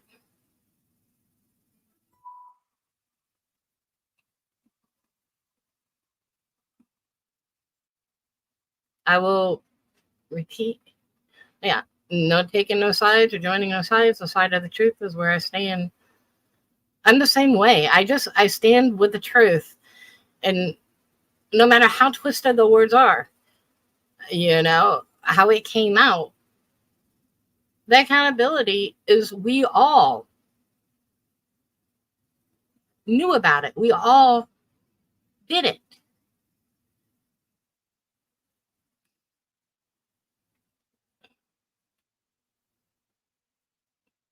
But let me get into this last bit of tidbit. It's going to be a minute. It's going to be a little bit of, it's painful to me. It may not be painful to some, but it is painful to me. And what I went through. Because they probably went all the way back. All the way back. Because that's that bitch that I'm dealing with, obviously. Yeah, same thing. Even she said something about it. I was just in complete awe when I said something. What the? And yesterday, by my better judgment, I did let my daughter say something on here. She don't need to be on here. She don't need to be a part of the drama. She don't need to be drugged in it. Like they were dragging her in. I am the same way. I stay out of drama. And that's where I want to be. I want to stay out of drama. I just wanted to come up and clear my name. And clearing my name got me bashed. So now I had to put out everything all over again. Relive some of the horrible moments in my life. Just so that they didn't have ammunition. I mean, some of it was caked with a little bit of lies and assumptions last night because they didn't have all of that information. All they wanted to do was assume. So I don't take sides neither. I know how to be neutral in a party. I know how to sit back, listen, and observe. And sometimes silence is golden. But not this one. This one, I'm not silent. I'm not. I am very opinionated, and I do talk.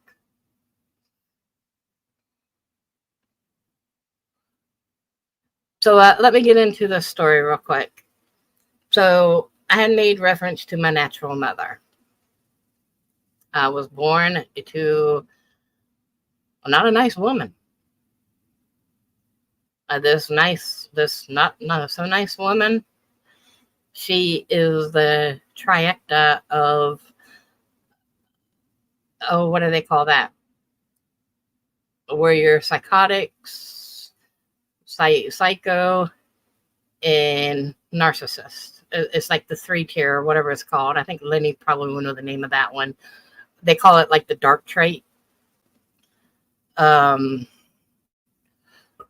This woman was something else, I'm telling you. So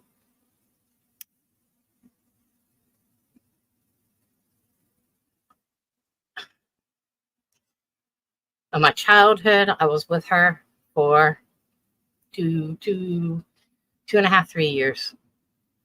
In those 2.5, 3 years, there was a lot of beatings. A lot of them. And I think the biggest one, I really don't remember too much about it. Just what's been told to me by my father. But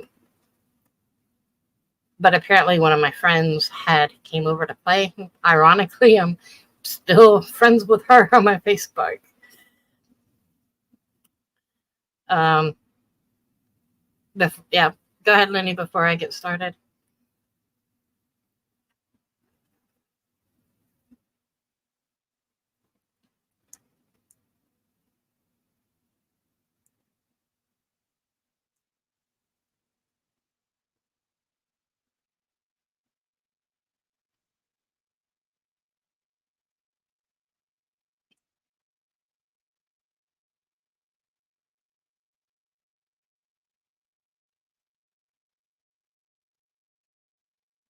Yes, ma'am.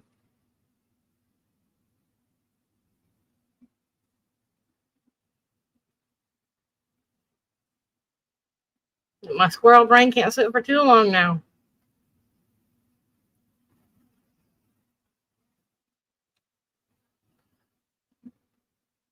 I do, while Lenny is writing, I guess, I do want to take a moment and thank everybody that has came into chat, sat with me for all of these hours, listened to my stories,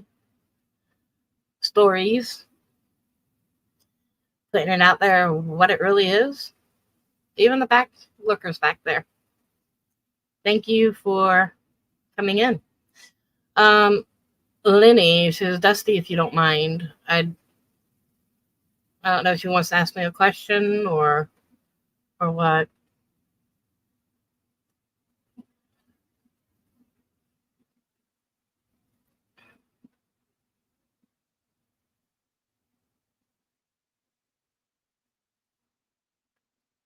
I don't know.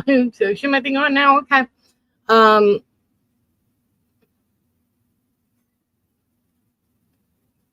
So she wasn't a good person. She's not a good person. When I was 3,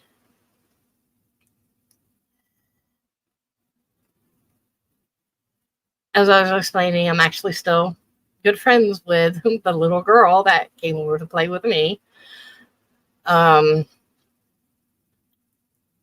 My brother was outside playing, my older brother, and I got jealous. Well, blonde-haired, green-eyed monster, not gonna lie. I got jealous, and back in the old days, I don't know if you remember how you would anchor the dog. It was an anchor that you would twist into the ground. So me, how lovely and mean that I was back in the day, I untwisted it out of the ground and I popped my brother over the head because he was playing with my friend. I ended up cracking my brother's head open, and he ended up having to get stitches.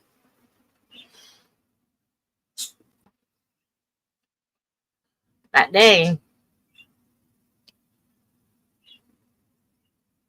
I don't remember what happened, but my daddy came home, and she was gone.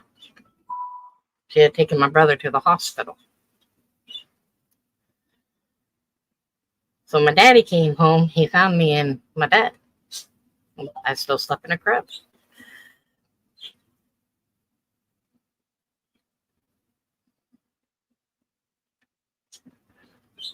And he found me battered from head to toe in bruises, bloodied.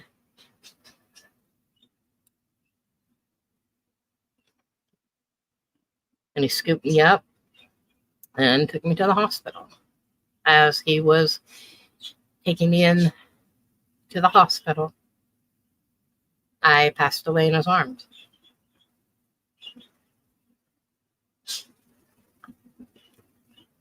Back then, at that time, would have been 75, 74, 75, 911 still really wasn't in existence in the area where I lived. They did work on me for about 20 minutes. And I'm here. I was taken away from her and put into a foster home.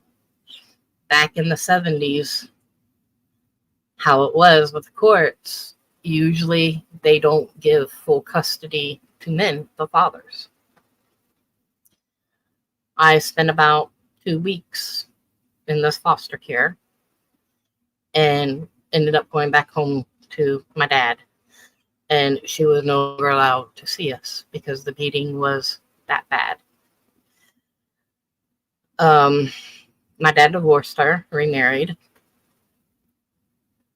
There were 3 of us at the time. Hey, the woman is crazy. Very crazy. That's one of the stories that I remember that was told to me. There's also a fire where us kids were put into that fire in a mobile home. I was much younger, and my baby brother wasn't born yet, I don't believe. I don't remember the fire, but there is paperwork that my dad has about this fire.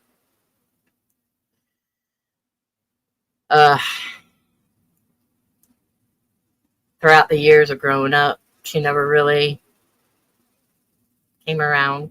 And I'm so sorry if I trigger you ladies. That's why I got the trigger warning up there.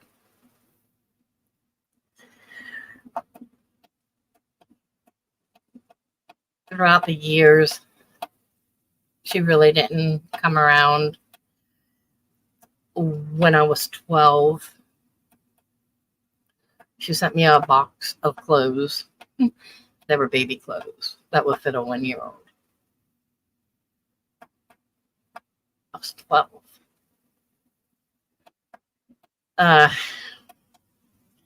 Just all around, not a good person.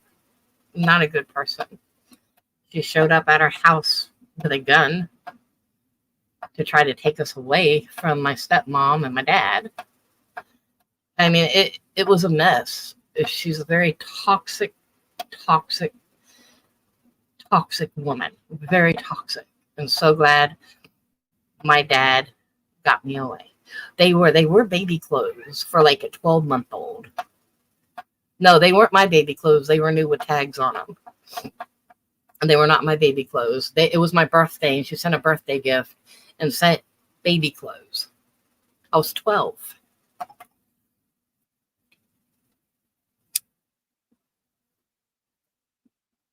Honey, I was not no little baby, okay?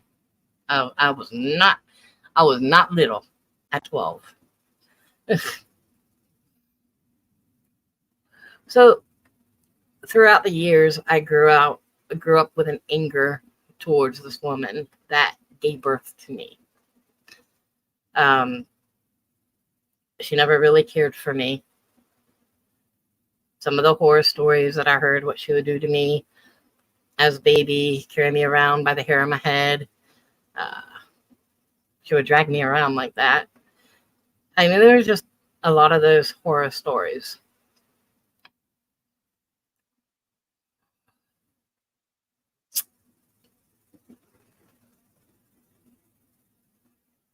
So throughout those years, I grew up with anger. My dad told me not to be angry, but I grew up with anger. I mean, what kid's not going to be angry when you hear these things that have been done to you and been done to your brothers? I didn't know that things happened to my brothers as bad as they happened to me as well, but it did. And I remember a few things. They say your consecutive memory don't really begin until you're about 36 months. I can remember things from when I was about 2 years old. And they say that happens from your abuse. When you are abused as a baby, you remember things. And I actually remember an incident when I was 2.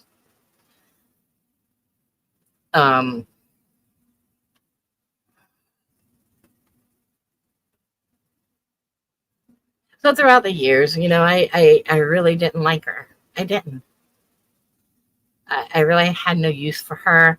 I thank God my dad did raise me. He raised me with morals, respect. He raised me to be kind to people, respect your elders. And there's a little bit, of the bad side, in Florida, the type of parents that I had. But all in all, they taught me to be respectful to my elders. They taught me to be respectful to others and always have a helping hand. They always kept us in church, and they always kept us around military families, the vets, the Shriners and the vets. They always kept us close to these type of people. And I'm glad that this is what my stepmom, and she's my mom. She's my stepmom, but she's my mom. And my dad instilled in me that I didn't grow up like my natural mother. Is there a possibility that I could be like her? I'm sure if you flip that switch in me, I'm sure I could be one badass bitch. I'm sure I could. And you know what? I have been. Won't lie, I have been. But I stay away from that part of me because I see the type of mother that I have and what she did. And I like that part of who I am or where I came from, because that blood is inside of my body, and I don't like that. Yeah, I remember the other story now too. If I remember. Hold on a minute so I can remember, because my brain will.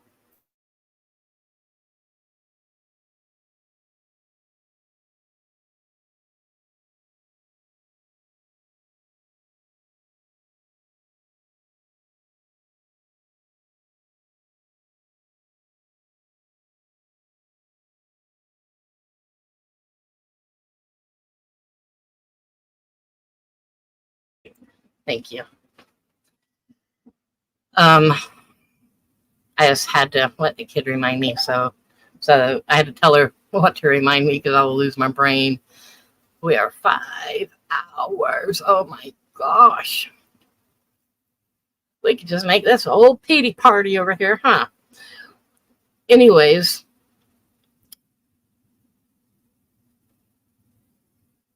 I grew up just liking her. When I was about 18, I was badass, ain't gonna lie to you. That's why I live up to my name, the Queen Wild Child. I was a badass. was a lot that I had went through my childhood.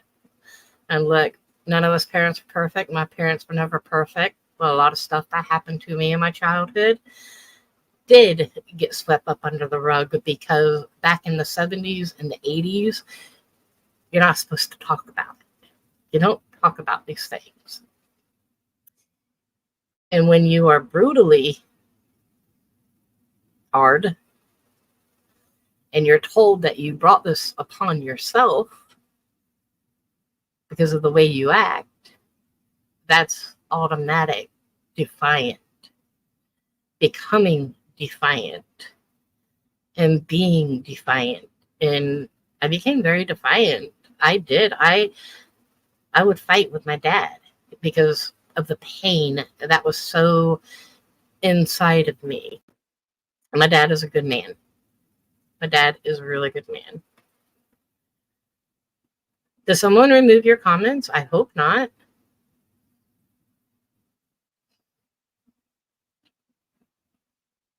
I really hope not. I modded really good people, so I really hope nobody did that. It might just be a glitch, honey, and it might come up. All I see is just your trigger thing up there.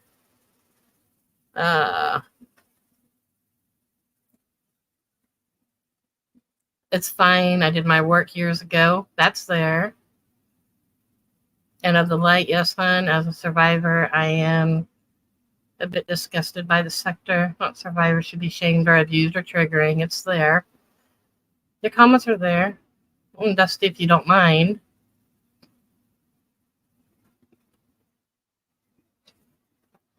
I'll have to go over and look to see if I got blocked words. I don't know. But it would have come up if there was a moderator in here, right? I think I should have a moderator in here.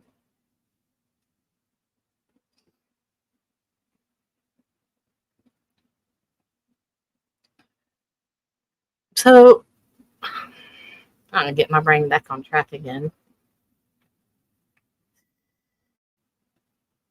So, when I was 18, my dad's like, well, you're going to have to make a choice. And you can go live with her. Because I was not behaved. I really wasn't. I was on a bad path.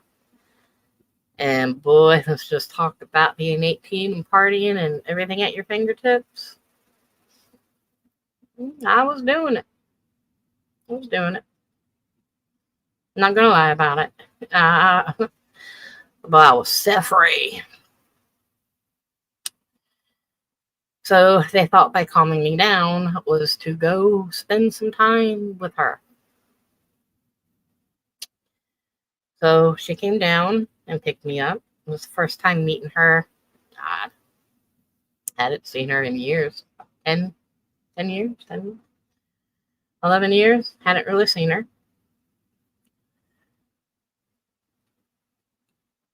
And all of a sudden, I'm thrusted into this new type of lifestyle living on an 18-wheeler. Try to add it again. I didn't ever see one come up, hon. All I saw was like a trigger thing.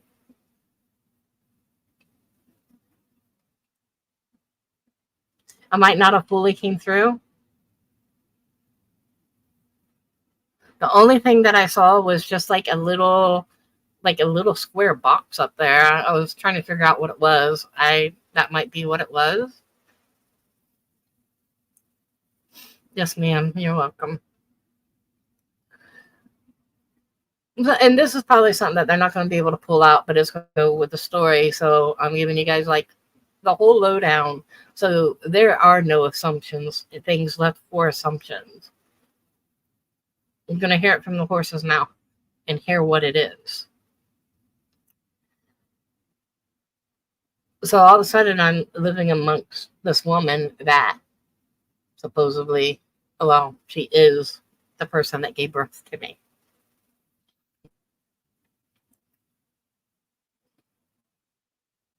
And I I guess it was good for the first week or two. She didn't realize that the anger that I had towards her, I radiated towards who at the time was the stepdad. So I was a little bit more closer and trusting. You have to understand, my dad raised me, so my trust was more in a man than it was in her that had hurt me all of these years.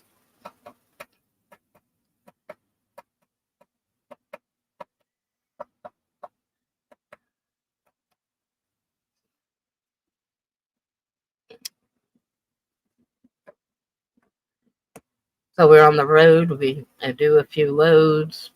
I was working and loading trucks, sleeping in the back of a truck.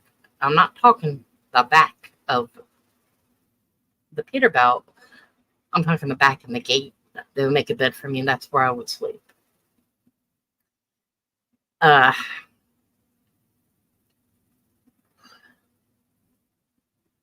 then it was time to go to Michigan.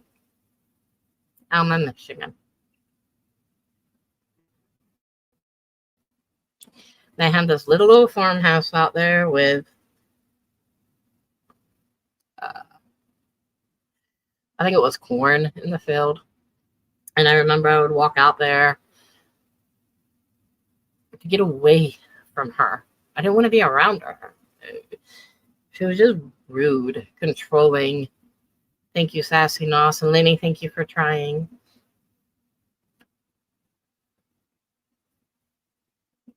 Yes, it did. It showed.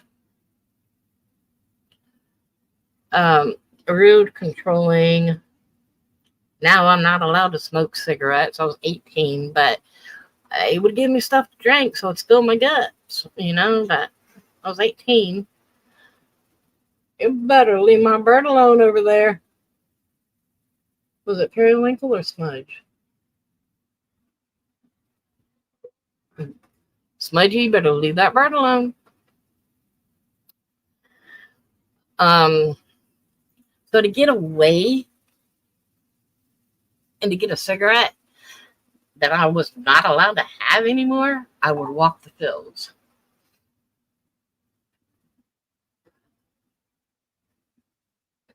So,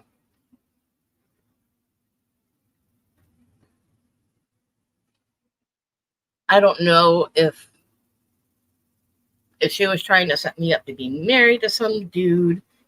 She would tell me what I could wear, what I couldn't wear, the clothes I had to put on.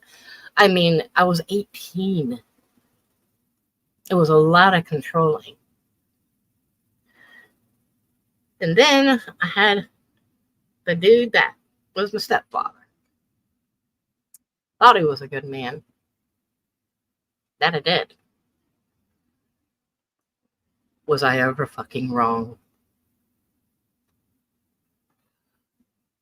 The first night, because there was only one bathroom, and it was in between the rooms, and the living room backed up towards where my room was at.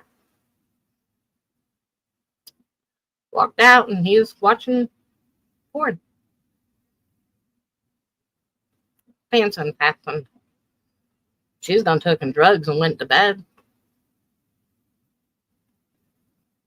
Had to pee, so I went and peed in the bucket and acted like I didn't see what I just saw. Okay, nothing happened. Second night, I stayed in my room. There was no way it was going to let that happen again. None. That night, I became a victim of stepfather. I was 18.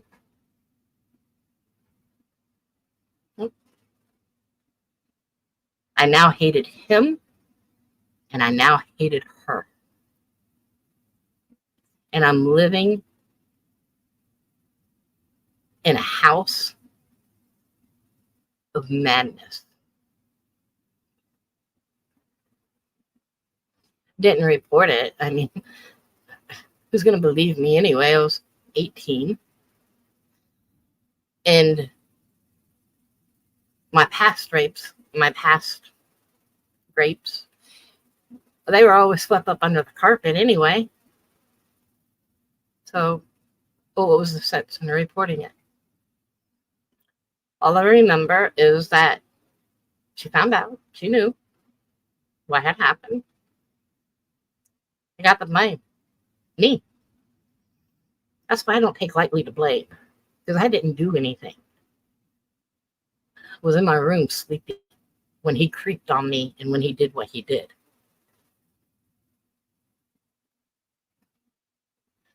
I freeze when I'm in danger. I don't scream. I never have.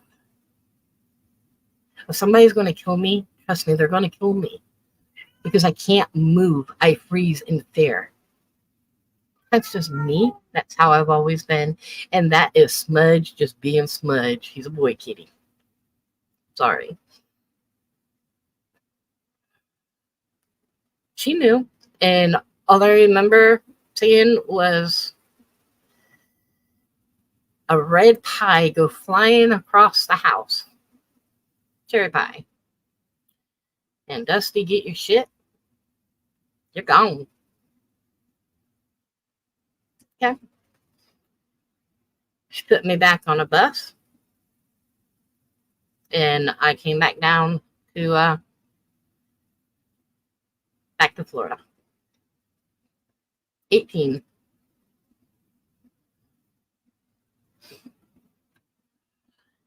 So I still am a little wild, and this is where I will meet my first ex-husband, the monster.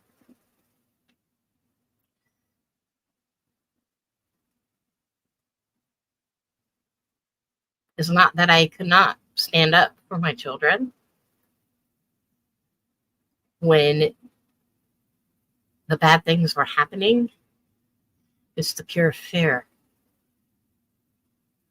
When you're told you're going to die, you believe you're going to die. It's the pure fear of it. You want to get up, you want to scream, but nobody has believed you your whole life. So you just take it. Because that's all you know how to do is take it. With that man, I will have 3 children.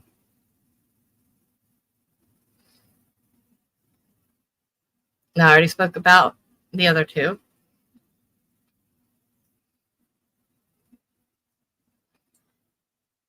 But I haven't spoke about my other daughter, Selena. My other daughter. And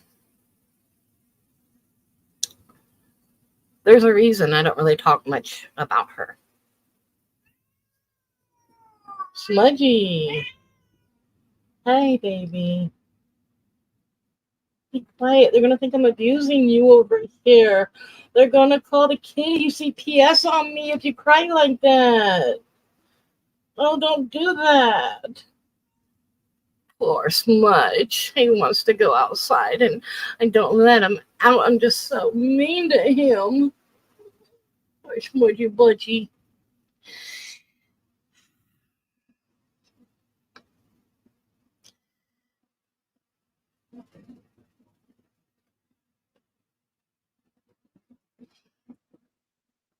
You're right, Lenny. It goes to the predator. You know, you did nothing wrong, not the way you dress, the way you act. No one has the right to ever. And that is so true.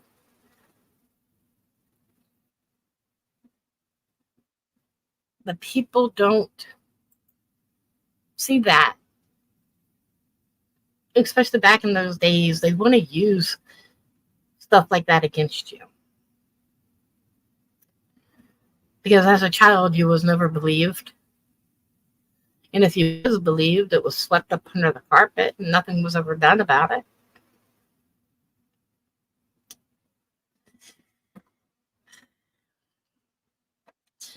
This one particular child, he never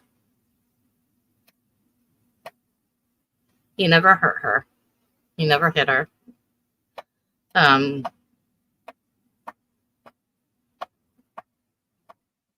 He didn't do anything bad to her. my first ex-husband. This would be her dad. It was me and the boys. And look, as a parent,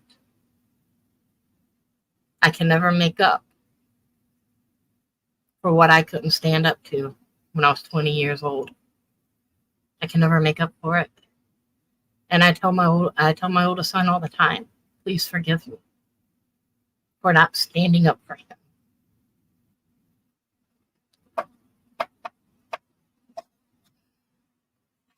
Because I didn't know how to stand up. And when I did try to stand up, I was frozen in fear.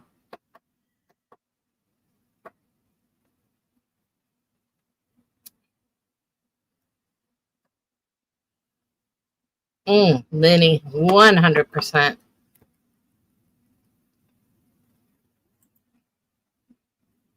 Number one rule on survivors, you believe them when they finally speak. Never blame the victim. Blame creates victims. That is 100% right there. So when I was talking about a couple hours ago, yeah, just put it in the microwave. Eventually I'll eat something. I haven't eaten since yesterday.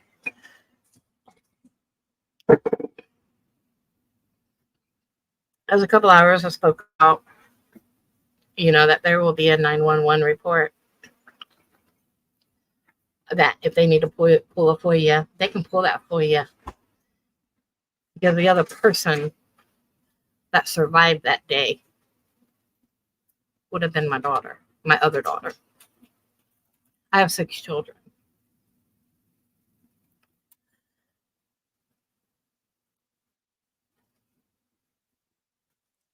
I have cheesy Mary. I really have. And that's why these ladies, with their assumptions, their vileness, their viciousness, even though the 10 months I was there, they never knew me. They never knew my story. And I have always been transparent. I've always told my story.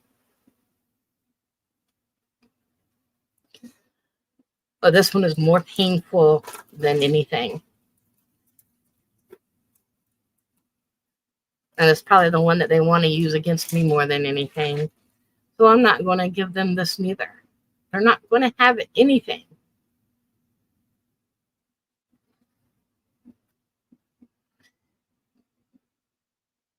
So when she was about 2 years old, I finally got up that nerve. I got up that nerve that I will never let him hurt me or these kids again. Never.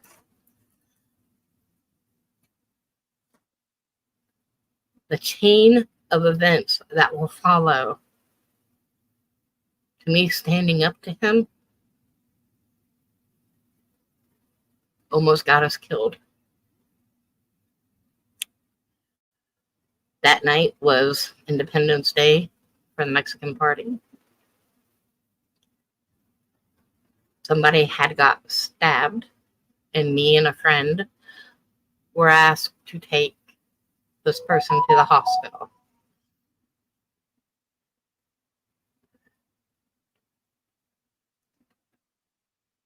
My daughter was left with her dad. There was absolutely no reason that he could not watch her while we dropped this guy off at the hospital. And the time that it took for me and this woman to drop off this man at the hospital, and I got back, he was drunk because he was drunk as well. He was drunk.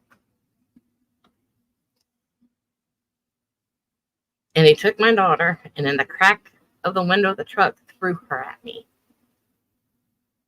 A lot of people seen it, and it pissed them off. A lot of people. She did not get hurt in it, but you don't treat a child like that, let alone in front of a lot of people that have children. People stood their ground.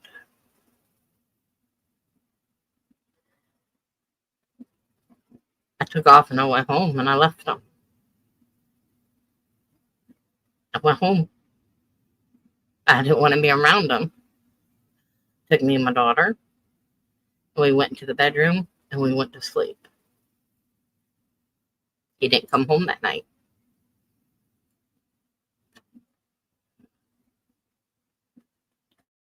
That next morning, oh, let me go back. Before we even got there to that place to pick up that man, we had to stop off at Circle K, and he was actually riding in the back of the truck with a couple of his compas back there. And of course, had to go buy beer. Budweiser, Corona or Budweiser. I think it was Budweiser. And I went and I dropped it off in the back for him. I was going to take him over there to that friend's house.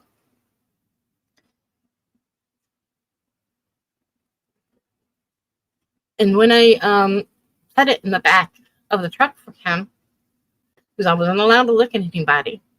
Nobody was allowed to look at me. And he looked at me dead in my eyes. Dead at me, and grabbed me by one hand as I was putting the bear down. Grabbed me by one hand. I'm going to kill you tonight. You know, throughout the years, I heard him tell me he's going to kill me. All those beatings that I took, and that he's going to kill me. I never believed him. He's just talking mad shit. He's not going to kill me. He loves me. This night I believed he was going to kill me. You know, they just have this look in them that they're going to kill you. I believed it. I believed every bit of it. I was in fear. But I didn't know how to run. I didn't know where to go. Because all I knew was this abuse.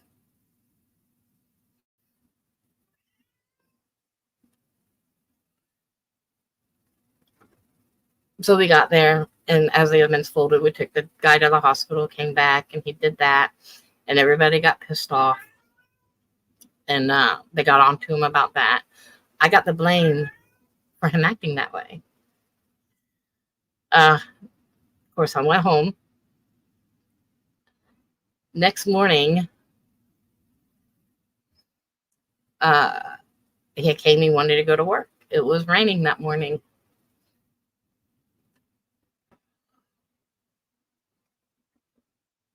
The windshield wipers on the truck stopped working. Now I'm the driver.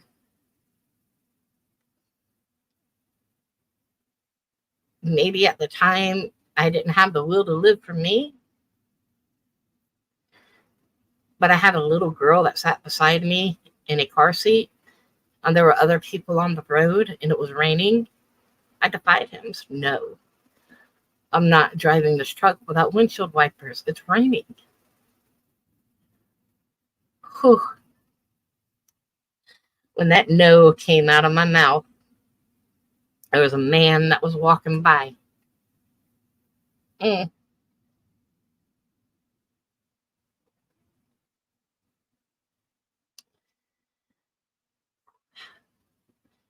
Talk about pissing this man off. He was on fire.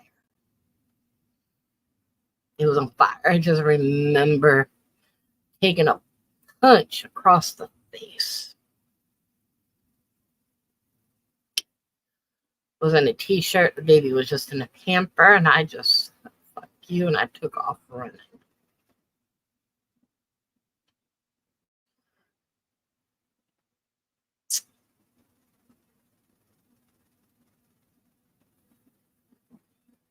I heard the truck crank up. And then I heard it barreling behind me while I'm running with baby in my arms. So I started zigzagging, screaming. Mind you, this is 6:30 in the morning.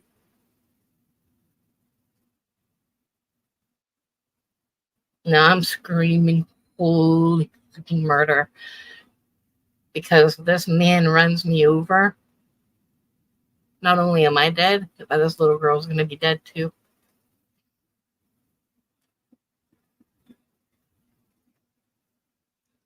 Now, you know those on mobile homes in Florida, they would have to put cables out. They're like high cables for hurricane cables.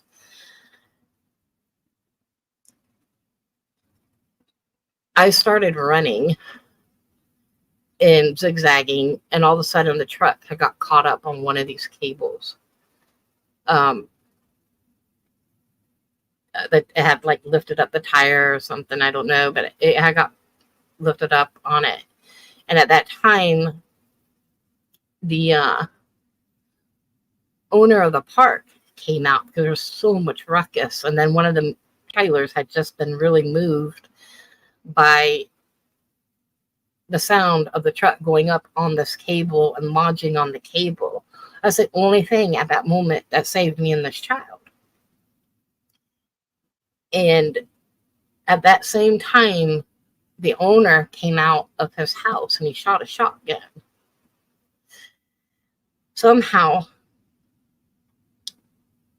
he was able to dislodge the truck, and he took off back to the place where he was at that night before. I just ran up into this man's house. I didn't know who he was.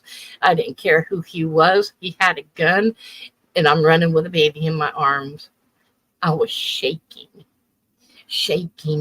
and so much fucking fear. I was shaking. I was so scared.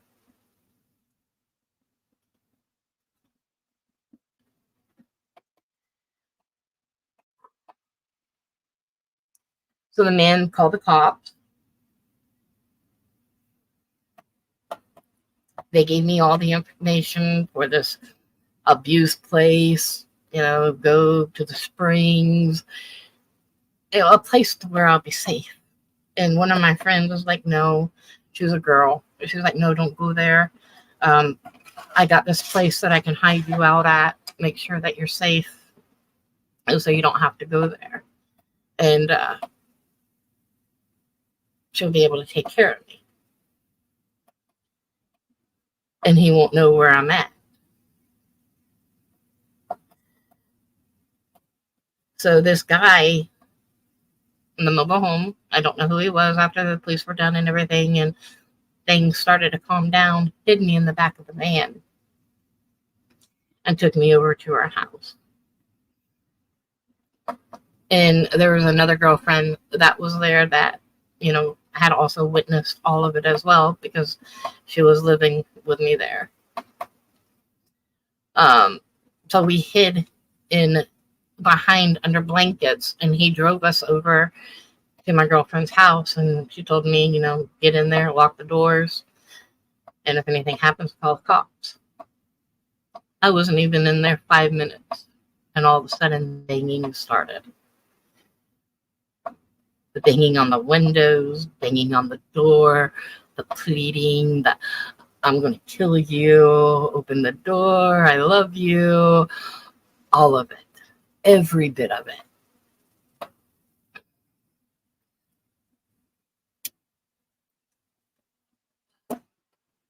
Now this time I'm shaking in fucking fear, because I know if this man comes in, I'm dead. Not only am I dead, my friend is dead, and my daughter is dead. I'm dead.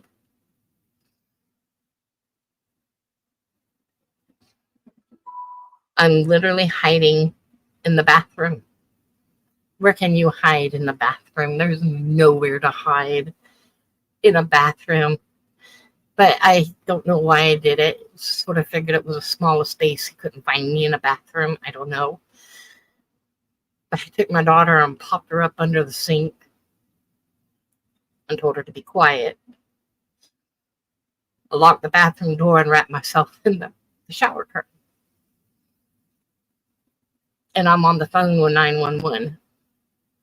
Shaking, literally shaking in fear, shaking.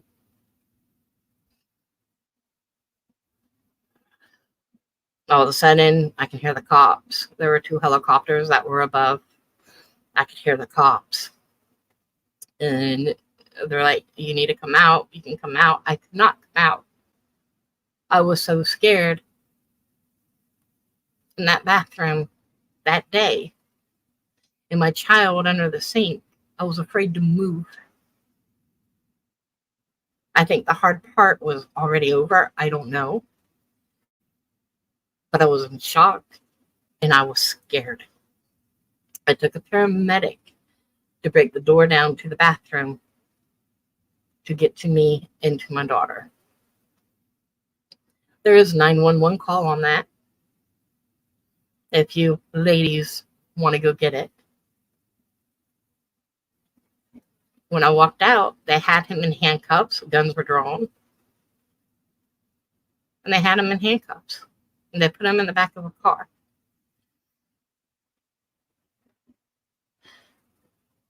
The only thing the man looked at me and said is, can I have some money? That deputy said, no, ma'am. You got that baby right there? No, ma'am.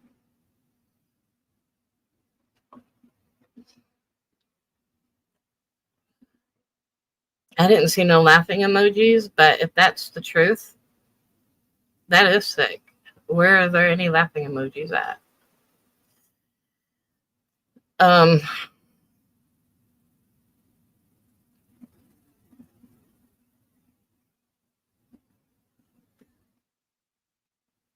After that day, he did go to jail. He got 6 weeks. And then this is where my natural mother will come in. It might be because I'm just on the StreamYard. I don't see, I guess. Yeah, I guess it's probably pretty funny. They probably won't show their face in here if they're laughing.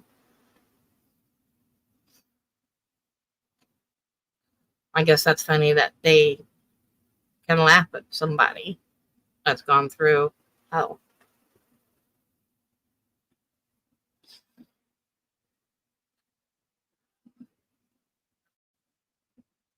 Well, this is where she will now come in.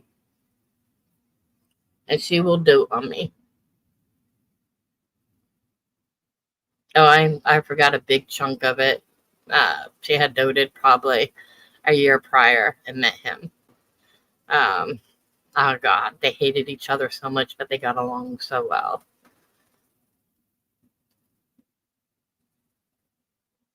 And I think my daughter was probably about a year old at the time when she came into our lives. But that story, that gets to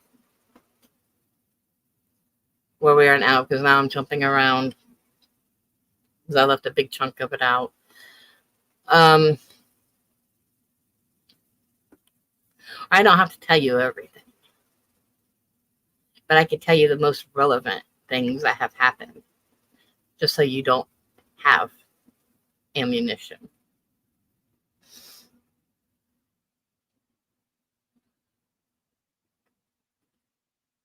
So this is where she will come down. I got scared. He was getting ready to get out of jail. I don't know if he was going to come back and try to kill me. I didn't know what was going to happen.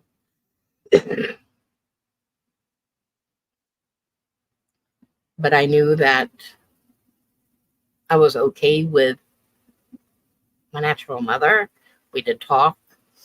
I sort of figured that she grew a little bit. And I thought that it would be okay for a couple of weeks with a signed paper, notarized, that she could take my daughter to Michigan and protect her from him.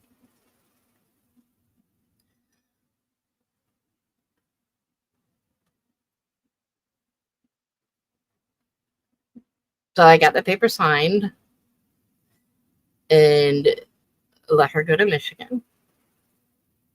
Now all of a sudden, I have to go to court in Michigan.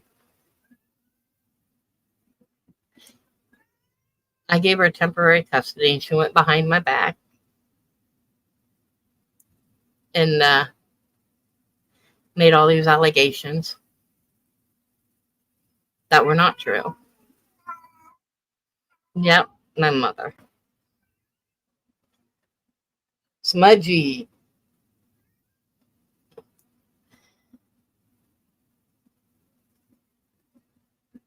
So I got a couple of phone calls with her, and then silence. So I tried with the cops down here, and they're like, well, state of Michigan or different laws than the state of Florida. That paper really has no standing. You more or less put a bow tie on her head and sent her off. Really. She was supposed to come home. She had a specific date. But nope. Now, because there was a court case up in Michigan against me,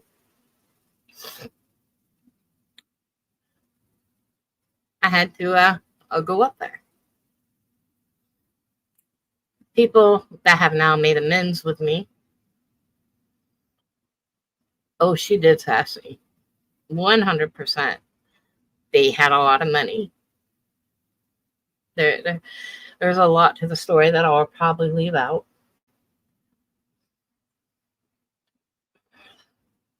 But they went up and they said all these things that were not true, but I had no way of proving it. My daughter was with me at all times. That's what she got me on, that I abandoned her. And that was not the truth. I fought, and I fought hard. That would have been 98, 99 when that took place. I believe it was 98 when that took place. I'm just giving it all to you guys, all butter on your lap, so you can go pull it up. Bam, sassy. You said it right there. That's been said all these years. She screwed up with us, especially me. And she did this to get back at my father. And she took my child. She knew exactly what she was doing.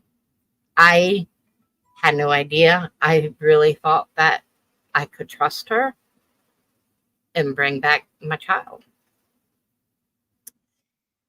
I fought. I did. I fought the way I could. I'm like, no.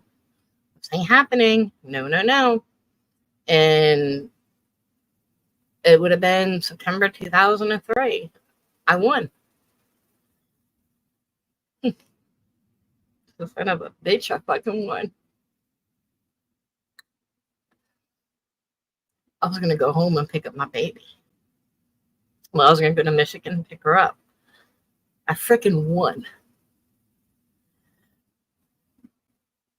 But then, the same time I won that court case, I found my boys over in Mexico.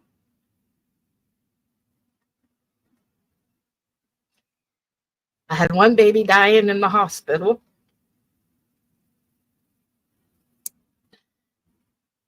And the other one was just being himself. But I won. But God wasn't ready for me to have her back.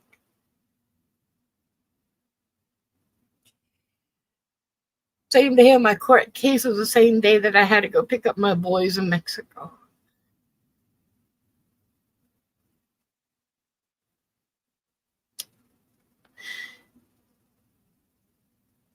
And they talk about a Sophie's choice.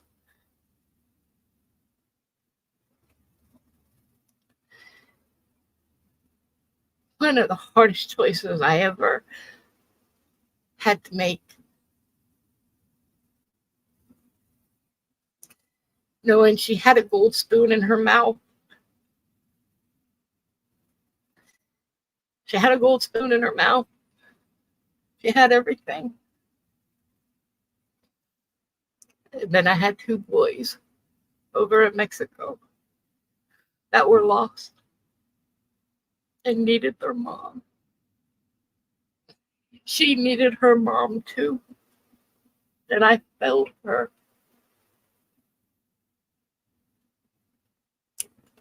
She didn't know me anymore. She didn't know me. Right after I made that choice, she got full custody of her. My stepfather went in the barn and ended his life.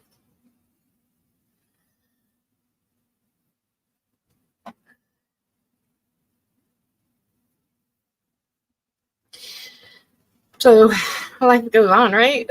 After all that happened. So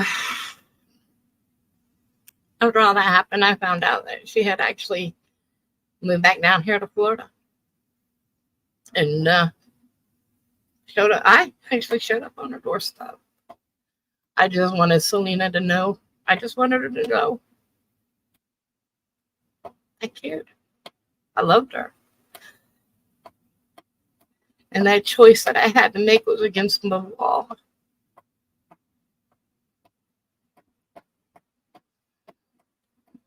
And it wasn't that I didn't love all of my kids. It was that I had two that were in so much danger and had been through so much.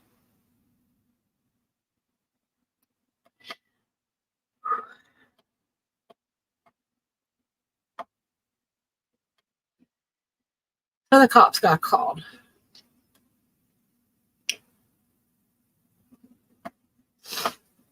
CPS report was made. By now, my other daughter is getting ready to turn 2. I could only do so much.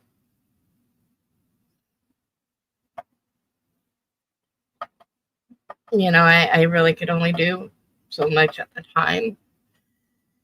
My other daughter was getting ready to turn, I think it was 1. I'm sorry. She was actually getting ready to turn 1.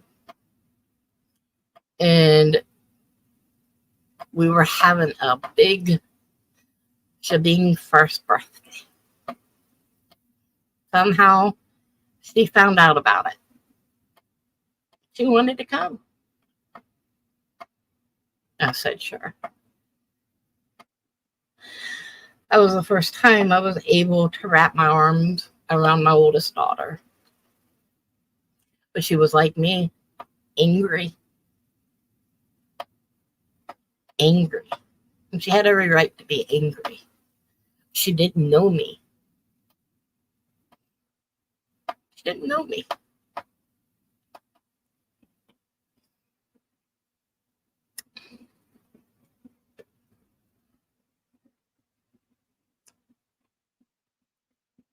So, thing was fine and dandy for a little while. You know, she'd come around, you know, every other weekend. She was coming up to the house until I would disagree with her. Then all of a sudden, I was a bad person. And now I was no longer able to see my daughter. She had that control. If I said no, or if I couldn't do something, or if I didn't agree with her, I wasn't allowed to see her. And then I would have to beg. Can I see her? Can she come around? Can she be around the kids? Because this child wanted to be around her brothers and sister. She had every right to know her brothers and sister. Every right.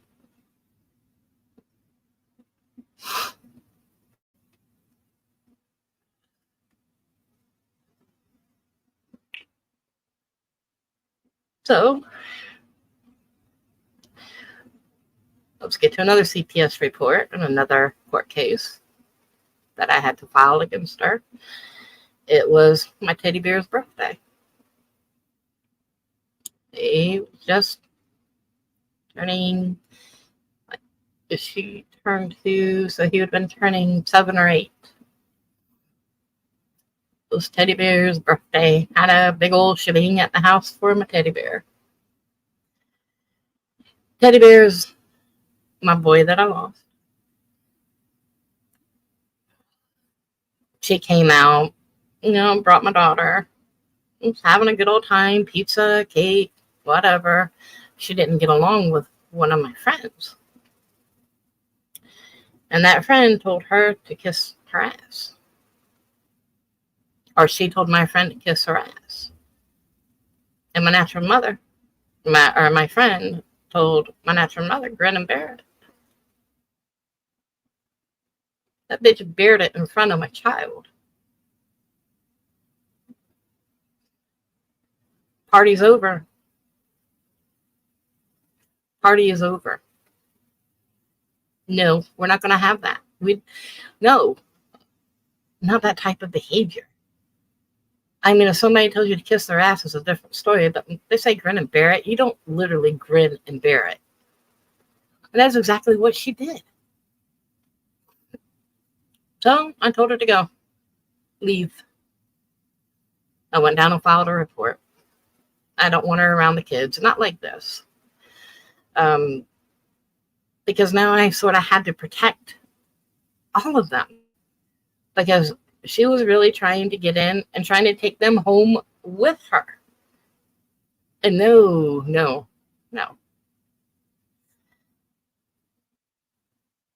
So my oldest daughter started cutting and became a bad cutter. I always got the blame for every mark on her body, that it was me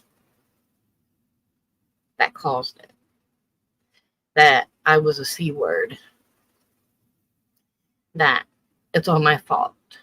The type of person that I was. There was really no validity to the claims because I had raised 5 children.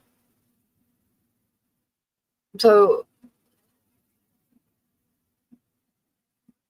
you really can't get into that child's head of what she's thinking, because there's 5 children that I'm raising that are all together, and then it's like she's on the outs, and it's not her fault.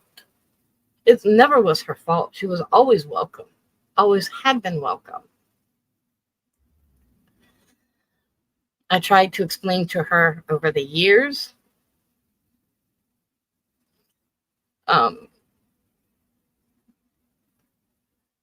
I made the best choices that I could at the time were being made. I want to embed in her that I love her and that I'm sorry for everything that she was going through, because I knew how my natural mother was and what she had done to her. She had poisoned her. So, again, courts down in Polk County, stay away from her. You're making her cut on herself, not getting her any help. None. It was a battle back and forth, either CPS reports or court hearings. I mean, it was just a never-ending story. Till the final factor in 2015.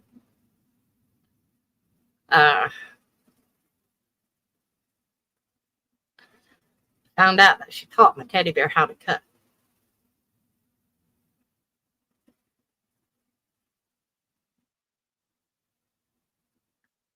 He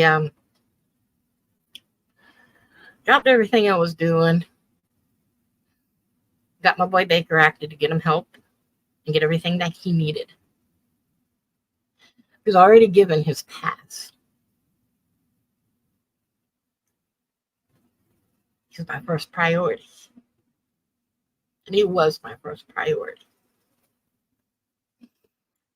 And then I learned that she taught him how to cut.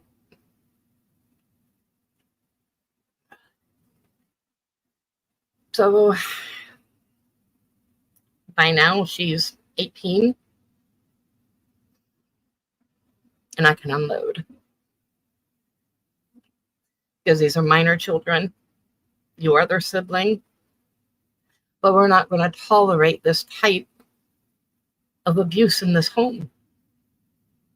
I understand that she had went through this abuse. I couldn't stop it no matter how much I tried. Because every time I tried, I was hit with something legal. So I kicked him out. I told my natural mother about herself, said, don't ever look for me again. Don't ever try to find me. Don't look for me. And I let off on my daughter and told her, this is the truth. She don't want to hear it. I was called every word in the book for an 18-year-old speaking to an adult that way. It was anger. I get it. It was anger. But when you're threatened to kill somebody or cut somebody, I have no tolerance for it. None. So I have not spoken to that party since 2015. I have not reached out. I still have a minor child in the home. I will not let them around. I did not let them know when my son had passed away because they never cared before. Why would they care now?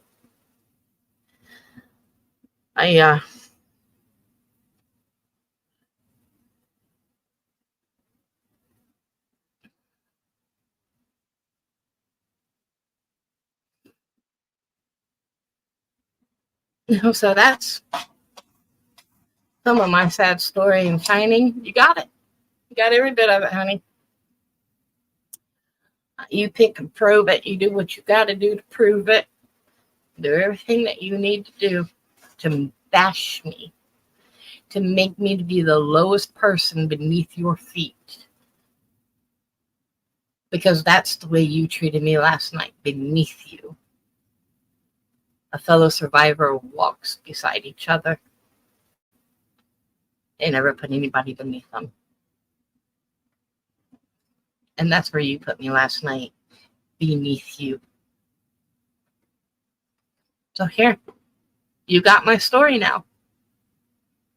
That's not even a half of it. That's just 6 hours of my 52 years here on this earth. 6 hours. Trust me, I could tell a lot more.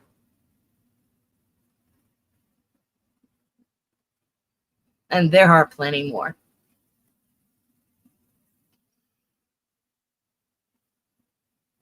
And by the way,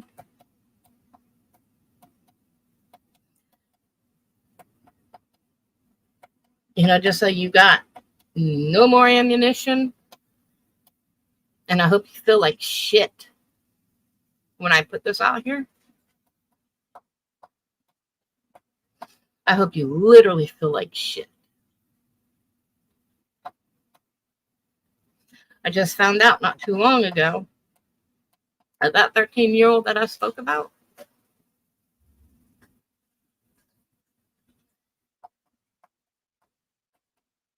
he would have been number 2. Hear what I said? Would have been number 2. And it's sad how I had to find out.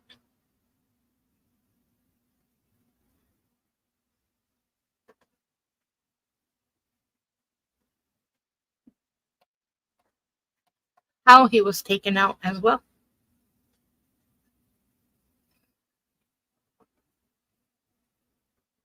Do you want me to tell you how much?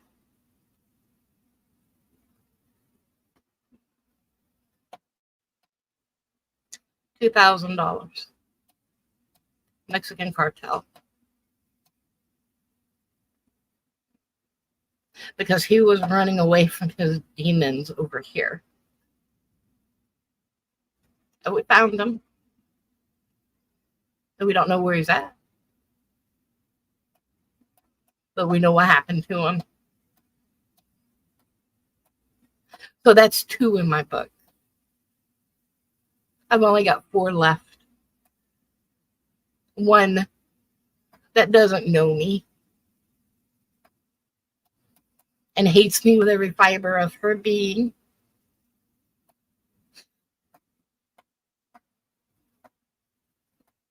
And I got my oldest that I forgave, that has my grandbabies. And I've got one grandbaby by him. That's here in Gainesville that I'm able to visit.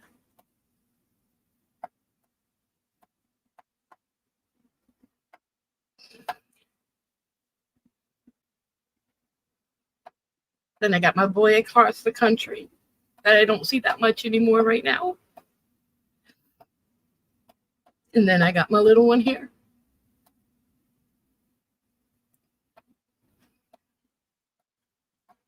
Out of 6 kids, I got 4 left. And one that don't talk to me leaves me with 3. I'm glad you got all 12 of yours. I hope you never, ever feel the type of pain or learn some of the stuff I've learned. I never feel it. Wait, I'm playing fucking victim again, right? I'm playing victim again.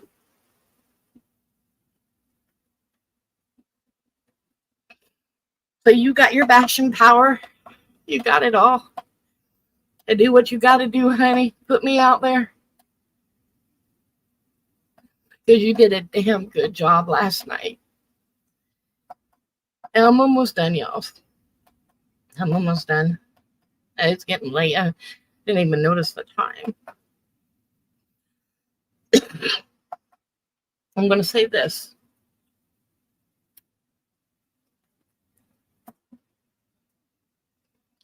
I'm not suicidal. Nowhere's near it.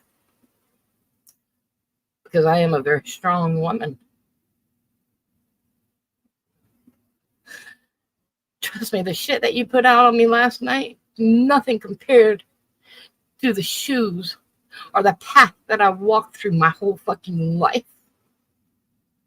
Yours is candy compared to what I faced in my fucking life. But this is what I will tell you. How you went at it and how you laughed, and then you got other people that are in here laughing and thinking it's funny. It's people like you that cause people that are weak to commit suicide. And that is 100% true. Because it really went through my mind last night. And no, I'm not suicidal. I just thought about some of the words and how you acted. And it made me sick to my stomach.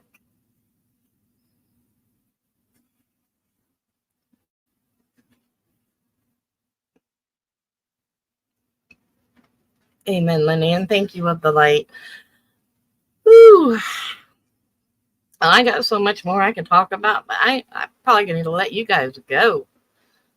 I gave y'all a 6-hour live today. Woo, 6 hours. I really do appreciate you all being in here with chat. And appreciate you all being here. And I do want to say thank you to everybody. And thanks for letting me be up here for 6 hours to tell the story.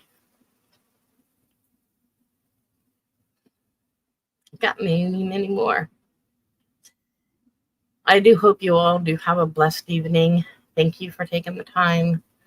And have a good night. Bye-bye.